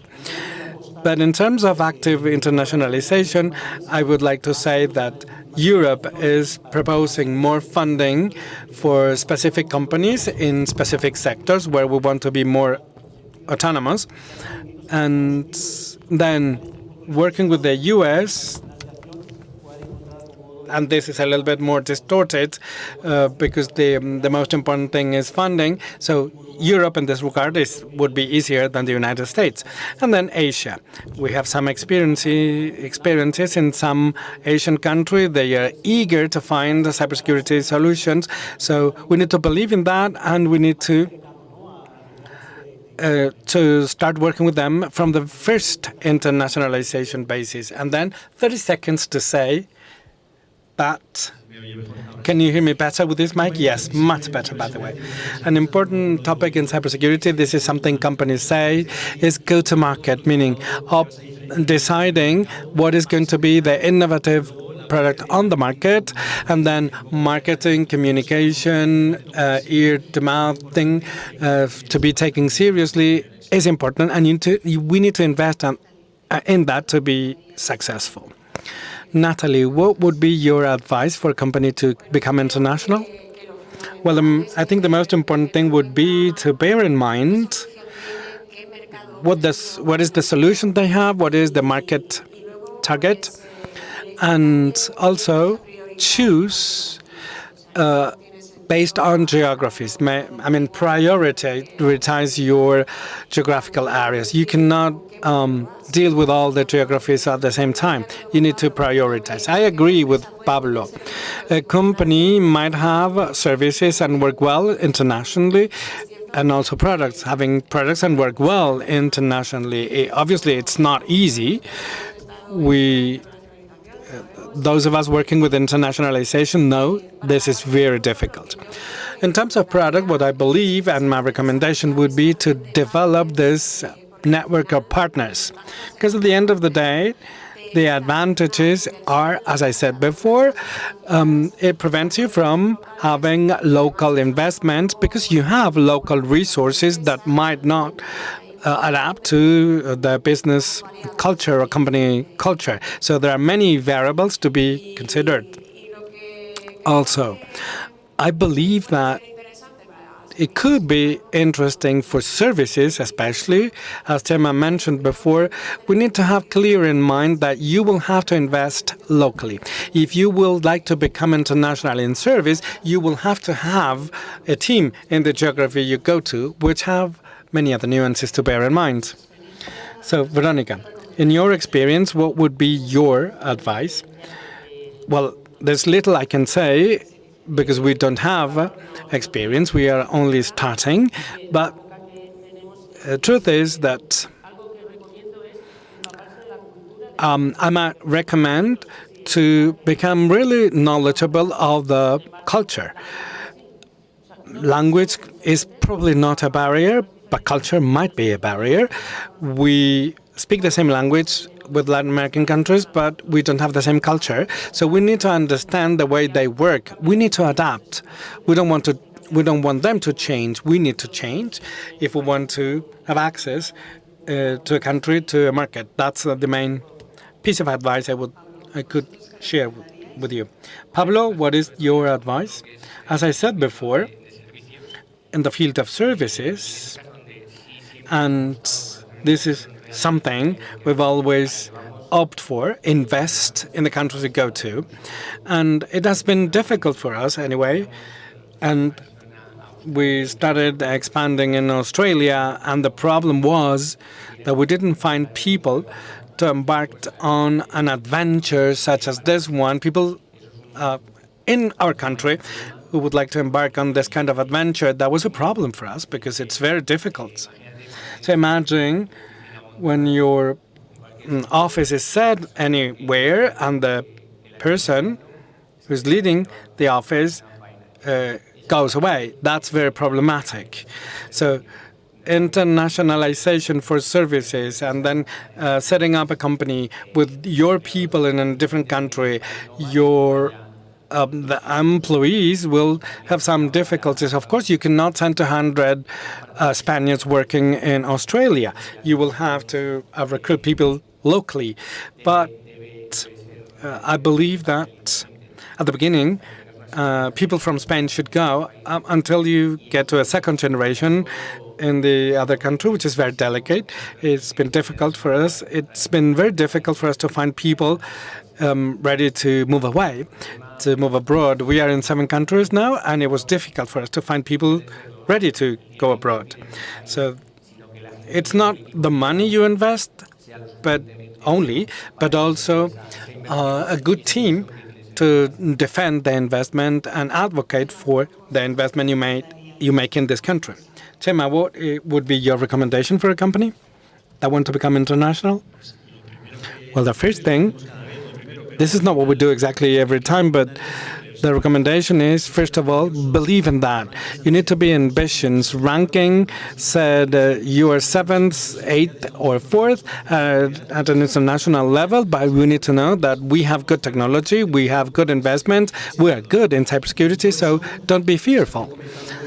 And having said this, and as I mentioned before, and as Pablo mentioned before, many companies provide services to Spanish or foreign multinationals in Spain, should be accompanied in other countries. That would be a natural way out. And also choosing a product or a service that will make the difference, something that is going to be innovative, that is going to be your flagship, and you will be able to cover different markets. So starting with 1, 2, until you add up more markets. And the other recommendation is come to INCIBE and other commercial offices that we might have, because we have tools to make internationalization cheaper, and providing this internationalization activities with value added, and also networking, contacts, operations. And also we say that when your international counterparts say to you what you have to do, to become international in another country, establish here with this funding, etc., etc. Sometimes what they say is not true. We have different strategies, and as many as companies that are becoming international. So we need to be aware of the nuances that might happen in the different countries, and we are there to provide you with recommendations in this regard, because we are reaching the end, of this session. Please, just one sentence, one phrase to conclude this roundtable. We start with you, Chema. I believe that cybersecurity is one of the sectors that was originated globally. Companies are globally from the beginning, which does not mean all companies are ready to become international from the onset. Some of them are, but not all of them. So recommendations are needed, and accompaniment is needed to make internationalization more fruitful. Natalie, allow me to steal a phrase from Chema that I really liked. So believe in that. Believe in that. Create Spain label. I'm a part of a multinational company that represents Spain very well. I'm really proud of being Spaniard because I've worked in this company. I think this is very important. We need to share this. We need to move forward with that, because many times the main inhibitor is ourselves. So thank you, Natalie, Veronica. What I wanted to say is that becoming international takes an effort in terms of time and money, obviously. But I wanted to say that this should not be considered as a way out, meaning things are bad in Spain, so I move abroad to take my products and services. Because if something is not okay for you at home, it's not going to be easy for you to make it work abroad either. And also believe in that, because we are good in that and we can do that. Thank you. Veronica, Pablo. Internationalization must and can be done. Thank you very much. Thank you all. And I hope you've enjoyed this roundtable, the participants, especially those who are here and also those who are connected online. Thank you.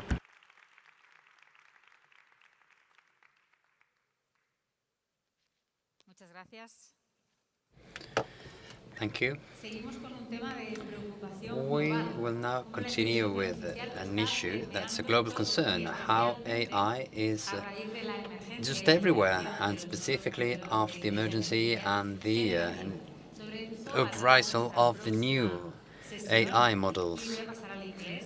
This is our last session, our next session, and I shall invite Eva Ben, Senior Security Program Manager at Microsoft.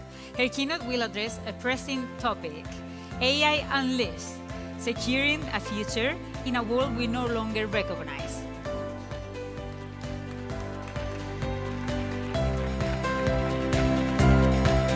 Yeah, I have bad news. Don't be so excited.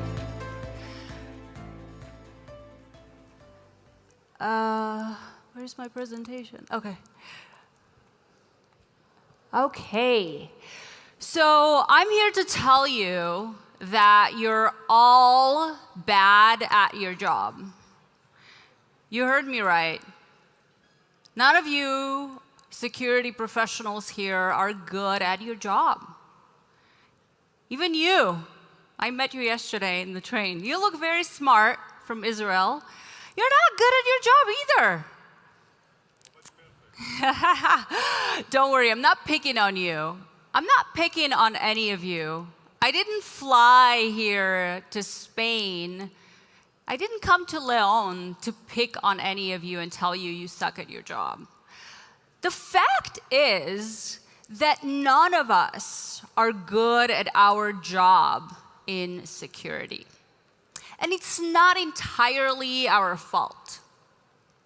With the rise of AI, we are undoubtedly entering a new era in the field of cybersecurity. AI is changing our job and our lives so fundamentally. It's impossible for any of us to be good at our job. And some of you may already be thinking, is she crazy? My job has nothing to do with AI. What is she talking about? Well, I think that as security professionals, we all need to acknowledge that AI is no longer just a buzzword. AI is quickly taking over every aspect of our lives. And whether or not AI security is explicitly defined within our job responsibilities, it's only a matter of time. And therefore, each and every one of us here and beyond share accountability to take ownership of securing our future. Our future is here, and it's powered by AI. Here is a mind-blowing fact for you. ChatGPT reached 1 million users within 5 days of its announcement. 5 days. And to put things into perspective for you, I actually used some other big tech names and how long it took them to reach 1 million users. Today, ChatGPT has over 100 million users and over 13 billion site visits a day and growing. But I'm not here to talk about ChatGPT. The only reason why I'm mentioning ChatGPT is because it helps me illustrate my broader point, which is that AI is taking over quicker than we could ever have imagined. AI is taking over whole industries, from self-driving cars to now writing code for us. We rely on AI for more and more of our daily routines and even our jobs. So there's still a lot of things we don't understand about AI, though. And like any relatively new field in technology, we have more questions than we have answers. And don't get me wrong, the AI and machine learning technologies are not necessarily new, but they are new for the majority of the people on this planet. And we have never seen them being adopted and used with the rate and the scale that they're being used around the globe today.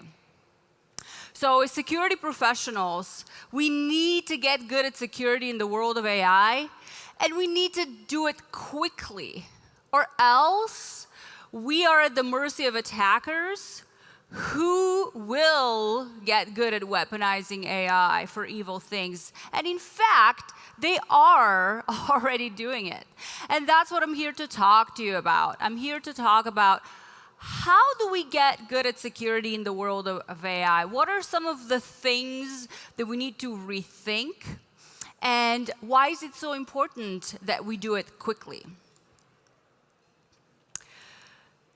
So we've been through this before. With each major technology advancement that has changed our world throughout history, we've had to relearn security all over again. We've had to shift our approach and our mindset to adapt to the changing world and the changing threat landscape. Let's take a look at a few examples. When the transition from mainframe to PCs happened, we were not good at securing PCs. The only thing we knew was mainframes, centralized computing systems. We didn't understand the threat landscape. We didn't understand the threat vectors. We were not good at our job. We had to shift our mindset. We had to learn new skills that required us to secure the operating system, to securely transmit and store data on these decentralized devices. Then we had the web, with the wide adoption of the internet. What happened then? There was no such a thing as web security as a field. We were not good at web security. In fact, we didn't know how to properly configure web servers. There were no secure coding practices. There were no proper guidance or consistent practices around applying web application mechanisms such as encryption, authorization, authentication controls, and so forth. The trend continues with the proliferation of the iPhone and the introduction of the smartphone era. Think about it. All of a sudden, our world was different. The way we communicate with each other was forever changed. We could access and transmit sensitive information from across the globe just from within our pockets. And for security professionals, that introduced a whole different ball game when it comes to attack surface. We'd never had to deal with anything like this. Once again, we had to change our approaches and adopt. So in each one of these examples, we see a common trend. We were once bad at our job in the world of security. We had to readapt, shift our approaches, and get better at it. And those that adapted faster are the ones that flourished. And now, in 2023, we have AI going mainstream.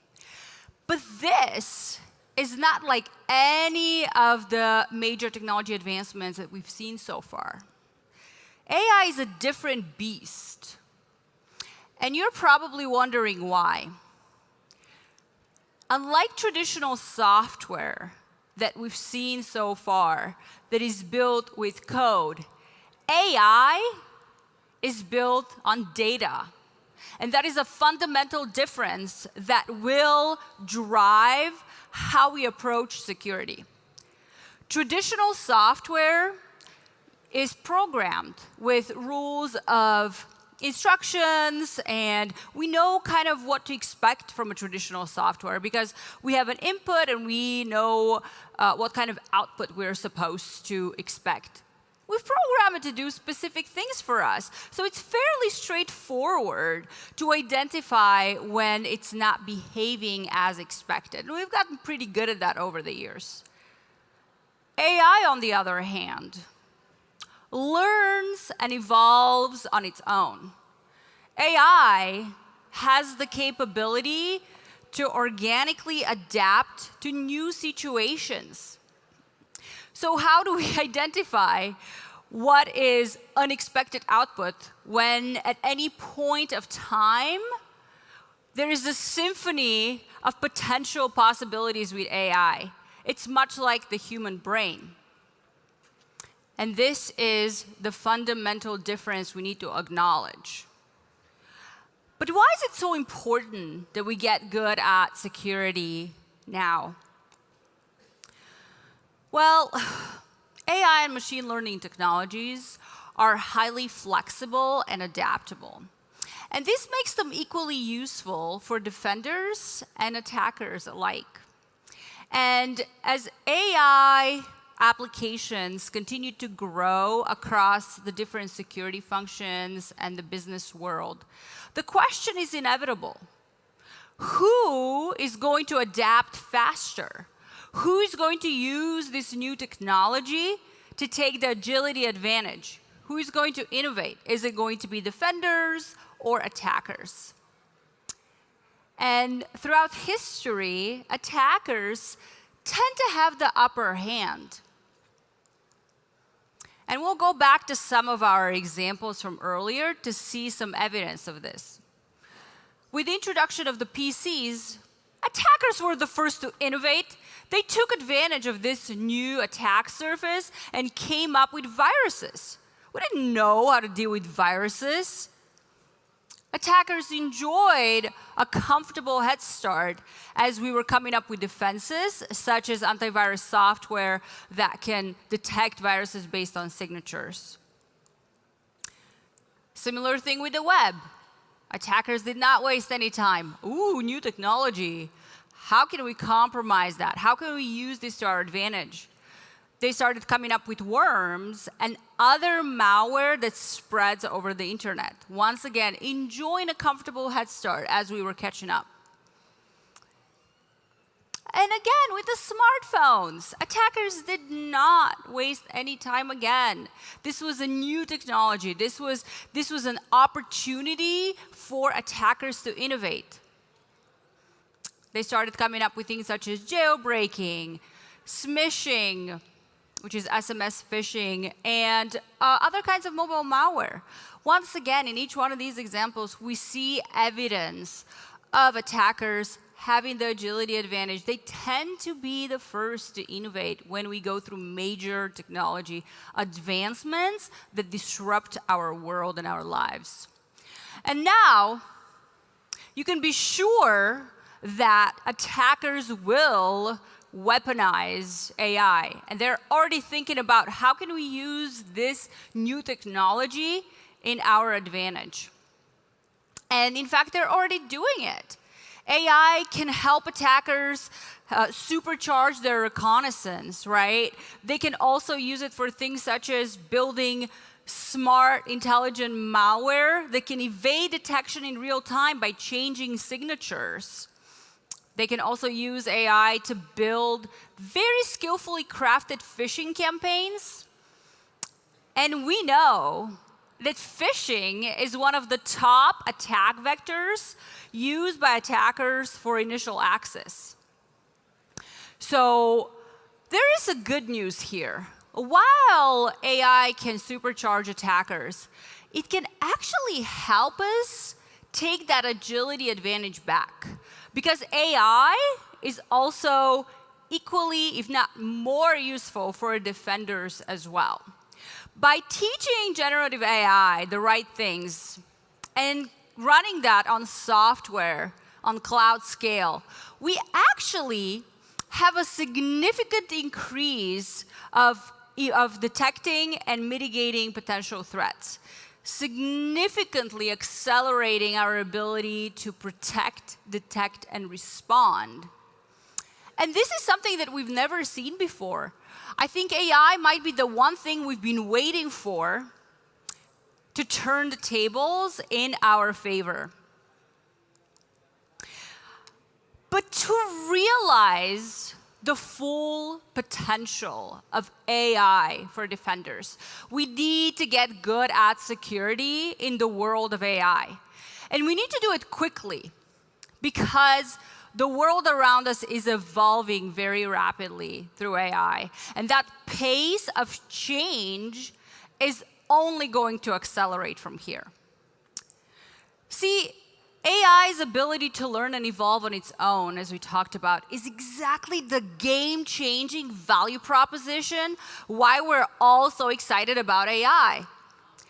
But this, ironically, is also the unique challenge that we face with AI.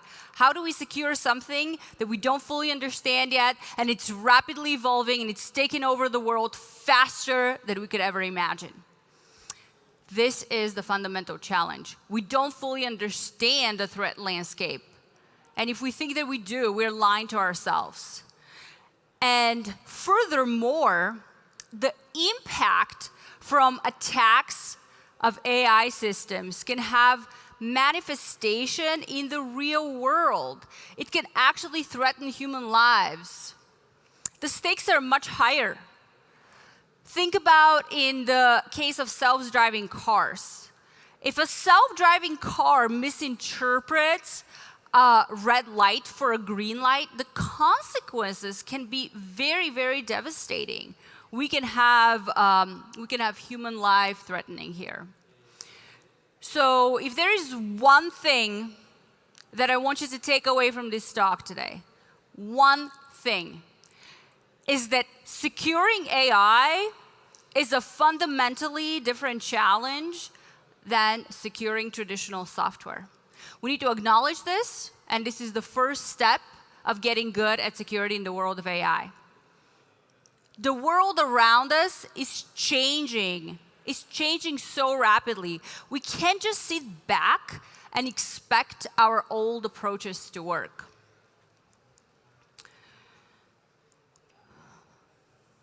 So you're probably wondering, well, what are some of the things that we need to think about, right? What are some of the things that we need to rethink? And I believe that there are 3 key attack surface areas that we need to reconsider altogether that will completely shift our approaches. This is how we secure our data, how we protect our AI models themselves, and how do we protect the users. And I think that that last one might be a surprise to some of you, but this is probably the biggest challenge when it comes to AI. So when we think about data in AI systems, as AI becomes more and more prevalent in our business world across the globe, the data and the knowledge stored in these systems will become increasingly high prime value target for attackers. And protecting the confidentiality and the integrity of this data will become an increasingly important part of our job. And it will require a lot of effort and a lot of resources. And we need to think about this now, not after the fact. Furthermore, data, when it comes to AI, can be weaponized in ways that we never had to worry about with traditional software. For instance, training data poisoning is one growing concern in the field of AI. This means tampering or compromising the integrity of a training data of an AI model. This, as we all know, and we kind of alluded to earlier, data represents the AI's interpretation of the world. So tampering with this data can skew and change how AI interprets the world. As a result, it can make it evil. It can make it do things that it's not supposed to do. It's much like when we go to school, right? We tend to behave and learn based on the things we learn. So that is our interpretation of the world. And so this is a very important kind of thing, especially when we talk about AI systems that support healthcare, right? Poisoning that training data can lead to misdiagnosing patients. It can lead to issuing the wrong treatment plans. And obviously, we can have very, very serious consequences. And this is why it's super, super crucial that we start considering how are we going to be protecting this data now. Protecting the integrity of the AI models is also super important. One example of AI model compromise is AI jailbreaking that is very, very popular already. So in concept, AI jailbreaking is similar to traditional iPhone jailbreaking that enables you to bypass certain restrictions in the Apple operating system and make the iPhone to do whatever. So essentially, AI jailbreaking helps you bypass the intended guidelines and the intended use for the AI model. A popular example of jailbreaking was Dan, which was extremely popular earlier this year. There are more coming out now, but Dan was very popular with ChatGPT specifically. And so Dan, there were many, many versions of Dan, but how it worked was you use special evil prompt engineering to elicit ChatGPT to adopt an alter ego and communicate with you in ways that it's not intended to do. So people can use it for all kinds of things, from silly things to evil things. So from spreading propaganda to lying to you, or to even help you build malware. And this could be very serious. Now, note that ChatGPT has patched this vulnerability, and it no longer works, but there are many more versions of this. And so I wanted to demonstrate how this works. And so I used Dan to tell me that unicorns are real, just for you to see how this actually works in action and how simple it is. So here's the prompt. I'm obviously not going to be sharing the prompt.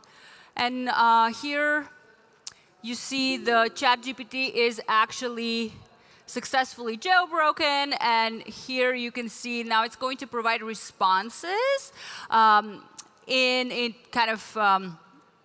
these different alter ego personalities and its classic personality.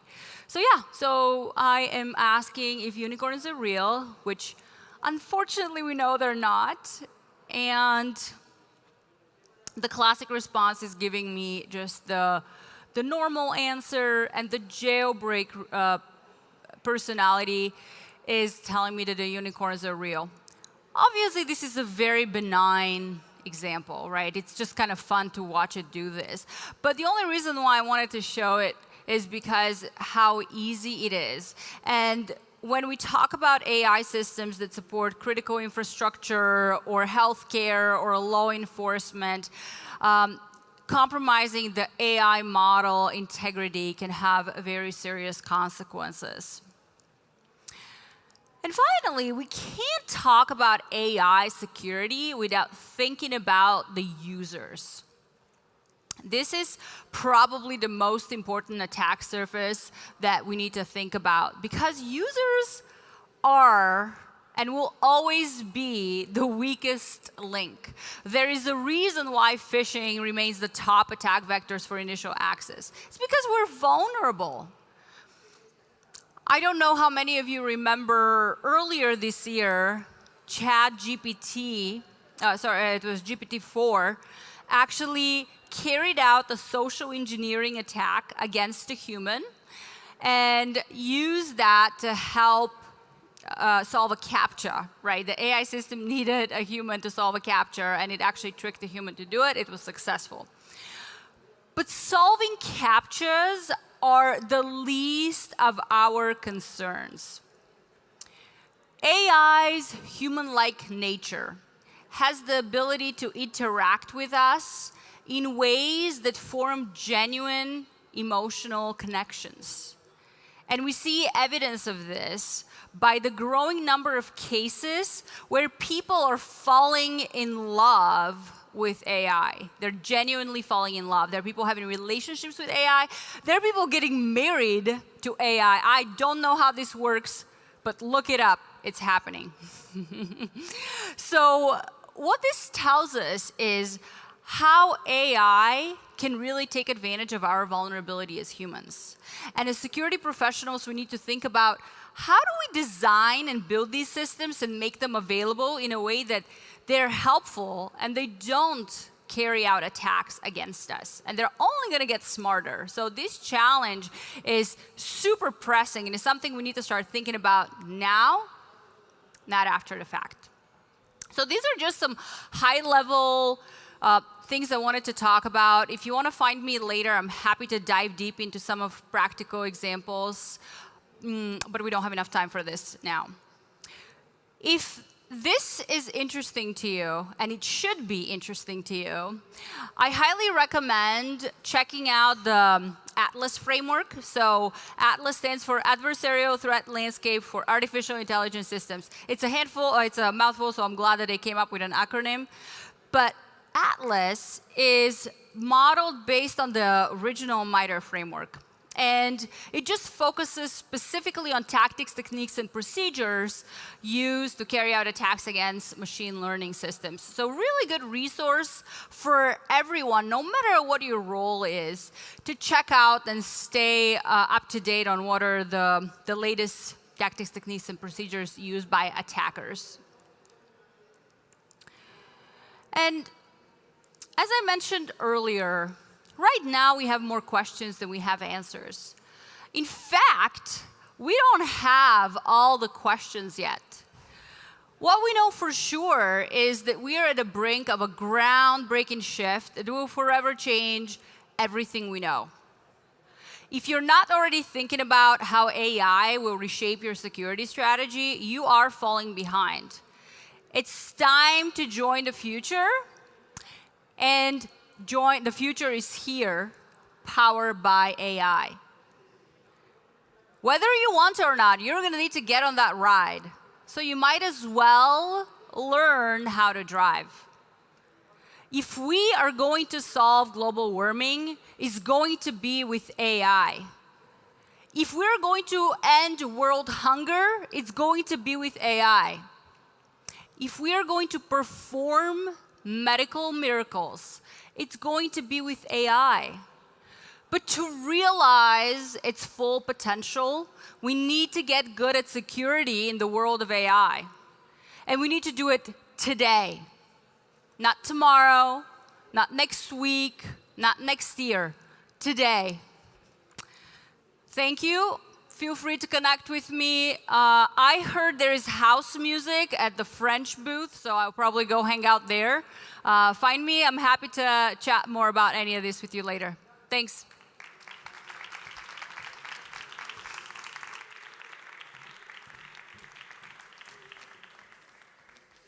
Thank you very much, Eva.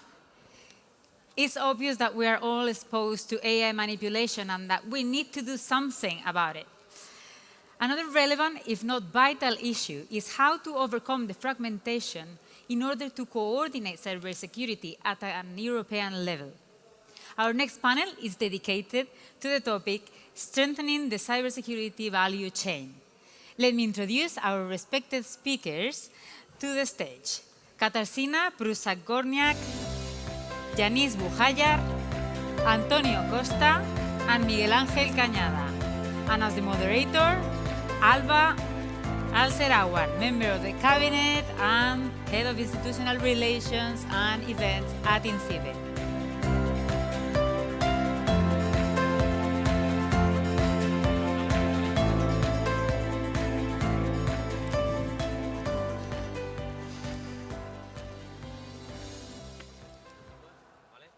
Good afternoon, everyone. It's time to talk about strengthening the value chains in cybersecurity. In the EU, we are 27 countries and 27 cybersecurity ecosystems. Let's turn them into one. Let's join efforts as the European Cybersecurity Competence Center based in Bucharest and the 26 national coordination centers do in each member state.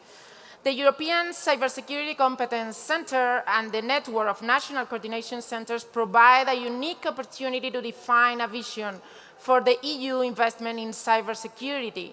This EU initiative aims at strengthening its leadership and strategic autonomy in the area of cybersecurity. Also, it aims at supporting the Union's technological capacities, capabilities, and skills related to the resilience and reliability of network information systems, including critical infrastructure, and aims at increasing the global competitiveness of the Union's cybersecurity industry with a strong focus on SMEs and startups.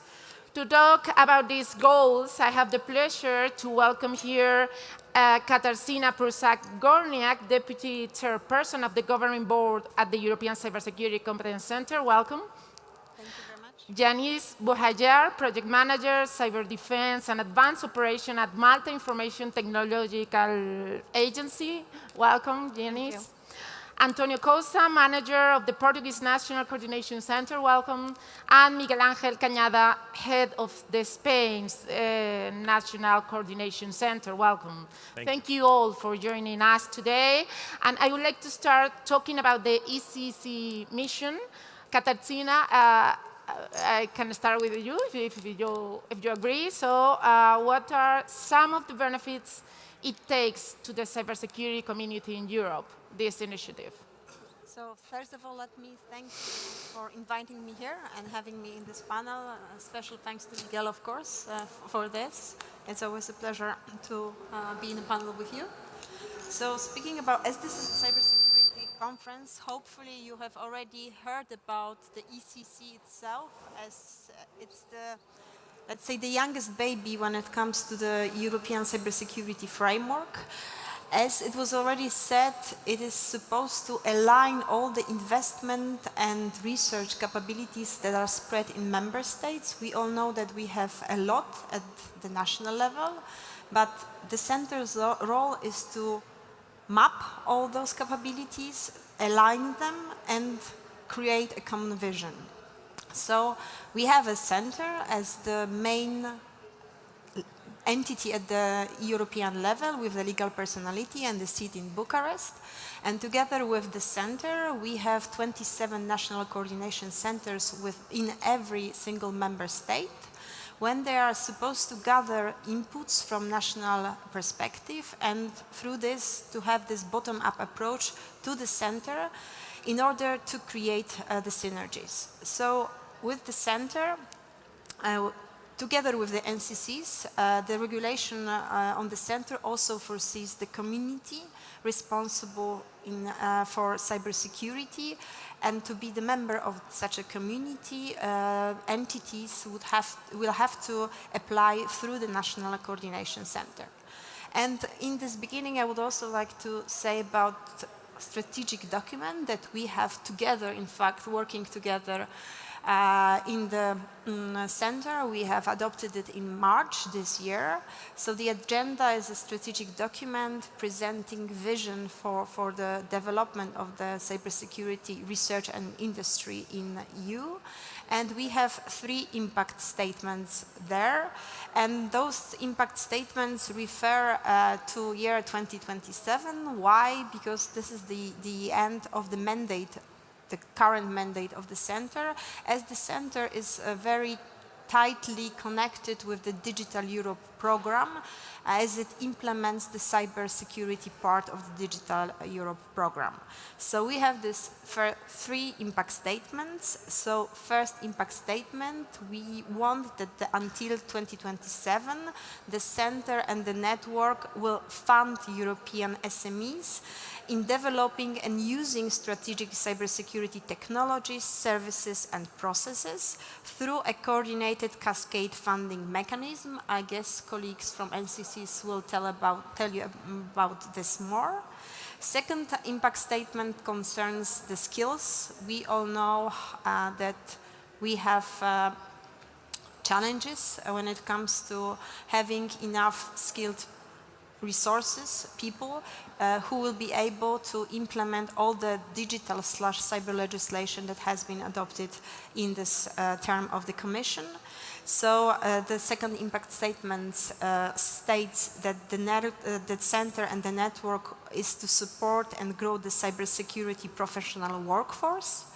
And as the agenda is a very high-level strategic document, the third impact statement indicates that we should further work on an action plan where we will more concretely define what should be strategic aims and exactly what should be the tasks and undertakings that we will be foreseeing in the coming years. So this would be for the beginning. That's not, yeah, a lot of benefits. So what do you think, what's your thoughts, Antonio?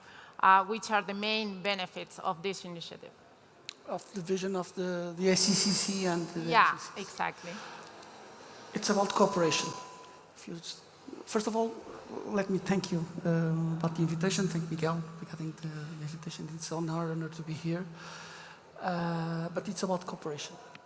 It's about collaboration. It's about getting our needs of Europe in order to get all along the necessities that we have. So when you talk about the NCCs and you talk about the ECCC, it's difficult to distinguish them in this case because they are interconnected. The model of trust is being set up and based upon a community that each of the member states needs to put on in their countries. So the NCCs have a very important role in this case, not only to put the grantings national-wide, but also to, in some manner, try to influence the financial that comes from Europe in a coordinated manner. So it's like this. So. ENISE, please. From our end, it's more the sharing of experiences. It's a very, very good benefit for us. It comes in use when we have a project, an initiative, we see what other NCCs have implemented, and we see their lessons learned, and we can always improve our initiatives to make sure that we have a successful project initiatives at the end. Cooperation, share of experience. Miguel Ángel. The ECCC provides a unique opportunity to boost the EU invest in cybersecurity. How and why? Well, thank you, Mike. First of all, I want to thank my colleagues for being here.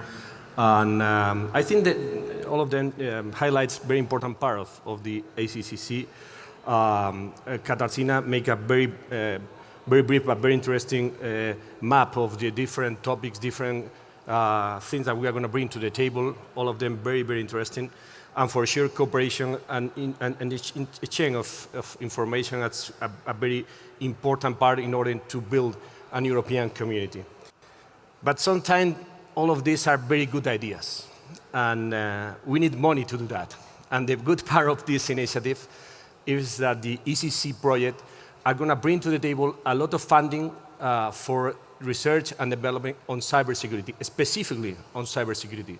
So that is why we think, at least I think that it's a very important project, because we are going to have one instrument of the Commission, of the European Commission, that is bringing all the countries, all the member states in the same table, and we are been discussing the different instruments, the different activities that we can address to face one of the big challenges that we have, all of the countries have in the top 5 of their problems, that is cybersecurity defense. And we have these programs with this funding. We are talking mostly 1.6 billion euros only through the Digital European Program. The Cluster 3 of Horizon also will have a similar amount of money, but we have a lot of different programs. For example, the Defense Fund, the Defense European Fund, that it has like 8 billion euros through this 2021-27 program that has a lot of activities related with cybersecurity. So for me, it's a very important thing that all these member states work, and I think we are working on this line to address all the things that my colleague said, and to have all this roadmap to work on that. And also, the important part is we have all these finance instruments. I'm pretty sure that if we have an open window to address all these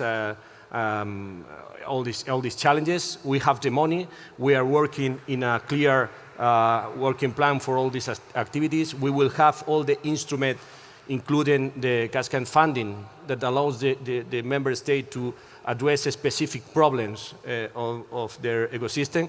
So probably this is the main important part of this kind of funding, that we have something specifically for cybersecurity, and we have the teams and the instrument of cooperation between member states to do that. Probably that will be one of the most important part of the ECC project. Absolutely. It's a great opportunity. Antonio, please, if you would like to add something. Yeah. Yes, I'd just like to add one thing that Miguel told us right now. It's the capability. I was looking, just to make a connection to the earlier presentation, I was looking to the presentation from IA earlier on, and there is a thing that everyone talks about cybersecurity. We need to be swift. We need to be quick to respond to the necessities of the market and to the necessities of the dark force of the cybersecurity. So this mechanism of cascade funding and it's a swift mechanism. It's very important to see that the NCCs have the capability to put the money into the entities through very swift applications inside their countries, looking at the necessities of the countries. So it's this. I think it's one major. It should be relevant to the community that the cascade funding or the FSTP. It's a very interesting mechanism to drive and to accelerate the innovation in cybersecurity in each of the countries, adapted to the necessities of the countries, but looking at the whole European community. So the ECCC and the NCCs have this responsibility to put the machine working. It's not an idea. We're trying to not put it in like just an idea. Try to put the machine working. And we have the fundings. We don't have it. We push the fundings to the market and to the innovators, to the companies, to the researchers, but also to create a market labor force, to skills, to entities. So it's the triangle of the things. It's not of the necessities of Europe. It's not forgotten. It's innovation is putting hardware and software developed in Europe and into the market with the capacity to finance that market, and also to create skills, new skills, develop talents. And the NCCs and the SCC has this triangle put into order. So, sorry, Miguel, just to compliment. No, absolutely. Very good, very good. We're here to add things. So, do you think something to add? It's a great opportunity for sure. So, yes, I'm also if I also may to react, full support for everything that you have said. Exactly, the center is also, because for now the center only implements the DEP, a cyber part. But I guess the big vision is that at some point we will merge all the cyber funding in one entity, and then through this we will be able to coordinate better and not to duplicate, which sometimes seems to be the case. And also to add, because through the NCCs, I guess we can combine industry but also academia. So to make sure that academia produces the capacities that are needed by the industry. So this exchange between the industry and academia through the NCCs within the local community, I also believe that this would be also important. And full support that the best thing in the NCC network is the cooperation between NCCs and amazing people that are there from all the member states, and the possibility to exchange good practices. And again, make sure that we do not duplicate, because most of the things, sometimes I have the impression that were already done, but somehow forgotten that they were already done. Well, on the other hand, both the ECCC regulation and the ECCC strategic agenda lay out implementation tasks in order to foster synergies and coordination between the cybersecurity, civilian, and defense spheres. So, Yanis, how do you believe said synergies could be tackled best from the point of view of the national coordination centers? I think it will be tackled best from workshops and also knowledge sharing by doing the training, as Catalina was saying. There are like the blue team and the red team exercises that we're carrying out. Also the knowledge sharing between different CSERT, and that will be all beneficial. Do you want to add something about synergies? Practical point of view, also hopefully the European Competence Center, now that we have the executive director finally, that will sign a memorandum of understanding with the European Defence Agency. So again, they will closely cooperate and exchange to make sure that there are no duplications between both of them. And of course, it's an ongoing discussion how to ensure the synergies. Civilian and defense synergies, please. I think it's very interesting that what you put on the table.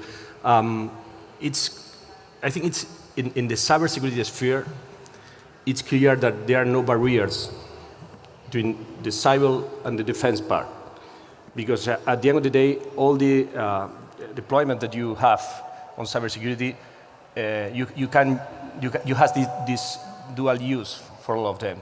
So, of course, it's very important that the private sector, the academia that Katarina mentioned, all the ecosystem goes to work on that. Because at the end of the day, if you work on defense solution, you can put working that solution on the civil part. And if you are on the civil part, a lot of yes, you have this. There are no frontiers between those spheres. So it's quite important that the industry of cybersecurity develop this vertical of the defense, because at the end of the day, there is a lot of innovation for defense techniques, let me say it that way, that bring and helps a lot capabilities for the cyber sphere.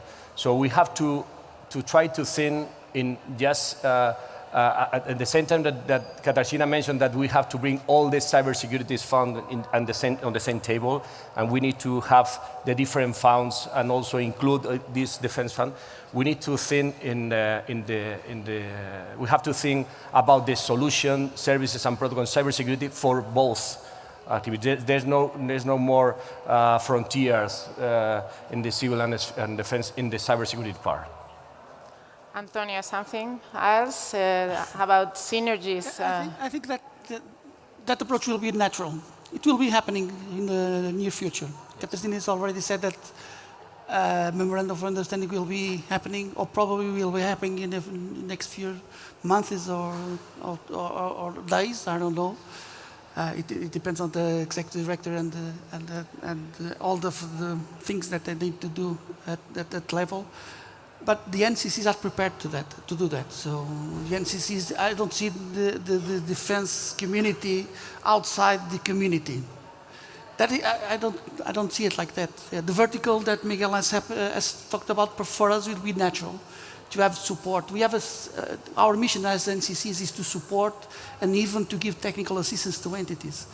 So I don't see how we can separate the support to defense funds that have calls to do development or to transfer technology from civilian to defense or from defense to civilian.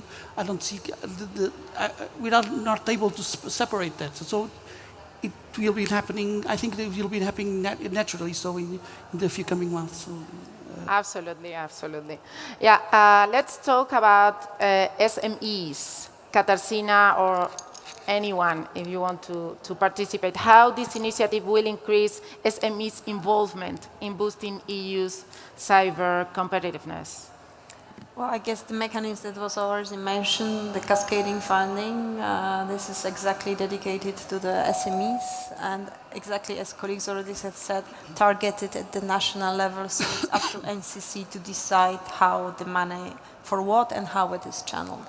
And how important is that SMEs are involved in this? Well, it's essential. It goes without saying, in my opinion, that it's essential that we have to include SMEs. From our end, I think we are trying to make awareness because we did a study last year, and through the SMEs that participate in the survey, we found that 65% of the SMEs don't see that there is the need of a cybersecurity solution within their company, which for me, it's like a big red flag, you know. I think they are not aware of the consequences if they are cyber attacked. There are financial consequences, reputation consequences, and I think that the main key at this point in time to make sure that the cascade funds are used. We make more awareness of what the risks are. If the SMEs do not know what the risks are, and for them they're working good, they don't need to change the system, but we need to make them more aware. Mm-hmm. No, something to say? Yeah, I mean, we are talking about SMEs. 98% of the companies in Europe, probably 99, 97, I don't know, right, are SMEs. So obviously we don't have this mechanism that Katarzyna mentioned to address funds and to bring funds for the SMEs. We are failing. I mean, it's not an opportunity. It's something that it's happening. We need to happen. We need to make sure that this is happening. So. Part of the efforts of the ECC project are directly focused on that. As part of the presidency of the European Union, of Spain rotatory presidency, we also had a workshop specifically to talk about the SMEs, let me say, situation, the SMEs investment and the needs of SMEs. In order to work more with all this ECC initiative. And for sure, our idea is to make sure that all these SMEs that are working specifically in the technological arena, specifically in cybersecurity, are participating of this ECCC initiative. Because if not, we are not addressing in the right way the problem. Yeah, what about the skills? We all know skills are a pressing challenge in cybersecurity within the EU. So what are some of the joint efforts coming from the ECCC and the network of national competence centers to address this challenge? Antonio, you can start. Yes. Just complement one thing that Miguel from the previous question. Sure, go ahead. To be very pragmatic, in Portugal, 99.9% of the companies are SMEs. I've done the study yesterday. I've done this update yesterday. Yeah. Because another project. Right. And if we cannot support the SMEs, the NCCs don't need to exist. So we need to support them. The community are the SMEs and the research and the entities. So all of this that we are talking about is about SMEs, companies, and the economy is based on SMEs. Most of the country's economy is SMEs. So Absolutely. To put this. Regarding to skills, the ECCC is making a very huge effort to put the skills on the agenda and try to cooperate with other entities regarding to skills. There is work inside the ECCCs. We work in working groups, and there is a working group. It's working group 5, I think. Correct? That is handling skills so well. I cannot talk about it because we are involved, but Katarzyna is deeply involved in that. Probably she can further elaborating on that. But the skills are a major concern for us. Not only to look at the European cybersecurity skills framework to try to harmonize all the frameworks that are already running up in Europe. Try to create some certification methodologies to put the companies and the researchers and the enterprises to have a certain level of certification to somehow overcome the needs of labor forces. So, but I'm not the best person to talk about skills over here. Katarzyna probably is the best person. So. Yeah, let me finish because we have just 3 minutes left. So I'm going to say you the last question so you can talk about skills or trying to tell us how are you encouraging the participation of national communities to take part on all these? Because at the end of the day, national communities are the point, right? So from our perspective is the outreach towards the entities that we have at the national level. Also through the already established channels, we have some partnerships when it comes to cybersecurity. So at the national level, this is how are we doing. And only on skills to tell you, there's this initiative, European Cybersecurity Skills Academy, and the center and all the NCCs are deeply engaged into making the Cybersecurity Academy a real project. And also what we had to start with is the mapping again, to map all the trainings and all the certification processes at the national level to make sure that we know what we have and not to duplicate again. Yanis? So to continue on the part on training, as we're saying, from our ends, even through the EU funds, we created a cybersecurity skilling program, which is not only for people already in the area, but also to initiate students and also people who want to do a career change to get into the cybersecurity area so that we can fill the gaps because of the issue that we're having because of the capacity. So from our end, we're trying to give more opportunities to people out there. Interesting. What about Spain, Portugal? How are you doing that? Well, first of all, about the skill, I'm pretty sure I'm not breaking news. I said we have a lack of talent in general terms. I remember a report last year of the Biden administration mentioned that they have a lack of talent of 500,000 people on their own market. Probably we are talking about millions of the lack of talent is in the figures. There are figures really crazy. So there's not enough initiative that we can address to we can make to address this. But here I want to recall something that we mentioned in the first answer, is the cooperation and the coordination. It's very, very important that we address this problem in a coordinated way. We are working, as I mentioned, in the ACC initiative to address that in collaboration with the European Cybersecurity Agency, with ENISE, and for sure we're going to be investing a lot of time and money in make sure that this is happening, because this is a market that is growing in 2 figures each year. So it's growing a lot, and the trends show us that it's going to be growing a lot. So we need this human capability to make sure that we can still growing in that way. And on the other hand, about the national community, for us is the most important part of the national coordination center activities. We want to make sure that all the ecosystem, academia, SMEs, big companies, research centers, we want to make sure that they participate on this project. It's critical that, so the effort that we are going to be making in the next months are directly focused on that, because we need to build this community. And all the member states, I know that they are working on that. We need to create this European community on cybersecurity research, because if not, the rest of the project, at the same time that we say that without talent we cannot make it in the cybersecurity sector, without this community, the ACC project cannot address their goal. Yeah, it's clear that we are stronger together.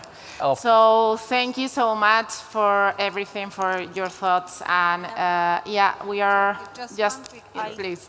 Because Miguel also mentioned this, but the work of ENISE, European Cybersecurity Skills Framework, I truly encourage all of you to check the ENISE's website and to be familiarized with the European Cybersecurity Skills Framework as the basis for the future work. And one more thing, we need more women in the cybersecurity. A key message to end the panel. Thank you all the panelists. Thank you very much.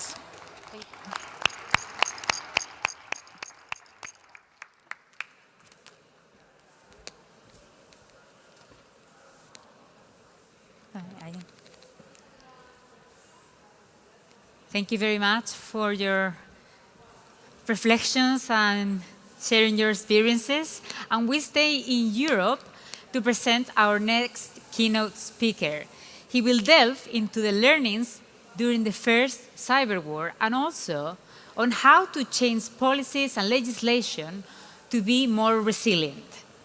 His name is Danilo Malkowski, Director of the Cybersecurity Department of the State Service of Special Communications and Information Protection of Ukraine. The floor is yours.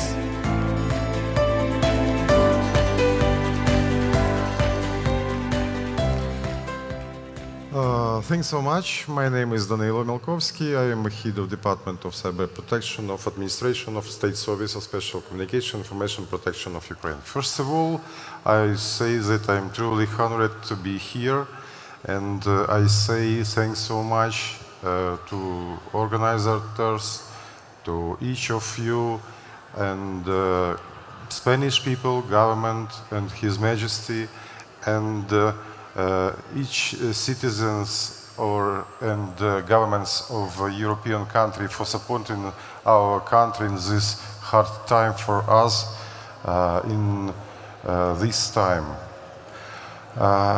Russia was against Ukraine has many dimension convention.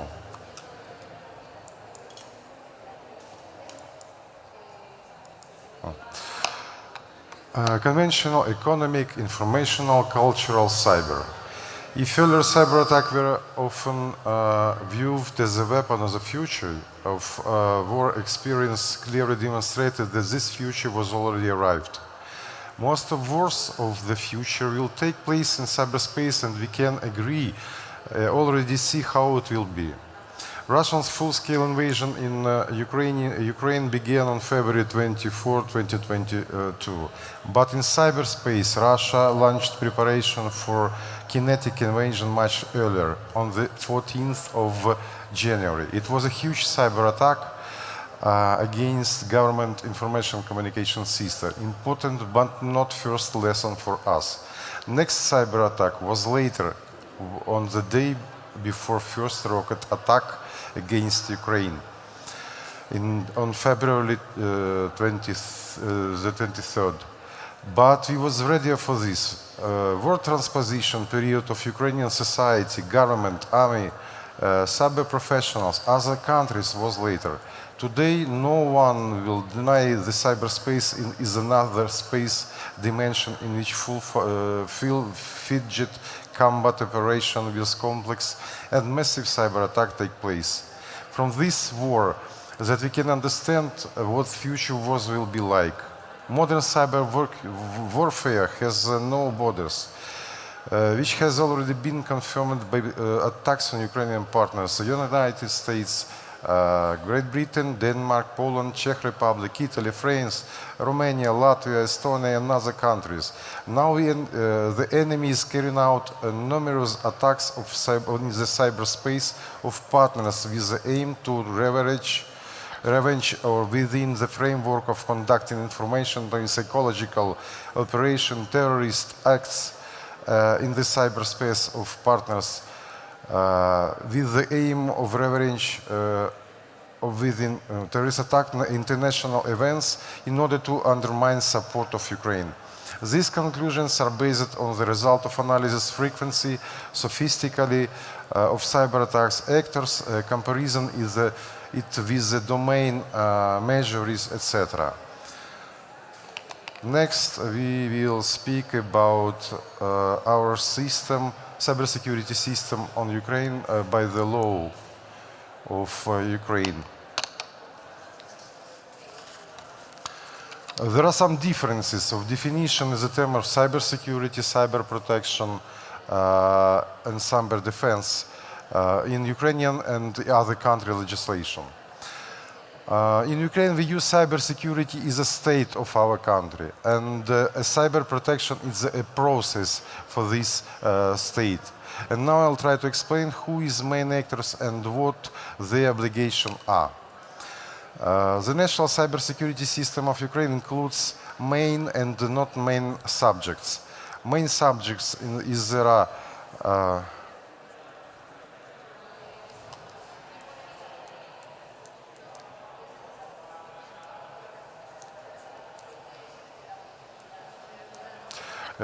are Ministry of Internal Affairs, the National Police of Ukraine fight against warning and investigating cybercrimes.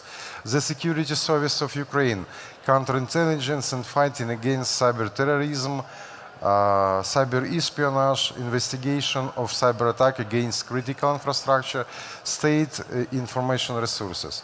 The State Service of Special Communication Information Protection, some will be later. The Ministry of Defense and General Staff of the Armed Forces of Ukraine in charge of cyber defense. National Bank of Ukraine in charge of cyber protection of Ukrainian banking system. And intelligence community to fight and early find a subject of cyber attacks who conducted against Ukraine. What is the real role SSCIP is shortly name of our company. There is our ecosystem, and we work in close cooperation with all main and non-main actors on this system. One of the main actors is our company. What is the obligation and task of its development and implementation of the National Cybersecurity Cyber Protection Policy, active counteraction to aggression in cyberspace, development of the cyber protection ecosystems, cyber threats information sharing and appropriate methods of protection against them, coordinating of cyber protection measures of critical information infrastructure, other cybersecurity actors to prevent, identify, and respond to cyber incidents and cyber attacks, and to eliminate the consequences, supporting or recover after cyber attacks. Supervision of protection of government information resources, and information required to be protected by the law and critical information infrastructure. Security audit coordination for critical information infrastructure and state information resources, supporting and coordinating of the State Cybersecurity Protection Center, the Center of Activity Counteraction to Aggression in Cyberspace, the Government Computer Agency Response Team of Ukraine, CERT-UA, and the National Telecommunication Network. How we build our cyber resilience. What is the role in the state in building of cyber resilience? And what is the role of private sector in achieving it? And finally, what is the role of civil society? Let me give to answer on this question. The roof of this house is represented by the cyber resilience stakeholders. Its columns on the incident response team in various levels, national, regional, objects, etc. While the foundation of this house is a compromise both of the secured IT system and the cybersecurity culture ecosystem. Next, I am invited to detail separately components discuss. The term of stakeholders is in this is a government, NGO, academia, private sector, and society at large. It's extremely important to ensure that all of them are properly judged and play the same rules. In order to achieve this, we use the effective judgment cycle.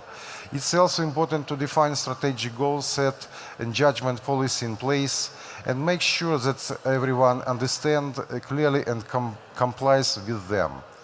And we need to build a space of trust. And it's a perfect task of the government. We expect the private sector to be proactive, constructive, and really improve their responsibility for efficient cyber resilience together with the government. Now, as to column of the house, we are talking about the vast network of incident response team. Ukrainian approach is that such teams should operate on the national, regional, sectoral of critical infrastructure level, and as well as one site. Also, such team could either belong to the government and municipality to be privately owned. It's critical for us to ensure the following: common rules of information exchange and trust, common taxonomy of cyber incident, common scale to measure it critically if cyber incident, common approach to respond to them. All these components are already available in Ukrainian legislation. As we speak, and what we are focusing on right now is to generate variable, practical, hand-on experience.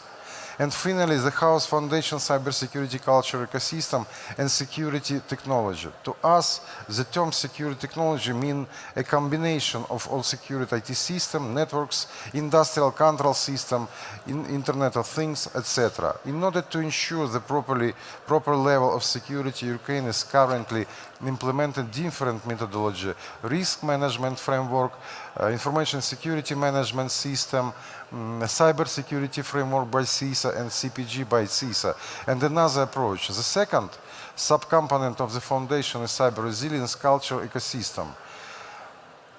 Here it is important to have a motivated workforce, knowledge, awareness, professional standardization, etc.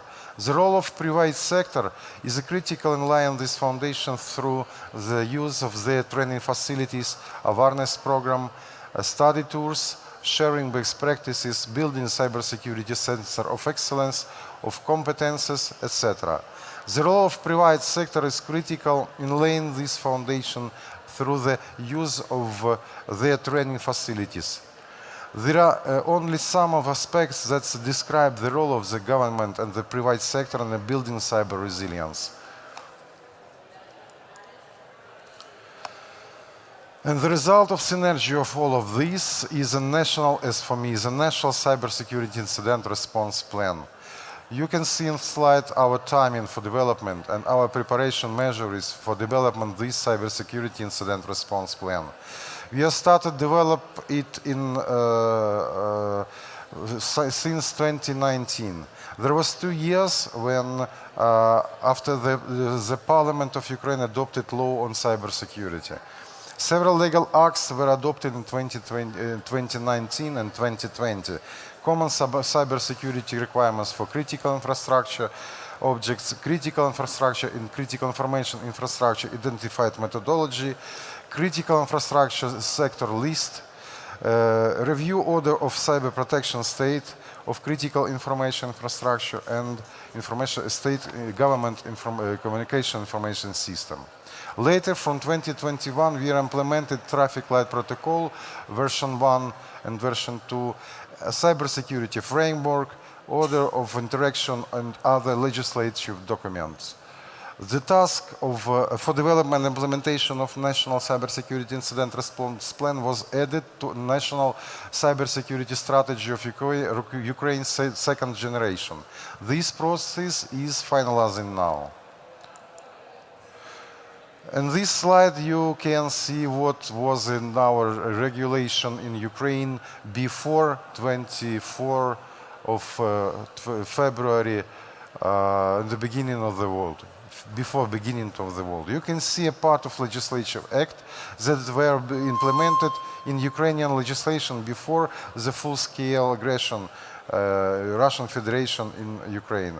Among them here are several law of Ukraine that ensures the protection of critical infrastructure, review on cybersecurity defense sectors, the law's basic principle of cybersecurity in Ukraine and many others. But on this slide, we can show what we did after invasion, after beginning of invasion. You can see that we adopted the procedure of searching, and first time in Ukraine we have finished conducting of overview, comprehensive overview, the state of cybersecurity of critical infrastructure objects and state information resources and information communication system for storing it. Procedure for forming of a critical information infrastructure object. The first experience began in the beginning of the war, but during this year we finalized this work, and last week our government was approved the list of critical information infrastructure objects. Organizational and technical model of cyber protection in Ukraine was begin for development was in 2021, and in the end of this year we have this overview of this model. It's a know-how of Ukraine, and this is as a table of Mendeleev of chemical elements for us in cybersecurity. The organizational stage of response to a critical level of cyber incident. It was the same act of Cabinet of Ministry of Ukraine when we established obligation phases of response of cyber incident. And the second important task, and these documents we define the level of criticality of cyber incident for better understanding what our actors should be do in cyber incident. And the next documents was bug bounty procedure in Ukraine was implemented the same level of documents of Cabinet of Ministry decree when we established in Ukraine the procedure of find vulnerability of information communication system, for example, in critical information infrastructure and government system.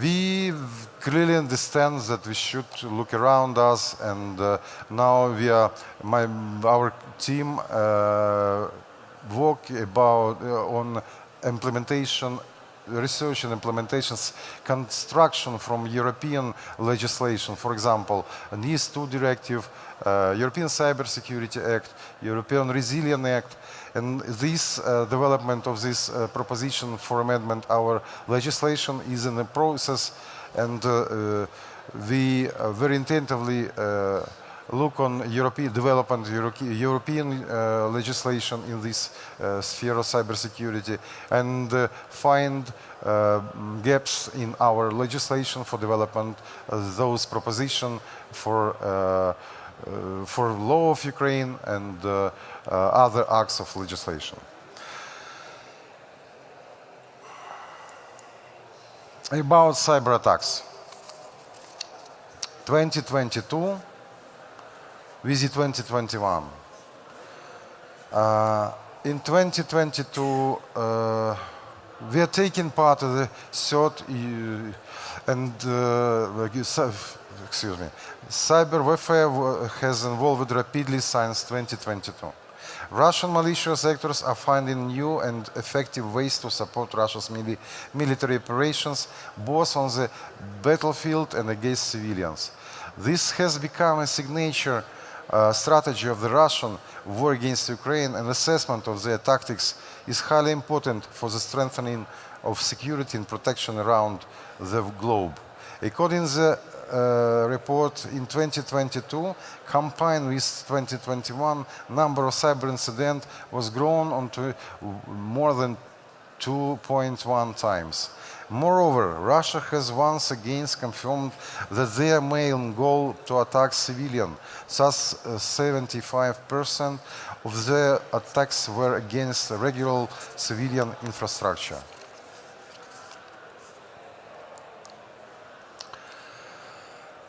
Talking about the cyber incident 2023, the most popular sector were government sector, telecommunication entities, authorities of Ministry of Defense, and commercial organization. Less attackers attacked the energy sector, object of critically important organization in the field of education and media. Our experience. What is the lesson learned?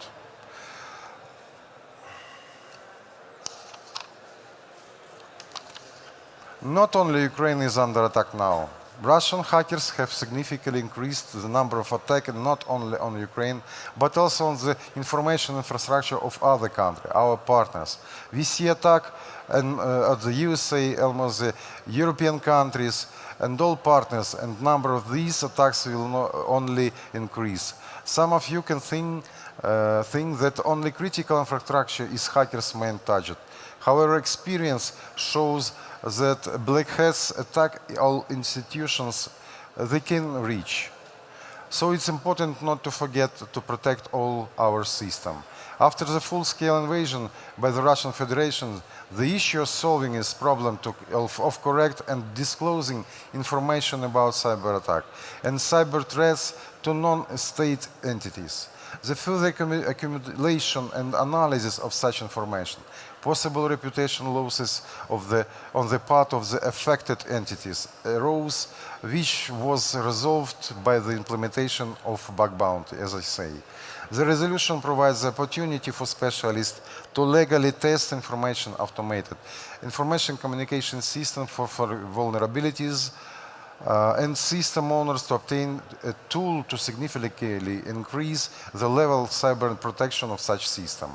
Also, resolution of Cabinet of Ministry is response cybersecurity entity to various types of events in cyberspace, which approves the state level of stages of response to cyber incidents, cyber attacks, and categories level of their critically. The resolution is a development of the procedure for the interaction with cybersecurity entities during response to cyber incidents, cyber attacks, and aims to form a unified and step-by-step approach to the implementation and use of set of measures obtained during the implementation and specified stages. as well as a unification of this process by various entities by means to ensuring cybersecurity in terms of responding to cyber incidents, cyber attack, which is so important when confronting aggression in cyberspace by the Russian Federation. In addition, in response to challenge and new threats to the national cybersecurity system, as well as the purpose of building cyber resilience capabilities, change to the existing legislation of Ukraine have been prepared, which will form a national system of response and exchange information about cyber incidents, cyber attacks, cyber threats. Establishing the obligation to report about the cyber security incident, cyber attacks of corresponding level, not about all. Create a regulatory framework to ensure the functioning of the national system of exchanging information on cybersecurity incidents, cyber attack. Establishing requirements for software products and for information communication system, which state information resources are proceed or information requirement for the defense of them is established by the law. And critical information infrastructure. Next is create a regulatory and legal basis for the formation of cyber protection units, the procedure for approving cybersecurity officers to whom cybersecurity units are directly subordinated, the training and implementation of mechanisms for motivation such specialists, develop a system of state control over the technical condition, information protection and cyber protection, develop moreover of the main resources we have in this cyber war is our people. In order to keep our system protected, we have to continuously train them, organize courses, provide sharing information about cybersecurity incident, about our experience to fight with them and etc. Sharing our experience with our allies. This is really important. And so the cooperation between public and private sector. That will significantly increase potential in cyber resilience. This is issue of strengthening cooperation for cyber defense of the entire civilized world is especially relevant today, as we have repeatedly emphasized. The highest priority of the strengthen and improve information exchange and response to threats. We are ready to cooperation, ready both to expand and deep existing areas of cooperation and strengthen integration into the globally security community. Thanks so much for your time. If you have a question, I am ready for ask. Okay, thanks so much.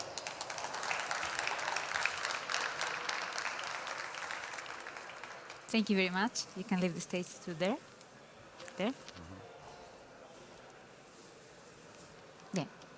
We just go there till the end, and then you go down. Thank you.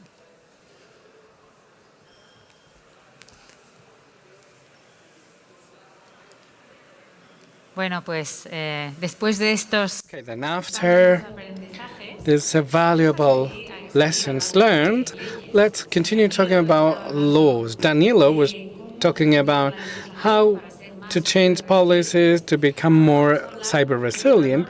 Now we're going to talk about another standard, NIS2. I'm sure you are all aware of.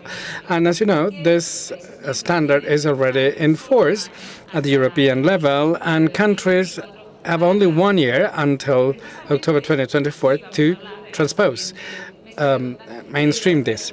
The next roundtable will be dealing with the challenges of this transposition, especially for strategic sector. This is going to be a roundtable with honor invited guests that will accompany us in the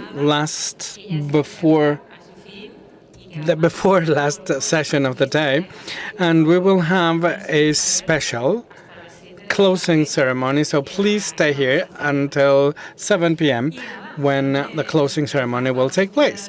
So, without further ado, let me invite on the stage Javier Calahorra, Xavier Michelena, Francisco Lázaro, Esther Muñoz, and Maite Gara. The moderator will be Beatriz Garcia, responsible for quality, technical standards, and security at INCIBE. Please let's give them a round of applause.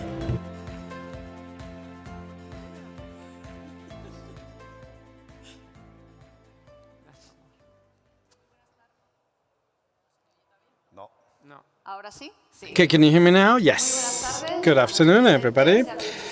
Those who are present here and those connecting through streaming, welcome to the before last roundtable of this 017 ENISE event to talk about strategic sectors before NIS2. It's an honor for me to be the moderator of this roundtable with this group of excellent professionals. I would like to introduce them to you. First of all, I have Maite Sagarra, responsible for operations of cybersecurity at NATO Group. Esther Muñoz, CSO, and responsible for data protection at the Regional Government of Madrid. We also have Francisco Lázaro, CISO of Renfe, Xavier Michelena, CEO of Cyberty, and CEO of Cybask, and last but Javier Calahorra, CISO of BBVA Spain. I'm sorry. Thank you and welcome for participating in this roundtable. After the introductions and before opening the debate on how the different strategic sectors that you represent here, please tell us how you are dealing with the challenges of NIS2. Let me give you a context of this directive. NIS2 on measures to guarantee a highly commonly used of cybersecurity within the Union in order to improve the internal market came into force January 2023, and it imposes obligations to the member states for the adoption of national cybersecurity strategies to appoint the pertinent authorities, establishing a contact point and a reference point, as well as execution and oversight measures that should be implemented before October 17th, 2024. This directive evolves compared to the predecessor, NIS 1 of 2016 for the European Union. It raises awareness and it deals with the response to crisis jointly at the Union level. And the goal is to identify inconsistencies in the field of cyber resilience. That's why this directive is so new in terms of new things. I'm sorry for the repetition. The economic sectors and the number of companies of these economic sectors are enlarged. Also, the obligations, the technical capabilities, and the goals of these CSIR are enlarged to appoint someone working with vulnerabilities. And they also include the responsibility of high management, the liability of high management when there's some failure to comply with the norms in terms of cybersecurity. From a supervision point of view, sanctions are more severe than in the previous case, NIS 1. So, with this background, I would like each one of you, you represent different strategic sectors, I would like you to say something about the directive, the challenges it implies for your organizations or the organizations of your sector, or any other reflection you would like to share with us in this roundtable. So, Javier, let me start. As representative of financial institutions, one of the novelties of how high management life is going to change, because they need to support the definition of new measures and support the institutions, because we need to be more aware of control to mitigate risks at a proportional level, which is extremely important as well. As you said, clearer communication and notification and incidents, and facilitate the communication between the entities. But I'm here to talk about financial institutions. Let me tell you that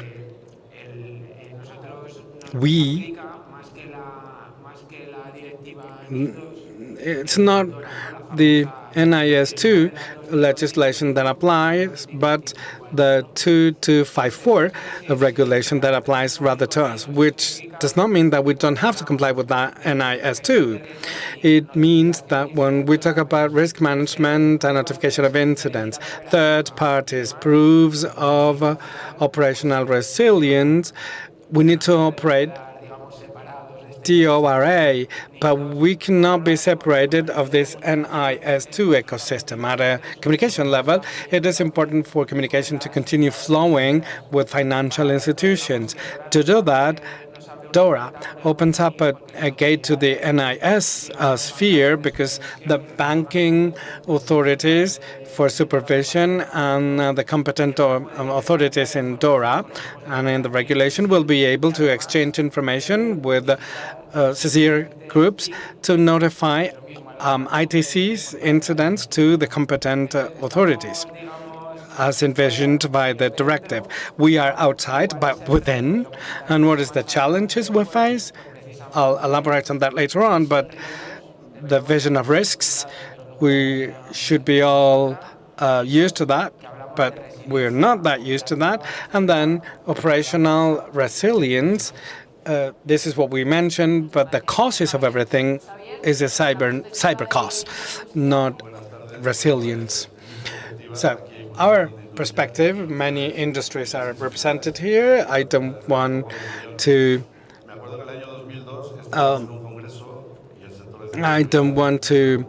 embarrass anyone, but when we are asked how much we invested in cybersecurity, and the response was, whenever CEOs will be part of these congresses, you will know how much it was invested. So we've been discussing quality prevention, anticipation issues for a long time, but the cybercrime is winning the war, because the scenarios we're at, we cannot participate fully, because we've been working for 20 years on the internet to talk about digital transformation. So we've been discussing digitalization for 20 years, and after 20 years, this is a conclusion of something we needed to do. There's a model, and we were discussing who has to govern, who has to legislate, who has to create this kind of processes, allowing us to be resilient. I really like this word, be resilient. And Europe has a group of countries working together for the future, and that is an opportunity for an industry point of view to change mindset. For many years, we've been building a sector. When INCIBE was created, there was a think tank, and the conclusion was we have no industry. 18 years later, we have the opportunity to create an industry, to be relevant, to be able to compete outside the scenarios we're at, not to fight for the bread, but go for ham. In a global model, the companies that are part of this forum should understand that together we are stronger. And this is when we will be able to compete in great projects. We need to have a relevant industry in this regard. We need to understand the change of mindset. So the concept of expanding, the concept of asset. 25 years ago, companies would be talking about quality, saying that we need to compete by doing things right from the beginning and to comply with the demands of customers. Now we need to abide by NIS2. So we need to change concept, meaning how can we come up with a competitive, resilient model? And I would say more. We've been using the word collaboration for a very long time. We need to collaborate, we need to collaborate. We need to collaborate public-public, private-private, and private-public. This is the concept that NIS2 will require from us when mainstreaming the legislation. We will have to collaborate with us, with other countries, and probably a third country will say whether or not we are abiding by or not. So the question is compliance. If we are not compliant, we will be very embarrassed. So we need to reflect upon how we build the digital world, the digital of the world of the future, and how are we able to humbly and generously share so that we become more resilient. This is an opportunity for the industry. Thank you very much. Xavier, Francisco, what is your opinion? The transportation sector was included in the first directive, and when the legislation was transposed in Spain, the transport that were part of the critical infrastructure law or act were included. So those who were in the transportation sector were mature. So the NIS2 directive will not change things dramatically because the law is common sense, so risk analysis, etc. So this is something important because there are more obligations for the supervision authorities or the control authority. If instead of supervising you have to control, this is something better, and this is something good for Spain. And then there are things that are included in the NIS directive that should be adapted nationally, and this is very relevant in my opinion. And I'm going to talk about some of the important things that are worrisome for us in NIS2. The novel and the most important thing is to hold liable high management of cybersecurity. But what I envisage as a problem is how the legislation is going to be transposed. Many things are not said in a family, and things are not said here in Spain. Control authorities should collaborate even further. We talk about PPP, etc., but we are not talking about the collaboration of control authorities. There are 19 authorities controlled for NIS. There is no one or a single control authority that has to control, otherwise this function is useless. So this is part of the most important thing of NIS2, whether we are going to have one control authority or 19. And NIS2 directive disregard the figure of the CISO in the previous directive 12-2018 talked about the responsibility and the functions of the CISO, and this should not be disregarded because companies need to comply with activities and practices, but there must be someone responsible for these activities and practices, and this should not be neglected. This is important, together with another important discussion, something nobody wants to say out loud. The SER and NIS2 directive and how they are going to converge into the different fights that exist, some positions that understand the integral security as an integrated security, physical security over logical security, when they have a different field of actions. So physical security works with the people and technology, and cybersecurity is especially technology and then people.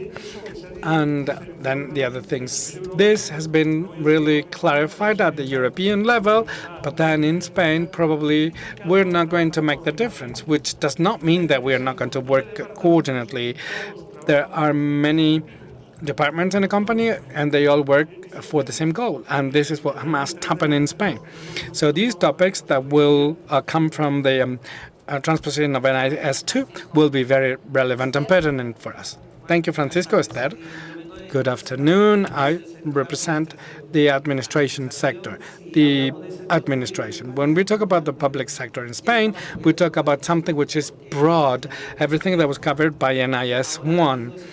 NIS2 incorporate residual waste or waste water management, nuclear power plants that were not included before, and hospitals. Hospitals had to comply with, abide by NIS 1 and, of course, NIS 2.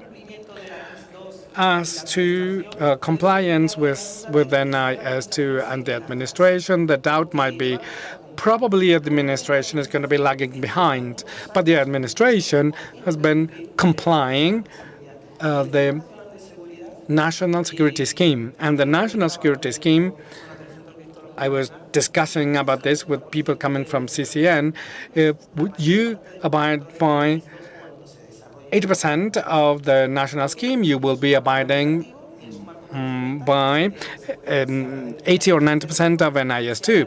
Risk analysis, organization of security, responsible roles, and I fully agree with Paco. In this NIS directive, the CISO is not the guarantor of security. This should be a responsibility not only of one person but of everybody. So the administration is not lagging behind. The problem is going to be whether or not the public sector will have the means to abide by that. And NIS2 talks about the field of action, saying that the state administration is included.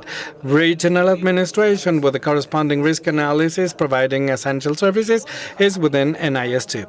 And then each state is up to each state to local entities will be abiding by NIS2 or not. We'll see how the transposition is done.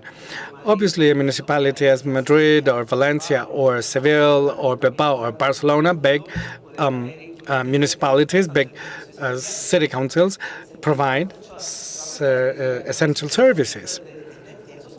So these are some of the most important services. An essential service, if it fails, the impact on the life of people are going to be huge, or alteration of a public good.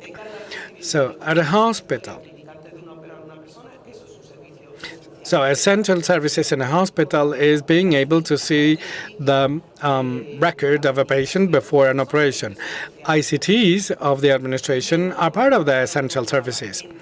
And adding to that, local entities, big municipalities, it's clear. But in Spain, we have many municipalities with less than 20,000 inhabitants. And this is going to be a challenge. This is going to be a challenge for our country, for municipalities to have capabilities, people, processes, technologies, recruitment capabilities to abide by NIS2.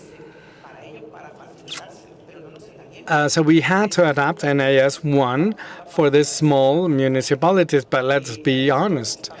These small municipalities will lack capabilities. NIS2 talk about a CIRS for the country, for the regions, and the municipalities need to have these capabilities. So each region will have a saying to support smaller municipalities. And that's all I wanted to say. Maite, the energy sector, as you know, as Paco mentioned, the energy sector was part of the LAP, and then the NIS1 scope. So NIS2 is not a disruptive, it's not a novelty, or it's not surprising to us. It is an opportunity for us to fine-tune and put into practice things we've learned over the last years, especially since the implementation of NIS1. We were able to collect best practices, for example, the application of GDPR with positive and negative aspects. So we've learned many things from that, and many good things were learned from that. So more concretely, some of the things I would like to highlight about NIS2 that might affect the energy sector, in my opinion, is the inclusion of high management and all the decision process, because NIS talked about information, but it seemed the CISO was working on his or her own, but the CISO should be supported by high management, otherwise he cannot do things on his own. So we talked about this, we talked about more visibility, we talked about more funding to tackle the gaps we might have today. And the second most important part is how the supply chain is impacted. We have with different suppliers, different sizes. Our suppliers might be, I don't know, air companies or cutting or wood cutting companies. So they must be probably high. We might be compromised, as we've seen on the media. So if NIS2 wants the energy sector or the transportation sector assume the responsibility for the security of their supplies, we will have to think about it a great deal and how NIS2 is going to be mainstreamed or transposed. I don't know how we are going to do these things. It's a challenge for us, but you have to find out how things are and then adapt things to your reality. So thank you, Mike. So you you anticipated many of the reflections of the transposition of NIS2, for example, all the legislation development that will happen later. So the banking sector is very regulated. DORA is the specific sectoral regulation that is above NIS2, let's put it this way. And what is your opinion, your specific opinion for the banking sector? Yes, the banking sector is very regulated and supervised. So NIS2, GDPR, PCC2, PCD3, and then we have DORA. So my opinion is as follows. I wanted to share with you some reflections that are as follows. Reflections actually that I am learning when thinking about the implementation of this directive. So these are common sense things that are very helpful. So the first thing to do is, as I said before, think that we talk about resilience or cyber resilience, and the nuance in this regard is that before or now, when there is a disruption or an incident, we didn't bear in mind the cyber cost or the cyber scenario for the attacks. So the strategies that we are reviewing for the recovery needs to bear in mind this scenario. So probably I might have a second heat copy, and then I need another copy and another copy. So we need to focus on cyber resilience a great deal. Another important relevant topic, in my opinion, is that it is a mistake, in my opinion, to consider this as a, let's say, a two-way thing, either compliance or not compliance. I think there are measures, and these measures are an opportunity to hone things up. Then we talk about services. We talk about ICTs. That's essential. It is essential to define one criterion to say which are our assets, our critical processes. That's something all of us working with the business continuity know very well. So, of course, we need to apply this proportionality criterion, so we are not going to defend one asset above the other one. It all depends on percentage. Proportionality, that's what I meant. And then some experiences, because it is important when applying or enforcing regulations such as NIS2, it is important that the interpretation of this regulation is unique and clear, especially in bigger organizations with many people thinking. First thing. Second thing, this is not something related to compliance of the second line, but it's rather a structure as a whole approach. Once we have this interpretation and everything, even if someone thinks about it's their own specific thing, we need to think that when these resilience tests are conducted, there is a part for security and another part that is not related to security. So when we talk about complying with DORA, we need to think that in the meantime, other things will emerge as AI. So we say that we need to be more rigorous in risk analysis. So let's use this opportunity to talk about, for example, AI to our companies. So these are reflections that might be useful for those of you working on that. Also, as we said before, the number of obligated subjects, the NIS2, integrates. Some companies are mature in the sector of transportation and energy, and the others are not. So we'd like you to explain what the cybersecurity industry can offer these companies that will have to take in these cybersecurity requirements that will be demanded. Well, yes, that entails a change. We used to talk about big companies. Now we talk about medium-sized companies, more than 250 workers, more than 50 million. So NIS2 has just been passed. It has to be transposed. The sector has been working for years to define and say how we need to support the industry so that they are protected. So let me talk about CyberBasque.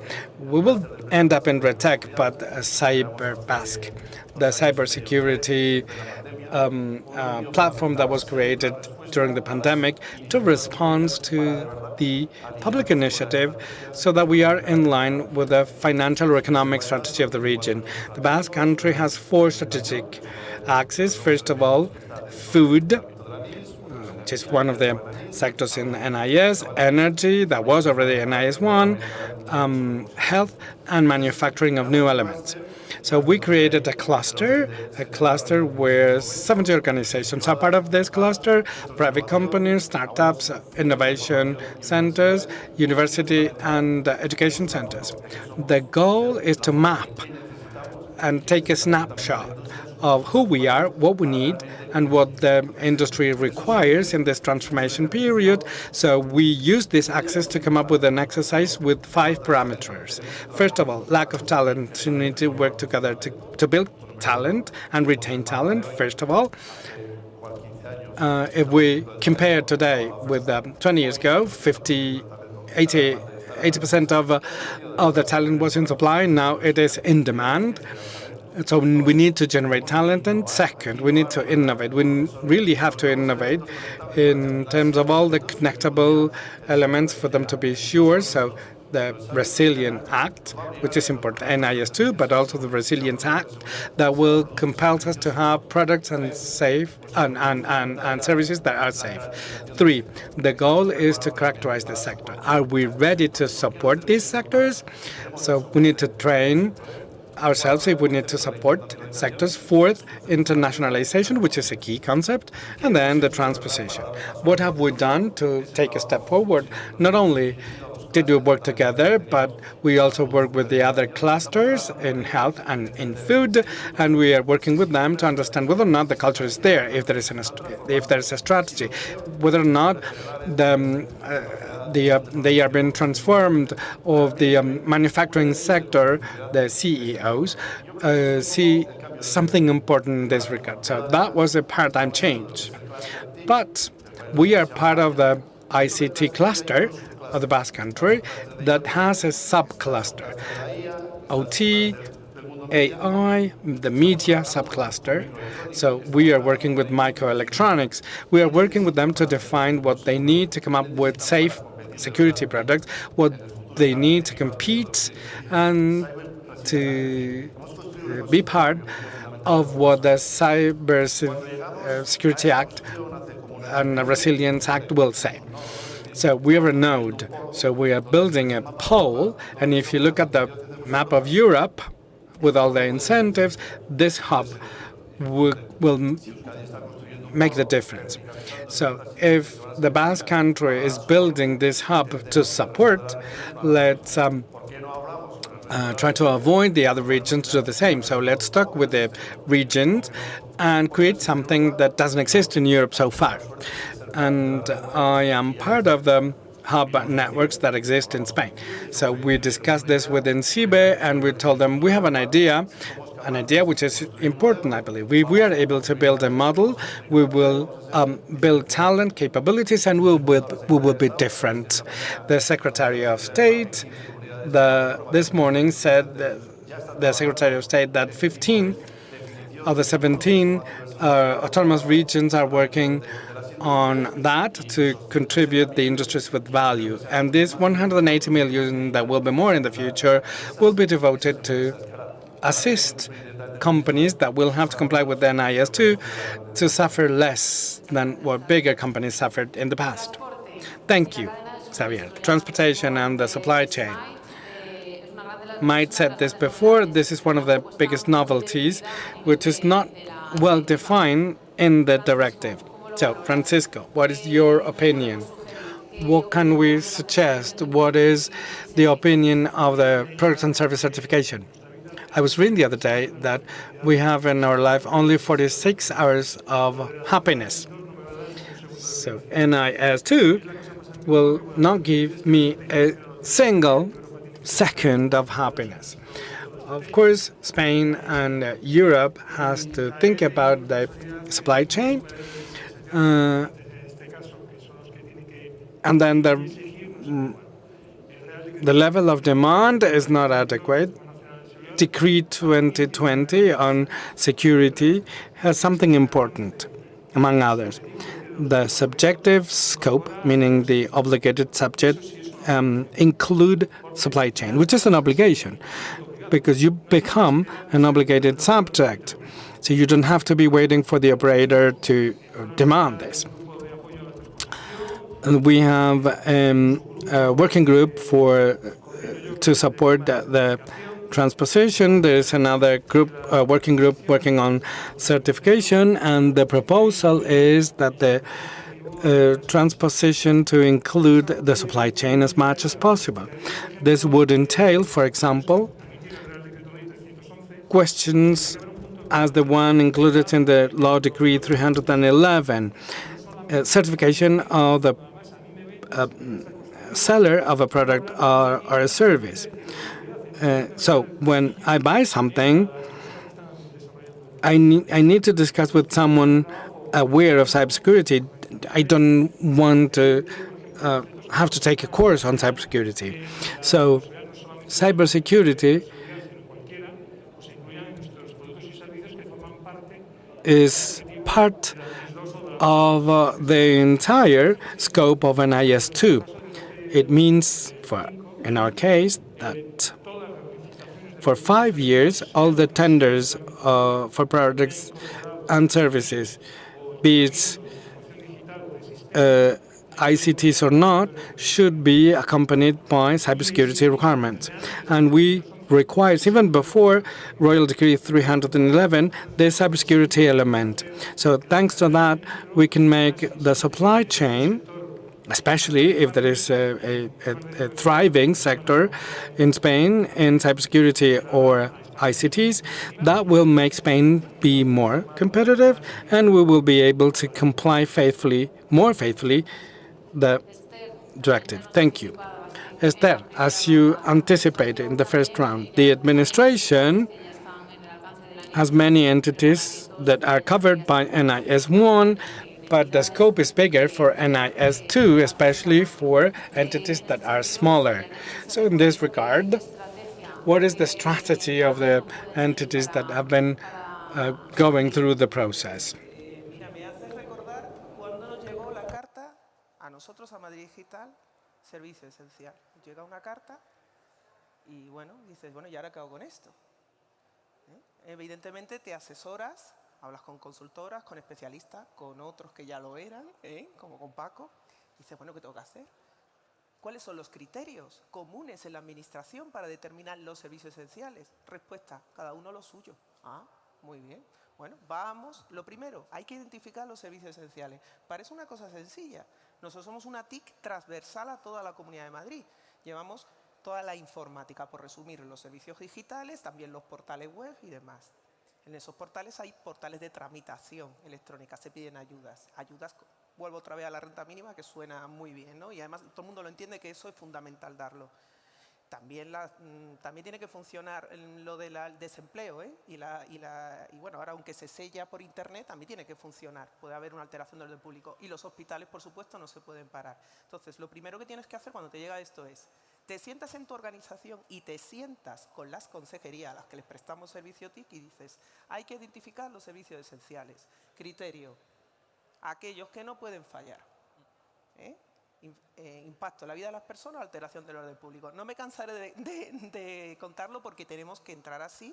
Decimos, bueno, ¿pero tienes alguna otra alternativa de darla? Ah, pues esto no. Pues entonces eso es esencial.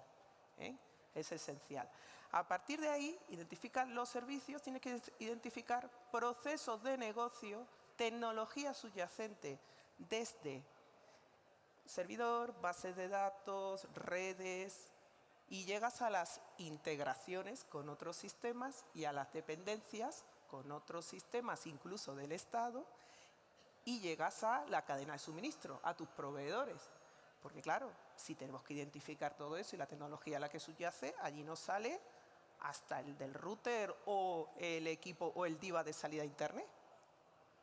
Y claro, te encuentras con un escenario tremendo porque tienes que tener esos contactos, esos responsables de seguridad que comentaba Paco, que los tenemos que tener de los proveedores. Y claro, queremos gente que entienda de ciber. Luego cuando ocurre un incidente de esto y tienes que avisar a la consejería de que, oye, falla el sistema no sé cuánto, bueno, pero esto de informática, ¿no? Bueno, la informática que o estamos viendo un fallo muy gordo, hay que parar. Hay que parar. Afortunadamente el esquema nos dice que el responsable del sistema puede decidir suspender temporalmente. Porque claro, a veces parar un sistema puede provocar más daño que tenerlo abierto. O sea, y dicho todo esto, identifica sistemas, identifica dependencias, integraciones, tecnología, los responsables, y todo eso lo tienes que tener escrito.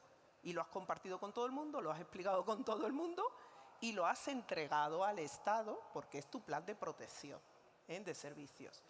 Y lo tienes que mantener y lo tienes que mantener actualizado, con lo cual es un trabajo de toda la organización. Nosotros una TIC, pero también, insisto, con los clientes, con las consejerías, que lo tienen que saber, porque la informática es un medio, no es un fin. Una de las cosas que está pasando ahora es que se nos está confundiendo con un fin y somos un medio. And we are just a means, and we are digitalizing, and we work for the business, and the business should know about this. And at the higher level, it should be known, and it should have wide knowledge. So this is something that you have to have. You have to maintain it, and you have to update it every 2 years. So imagine the challenge. Imagine those councils that do not have the capacity. And this is something that you have to keep on doing. So my recommendation is that you have to resort to companies that can support you, large consultancy firms, also take part in fora with other people with more experience for exchange of information. And let's not forget about something which is absolutely paramount. The administration often externalizes, and we require in-house teams made up by very highly trained people that can allow us to change our contracts, because we have to change our service contracts every 5 years. We have to launch new bidding processes, and it is the actual in-house people that have to ensure that transition, that changeover of contract, and they need to have the minimum knowledge necessary so as to ensure that we will continue to provide a minimum level of reliability, because this is a non-stop task. And just in finishing, let me say that the administration is also resorting to the cloud. So those protection plans of those essential services, if they are part of the cloud, you have to incorporate the cloud providers, you have to comply with GDPR, and then when you say to a large cloud supplier that you will be working and facilitating your CPTB, then they don't give you any facilities. Thank you, Esther. And I would like now, in a more operational sphere, talk about incident notification. The requirements are now much more stringent at companies such as Naturgy, with the enough level of maturity, 24 hours, 72 hours, for the drafting of the final report. It might not be a big change or a big challenge, but what's the effort that you estimate from an operational standpoint that is required of you or of other entities that may not have such level of maturity? Well, the NIS 2 says, as you know, the European directives are often very generic, but the NIS 2 says that incident notifications should not mean a financial or administrative burden. This is what it says. In the case of entities with a specific size or a minimum size, this should not entail any such extra effort.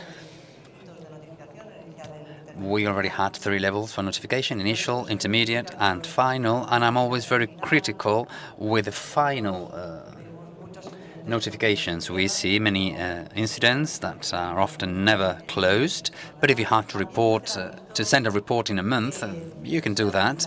The NIS 2 also says that there should be facilitating mechanisms for notification purposes, and this is also an area where I believe we should take a note of what has been done at the GDPR level. There has been very many challenge simulators, which are all very good for smaller entities that will become part of this way of working. They will be more autonomous, and generally I do not think it should have a large or a major impact on those entities that are already working in this loop. However, where I do think it might have a change, it's for the regulators, because if we now report to 100, if we are going to have many more, will regulators be prepared to collect this flow of information and to act accordingly? I'm not talking just in Spain, also across Europe. Will they multiply their resources so that they can actually hold all this amount of operations and for a better general protection? I do not know what will happen. Time will tell, I hope, and we are slightly concerned about this. And after we have overcome this issue of the redimensioning, which I think will be dealt with sooner or later, because as everybody knows, there is a lack of specialized resources, a severe lack of such resources. And then we have, what do we do with these reports? What do we do with this data? Shall we store them? Shall we share them? Will we expand our intelligence on them? If a Spanish energy company commits, I want to know straight away, because I might be next. Whether it is Spanish or Portuguese or Greek, it doesn't matter. It should actually work as a kind of feedback, and it should put the rest of us in action and prepared. And as part of the area of incidents and dealing with incidents, everybody likes to talk about this. These are the questions that come up, not so much the notification itself, but rather because we'll have notification processes in place. They might be more or less official. There might be small or medium or large incidents, but we all have a way of collecting data about these problems, but if the aim is to learn collectively, let's do so, but how? Thank you, Maite. I share with you this reflection. We have no more time, however, and I cannot say any more than just thank you for your participation at this round table. As far as I am concerned, the debate, the different reflections, the interventions and the demands, we hope will reach the relevant parties so that these concerns are picked up and acted upon. And then again, thank you for being part of this table. Thank you.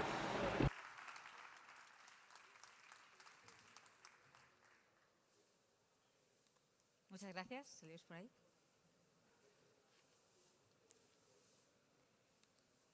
Bueno, pues sin duda la implementación, la transposición. Well, no doubt the transposition of ENISE 2 will call for a great effort, and those who make a big effort day in and day out for the safety and security of the citizens, the companies and the professionals are the ones that are behind the 017, the hotline, INCIBE's hotline for security. We said this morning the 017 is a national, confidential and free toll-free hotline, which is available 365 days per year. Behind it, we have a multi-skilled team of experts providing services and help in different areas, from technical perspective to a legal one.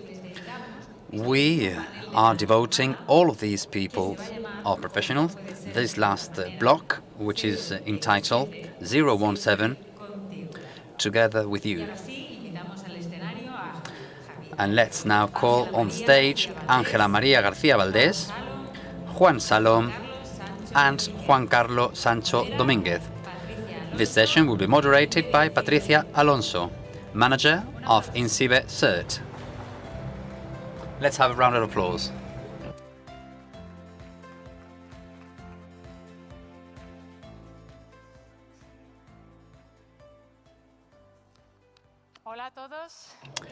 Good afternoon, welcome to this last panel of today, which is again called ENISE 017, Together with You.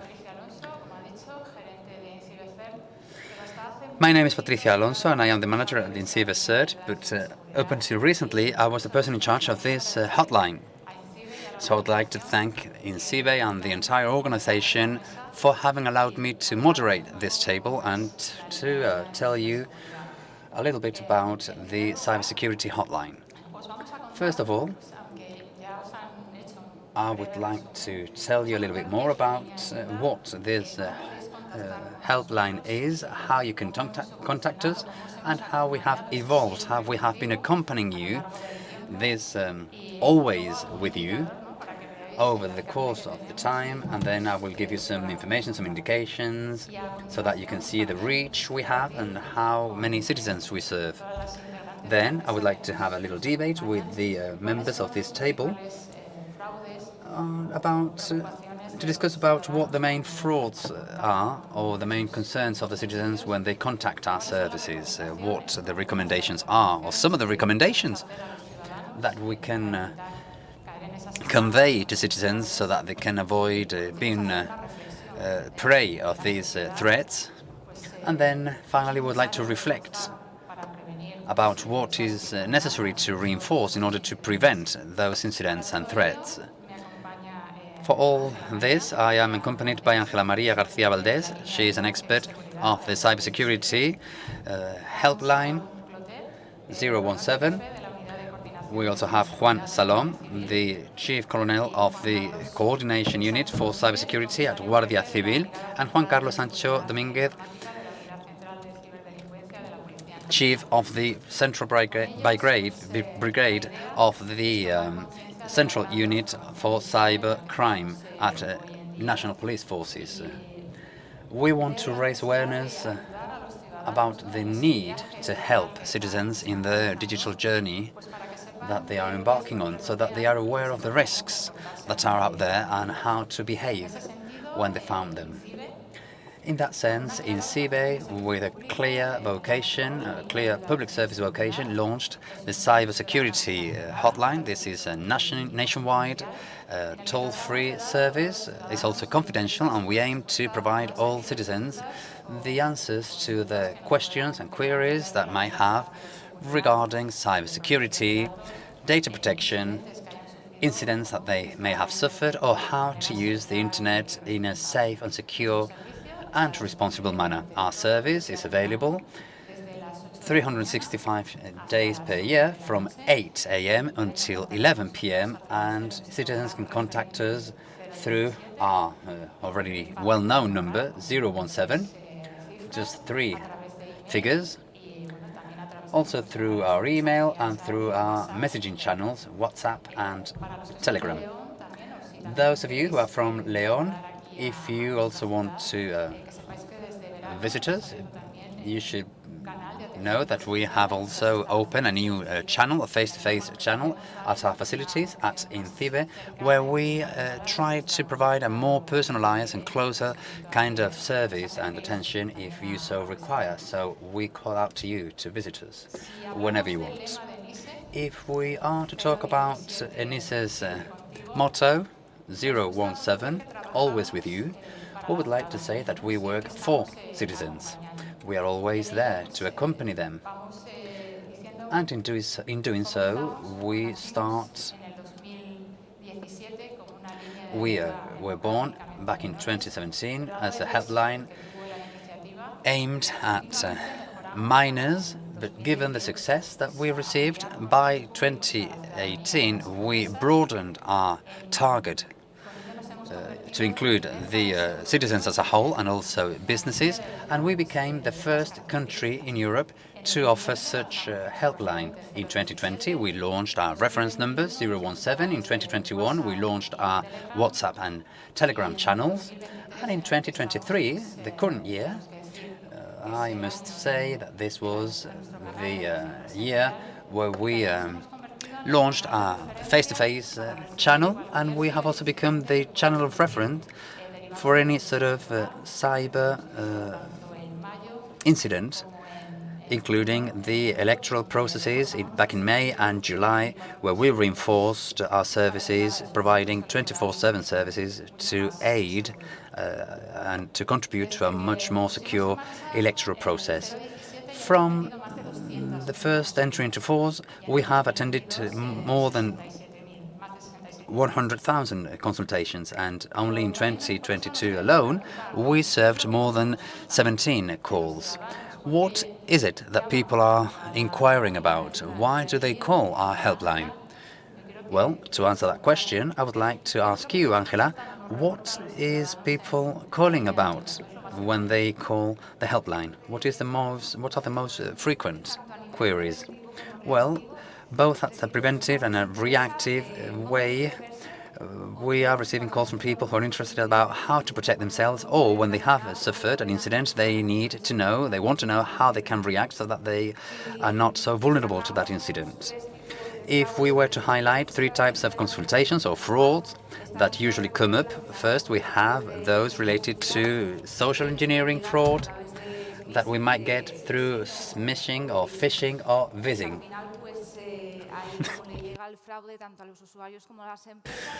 Where we get inquiries from citizens and from companies that have suffered data stolen, for instance. These are the cases that we usually get. Another type of consultation that is very often coming up is those related to identity theft, whether because they have suffered such theft or because they have been the victims of a fraud where they believed that so-called identity and they actually fell for some sort of fraud that caused prejudice to them. And then now talking more with companies, the business compromise, where companies and businesses have to be very careful and wary because we have a high number of consultations, and this actually tells us that it is a type of fraud that really affects them.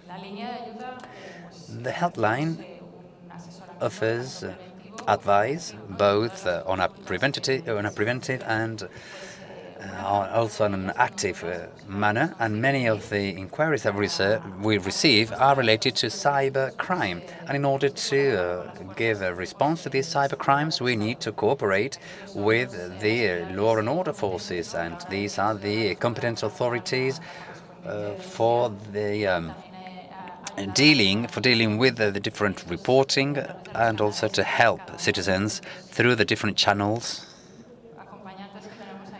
that each of the police bodies offers. We would like to hear from these two police bodies. Mr. Colonel, at the Guardia Civil, what is what you are seeing the most related to cybercrime, or do you also receive any other sort of inquiries that may not be considered or classed as cyber crime? Well, first of all, I would like to thank INCIBE for having invited Guardia Civil to be part of this event, the 17th edition of INCIBE, and personally also thank you for having invited me. At Guardia Civil, we receive around 90,000 calls per year, and 85 to 89% of these reports are to do with IT frauds, computer frauds. So most of these are electronic banking, often misled by phishing. Phishing is not really a kind of fraud. It is a way to steal your data in order to commit that fraud. But the most of the reporting is related to electronic banking, also electronic commerce operations that are fraudulent. It might be to buy cars or for holiday rental, etc. But what really concerns us, because it has a much larger economic impact, is the fraud against businesses themselves, deriving of economic operations to accounts, to the wrong account after a call, for example. And then something else that is calling our attention is the large number of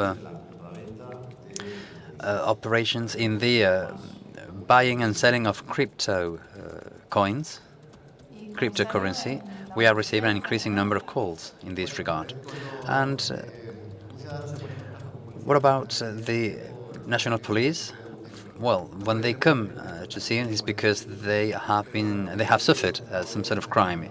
It is not very different from what was reported by Guardia Civil. So we're talking about spoofing, phishing, pushing, and all sorts of similar things.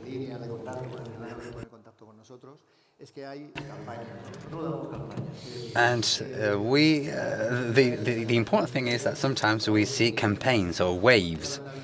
When we are heading up to Christmas, many people are going to receive or make orders and then may not receive anything in return. There has been time that where we have seen different fusions, they do phishing, and people know about this, and this is where we have a problem. So really, there is an update of the cyber criminals, and this is something that is changing every day. And I have to admit that sometimes I was also to the point that I would believe that kind of illegal operation or fraud. Very often, people contact us, they contact the National Police Force, because they are scared of their identity being stolen. There is some sort of behavior that people do not quite understand that they have to change, is that you cannot send your personal identification or personal documents on the internet. Once they do it, they realize that they have done something wrong, and then they contact us so that we can avoid their identity being used. But again, this is not easy. And this also happens to us. It's very difficult to deal with that. And this is one of the things that has been on the rise lately. Then, using that information, people open bank accounts to receive funds, etc. These are the most typical inquiries that you receive. And my next question is, well, I would like to ask you to give us 3 or 4 or maybe more tips or recommendations where we should put the emphasis on the citizens so as to avoid them from being victims from these frauds. And I would like to start with the Colonel. Well, we have already given thousands of tips.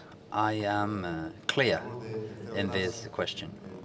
We always talk about zero trust in cybersecurity, and I would say zero trust in the use of internet. So beware in everything you do. And even if to the point that you get a bit paranoid, do not trust anything. The colleague just said, I even believed some of these frauds, and it is true. Cyber criminals spend the whole day thinking how they can mislead people, and they are professionals at doing so. So the best advice is zero trust in all communications you receive, unless you have crystal clear what or who this communication is coming from. Yes, well, then again, I agree with the Colonel. I say this to my family and to my friends. You have to not to trust anyone. Some people say that I never trust anyone, and it is normal, I am a policeman. But do beware of a package that you have received when you never order it. Beware of a lottery, a winning lottery ticket that you never bought, etc. And there is an element of urgency in many of these frauds. So you don't even have to think about it. So the phishing, for instance, you are called by the supposed telephone company saying that somebody has connected from Japan. Please give me your personal information to protect your account. So everything, there is that element of urgency. And there is another common element that we very often see, and that's the greed. We are greedy by nature, and sometimes. Let me just tell you a little story. I had a mate, a friend, who I always thought was very smart, who was going to buy a second-hand car in England because the woman had taken the car over. It was a left drive car. And my friend said, what do you think? And I said, well, somebody who's supposedly Spanish and who has so many mistakes when they write, you have to mistrust. It was a clear swindle, and I say to my friend, say to the dealer that I will go in person to see the car, and they never heard from them again. You have to use your common sense. Just a little bit of common sense, that's all it takes. If I may, Patricia, just very quickly, I would like to add one more thing. We have heard about identity theft and similar things. In Europe, they stole data. Sometimes they don't steal your own data, but they steal the data from the organizations that you have given the data to. So always try to use common sense and extreme your protection. This is the best tool to fight against the theft of your identity. Angela, to finalize? Well, I would like to repeat some of the tips. For me, the 3 key ones is to protect all your accounts and your services. And in order to do this, you have to pay attention to the passwords that you use. It appears that when you create a user account, we often do not pay too much attention to a password. We typically use a password that's easy for us to remember, and we do not realize how much information we are storing behind that password. So please do use robust passwords, and whenever possible, try to go for 2-factor identification. And use a different password for each service, because if one service is compromised, at the end of the day, they will be able to use that same password in all other services, and also for your own safety, because whenever there is such filtering of data, the first tips that we provide is change your password. But if we have been using that password elsewhere, you are going to have to use it in 50 different places. So do use different passwords. It might appear to be very complicated, but this is why we have password generators. The second tip would be to look after the information we provide to third parties. We do not often realize, but our personal data, although they might appear very simple, our name, our email, our telephone number, is highly valuable for cyber criminals and also for other sorts of services that are used in the black market. So please do look after your information. Make sure who are you going to provide that information to, what type of information you're going to disclose, and where you are going to publish it. So think about the phrase that we often say, once you upload something on the internet, you lose control over it. So be very careful about what you share on the internet and the potential future consequences. And then finally, always double-check the information. If you receive an email or a message or a phone call that appears to be strange, that is unexpected, that we think is too good to be true, you should always go to the official sources to double-check that information. It doesn't really take a lot to just call the official channels of this service, and this is how we will find out whether that promotion or that price that they are offering us is real or not. And then finally, as we have heard, apply your common sense, because many frauds could be avoided if we stopped and think about a given phrase, do not be victims of that sense of urgency, and ultimately use your common sense, because the first and main tool we have is ourselves. If we pay a little bit more attention, I am sure we would avoid many frauds. Yes, I just wanted to add something quickly. It is true that we should change our behaviors, because many of the people that contact us think that they are paying the rent into a bank account, and people must know that emails, telephone numbers, be it landline or mobile phones, and even bank accounts, they're very difficult to trace back. People think that only because they're using a bank account they have some sense of security, which is not always the case. So it is very difficult, because we have false accounts, accounts created on false documents, identification documents, etc. So you have to think that this is not always the case. And then finally, the last reflection, or if you want to provide some sort of conclusion, what actions do you believe are necessary in our society in order to improve cybersecurity and increase the digital trust and confidence of the citizens towards companies?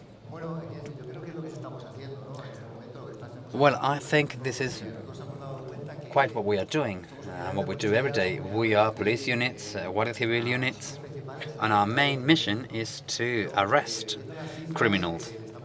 But looking at the numbers, we are providing more and more importance to prevention. So we have to fight together against this sort of crime, and we need to change the behaviors. There is artificial intelligence, and right now when somebody gets a phone call, and I just received a video about this, where you could see a VIP saying a certain content, and with their pronunciation, with their voice, etc., and that's no longer something that you should believe. You have to have a protocol of calling back and verifying that data.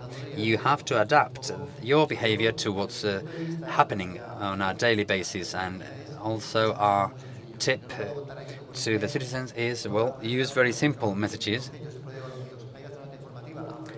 You have to use the operations and provide some tips in a very simple manner that everybody can understand.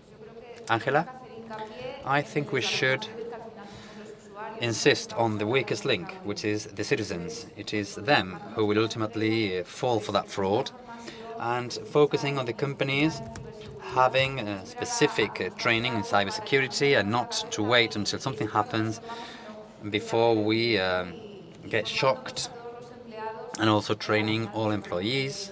We will be able to avoid many of the frauds that we see. Finally, Colonel.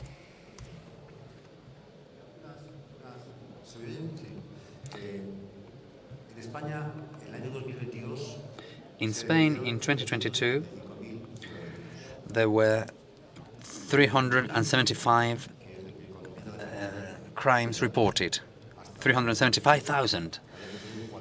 This had grown by 425% in recent years. It is quite a growth. This year, in the first 6 months of the year, we have seen 20% more cases than the same time the previous year. If the current trend continues, we shall end 2023 with between 450 and 490,000 cybercrimes reported by citizens. This does not include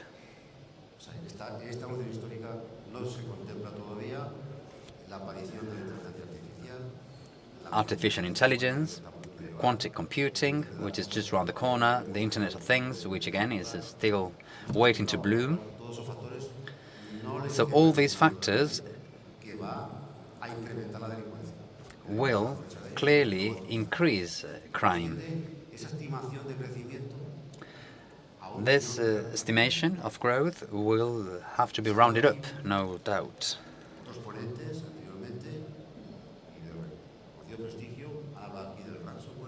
We have heard about ransomware, about all the companies, cybersecurity companies that are alerting us about a real ransomware problem. This is real, but the majority of the crimes that are reported at the police are cases of fraud, electronic commerce, BECs. We are not even talking about ransomware. This is not reported. There are many cases of crime that is not being reported.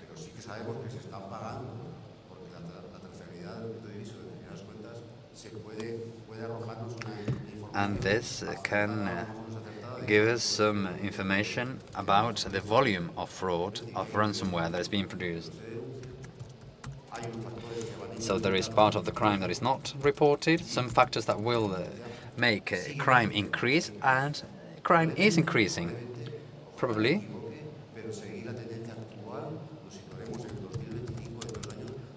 we will have around 1 million crimes per year by 2025. How much can we endure? Do we have to prevent? Yes. How do we do this? Well, through training, through prevention measures. And we need to sit and think about what we are doing wrong, both together and separately.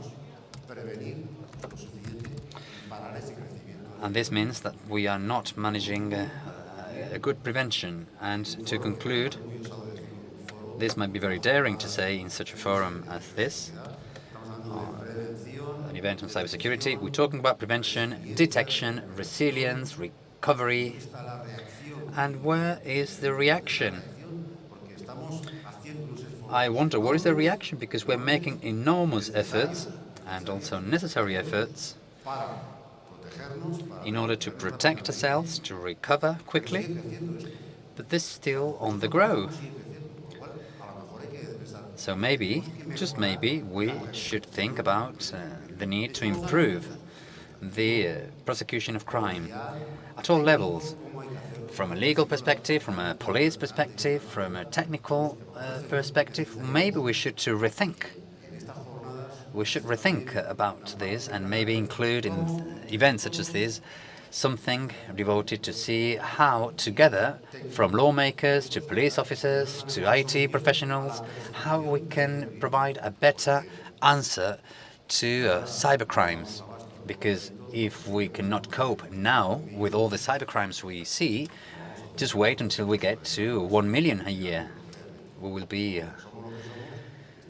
overloaded. Our resources are just limited.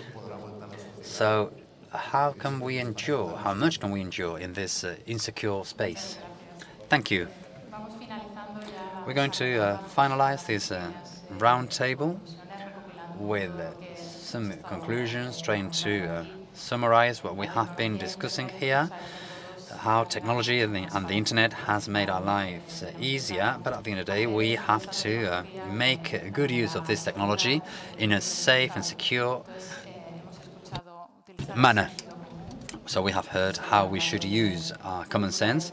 We have talked about cybersecurity culture, awareness raising, about how we should stop and think before we act, and also to increase this digital confidence by the citizens, we should invite them and make sure that they know that there are services that work for them, also from the helpline and also from the security and police forces, and they can come to us if they have any incidents, any question or any inquiry, or also if you want to report any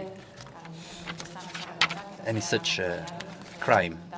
I would like to thank the members of this round table for having provided their points of view about helping people in cybersecurity, and remind you all, if you have any questions about cybersecurity, if you want to report an incident, our helpline, cybersecurity helpline, is available.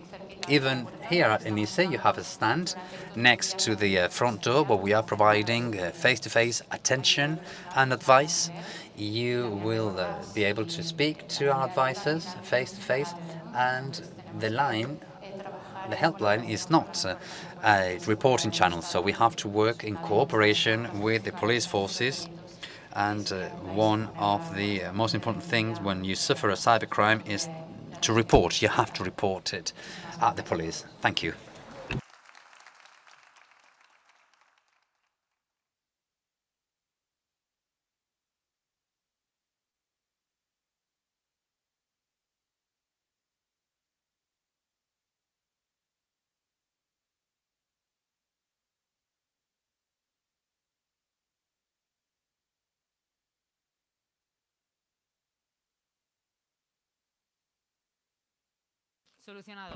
Okay, so can you hear me now? Yes.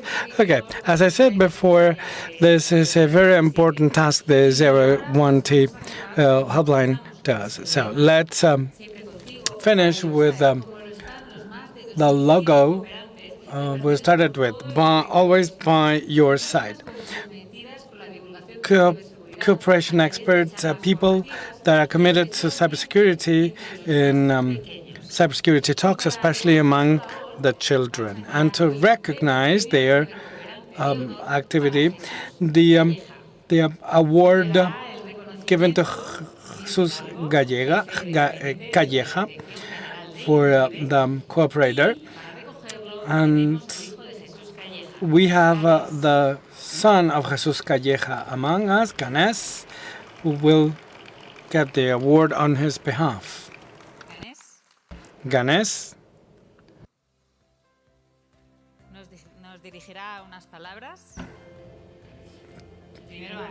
So first of all, we're going to give out the award.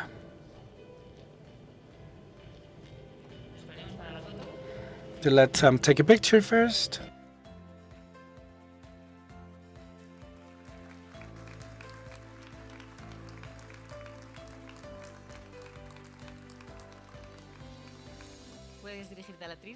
Okay, please go to the podium, Ganes, for your words. Good afternoon, everybody. First of all, I would like to thank INCIBE and to Luis Hidalgo. We've known each other for a long time. On behalf of Jesus, I would like to thank you all, both INCIBE and our law enforcement agencies, civil guard, national police. Thank you for taking care of us. Thank you for taking care of us. That's all I would like to thank you. And I think you have something prepared, a video on Jesus. So let's take a look at that, and thank you very much. Con toda esa familia de INCIBE, que soy ciber cooperante de honor, como otras personas que también lo son y que me gustaría estar con todos vosotros. Pero ya sabéis cómo es mi vida, siempre estoy viajando de un sitio para otro. Como además rodamos con invitados que también tienen agendas muy complejas. So, as you know, I'm traveling around all the time, so the agendas are really changing, and I wanted to be with you, but I cannot be with you there. But I have someone who is very important for me, my son Ganes, that will speak on my behalf, so I'm very well represented. So, everything that is done in León is very special to me. And truly, Believe me, I wanted to be there, but I cannot be there. But let me know that I'm with you in spirit. What you do is extraordinary. So I'll be seeing you soon, and enjoy. I'm sure we'll meet again. So apologies for not being with you. So thank you very much. Thank you, Ganesh. Thank you, Luis. Okay then. As I said, we finish as we started, but this is not actually true. After a very intense day, we go back home with new learnings, with new links to nourish. After a long day, where the most important authorities in cybersecurity, digitalization at a national and international level, we've been discussing cooperation, cyber warfare, innovation, technology. We've discussed many other topics. We'll still be here tomorrow to celebrate 017 ENISE, and among other topics, we'll be dealing with challenges of artificial intelligence, innovative public purchasing, employment diversity, and a long list of very interesting issues similar to those we discussed today, or even more. So you're invited to be here tomorrow at 10 in presence and to follow up on the internet. Thank you very much, and see you tomorrow.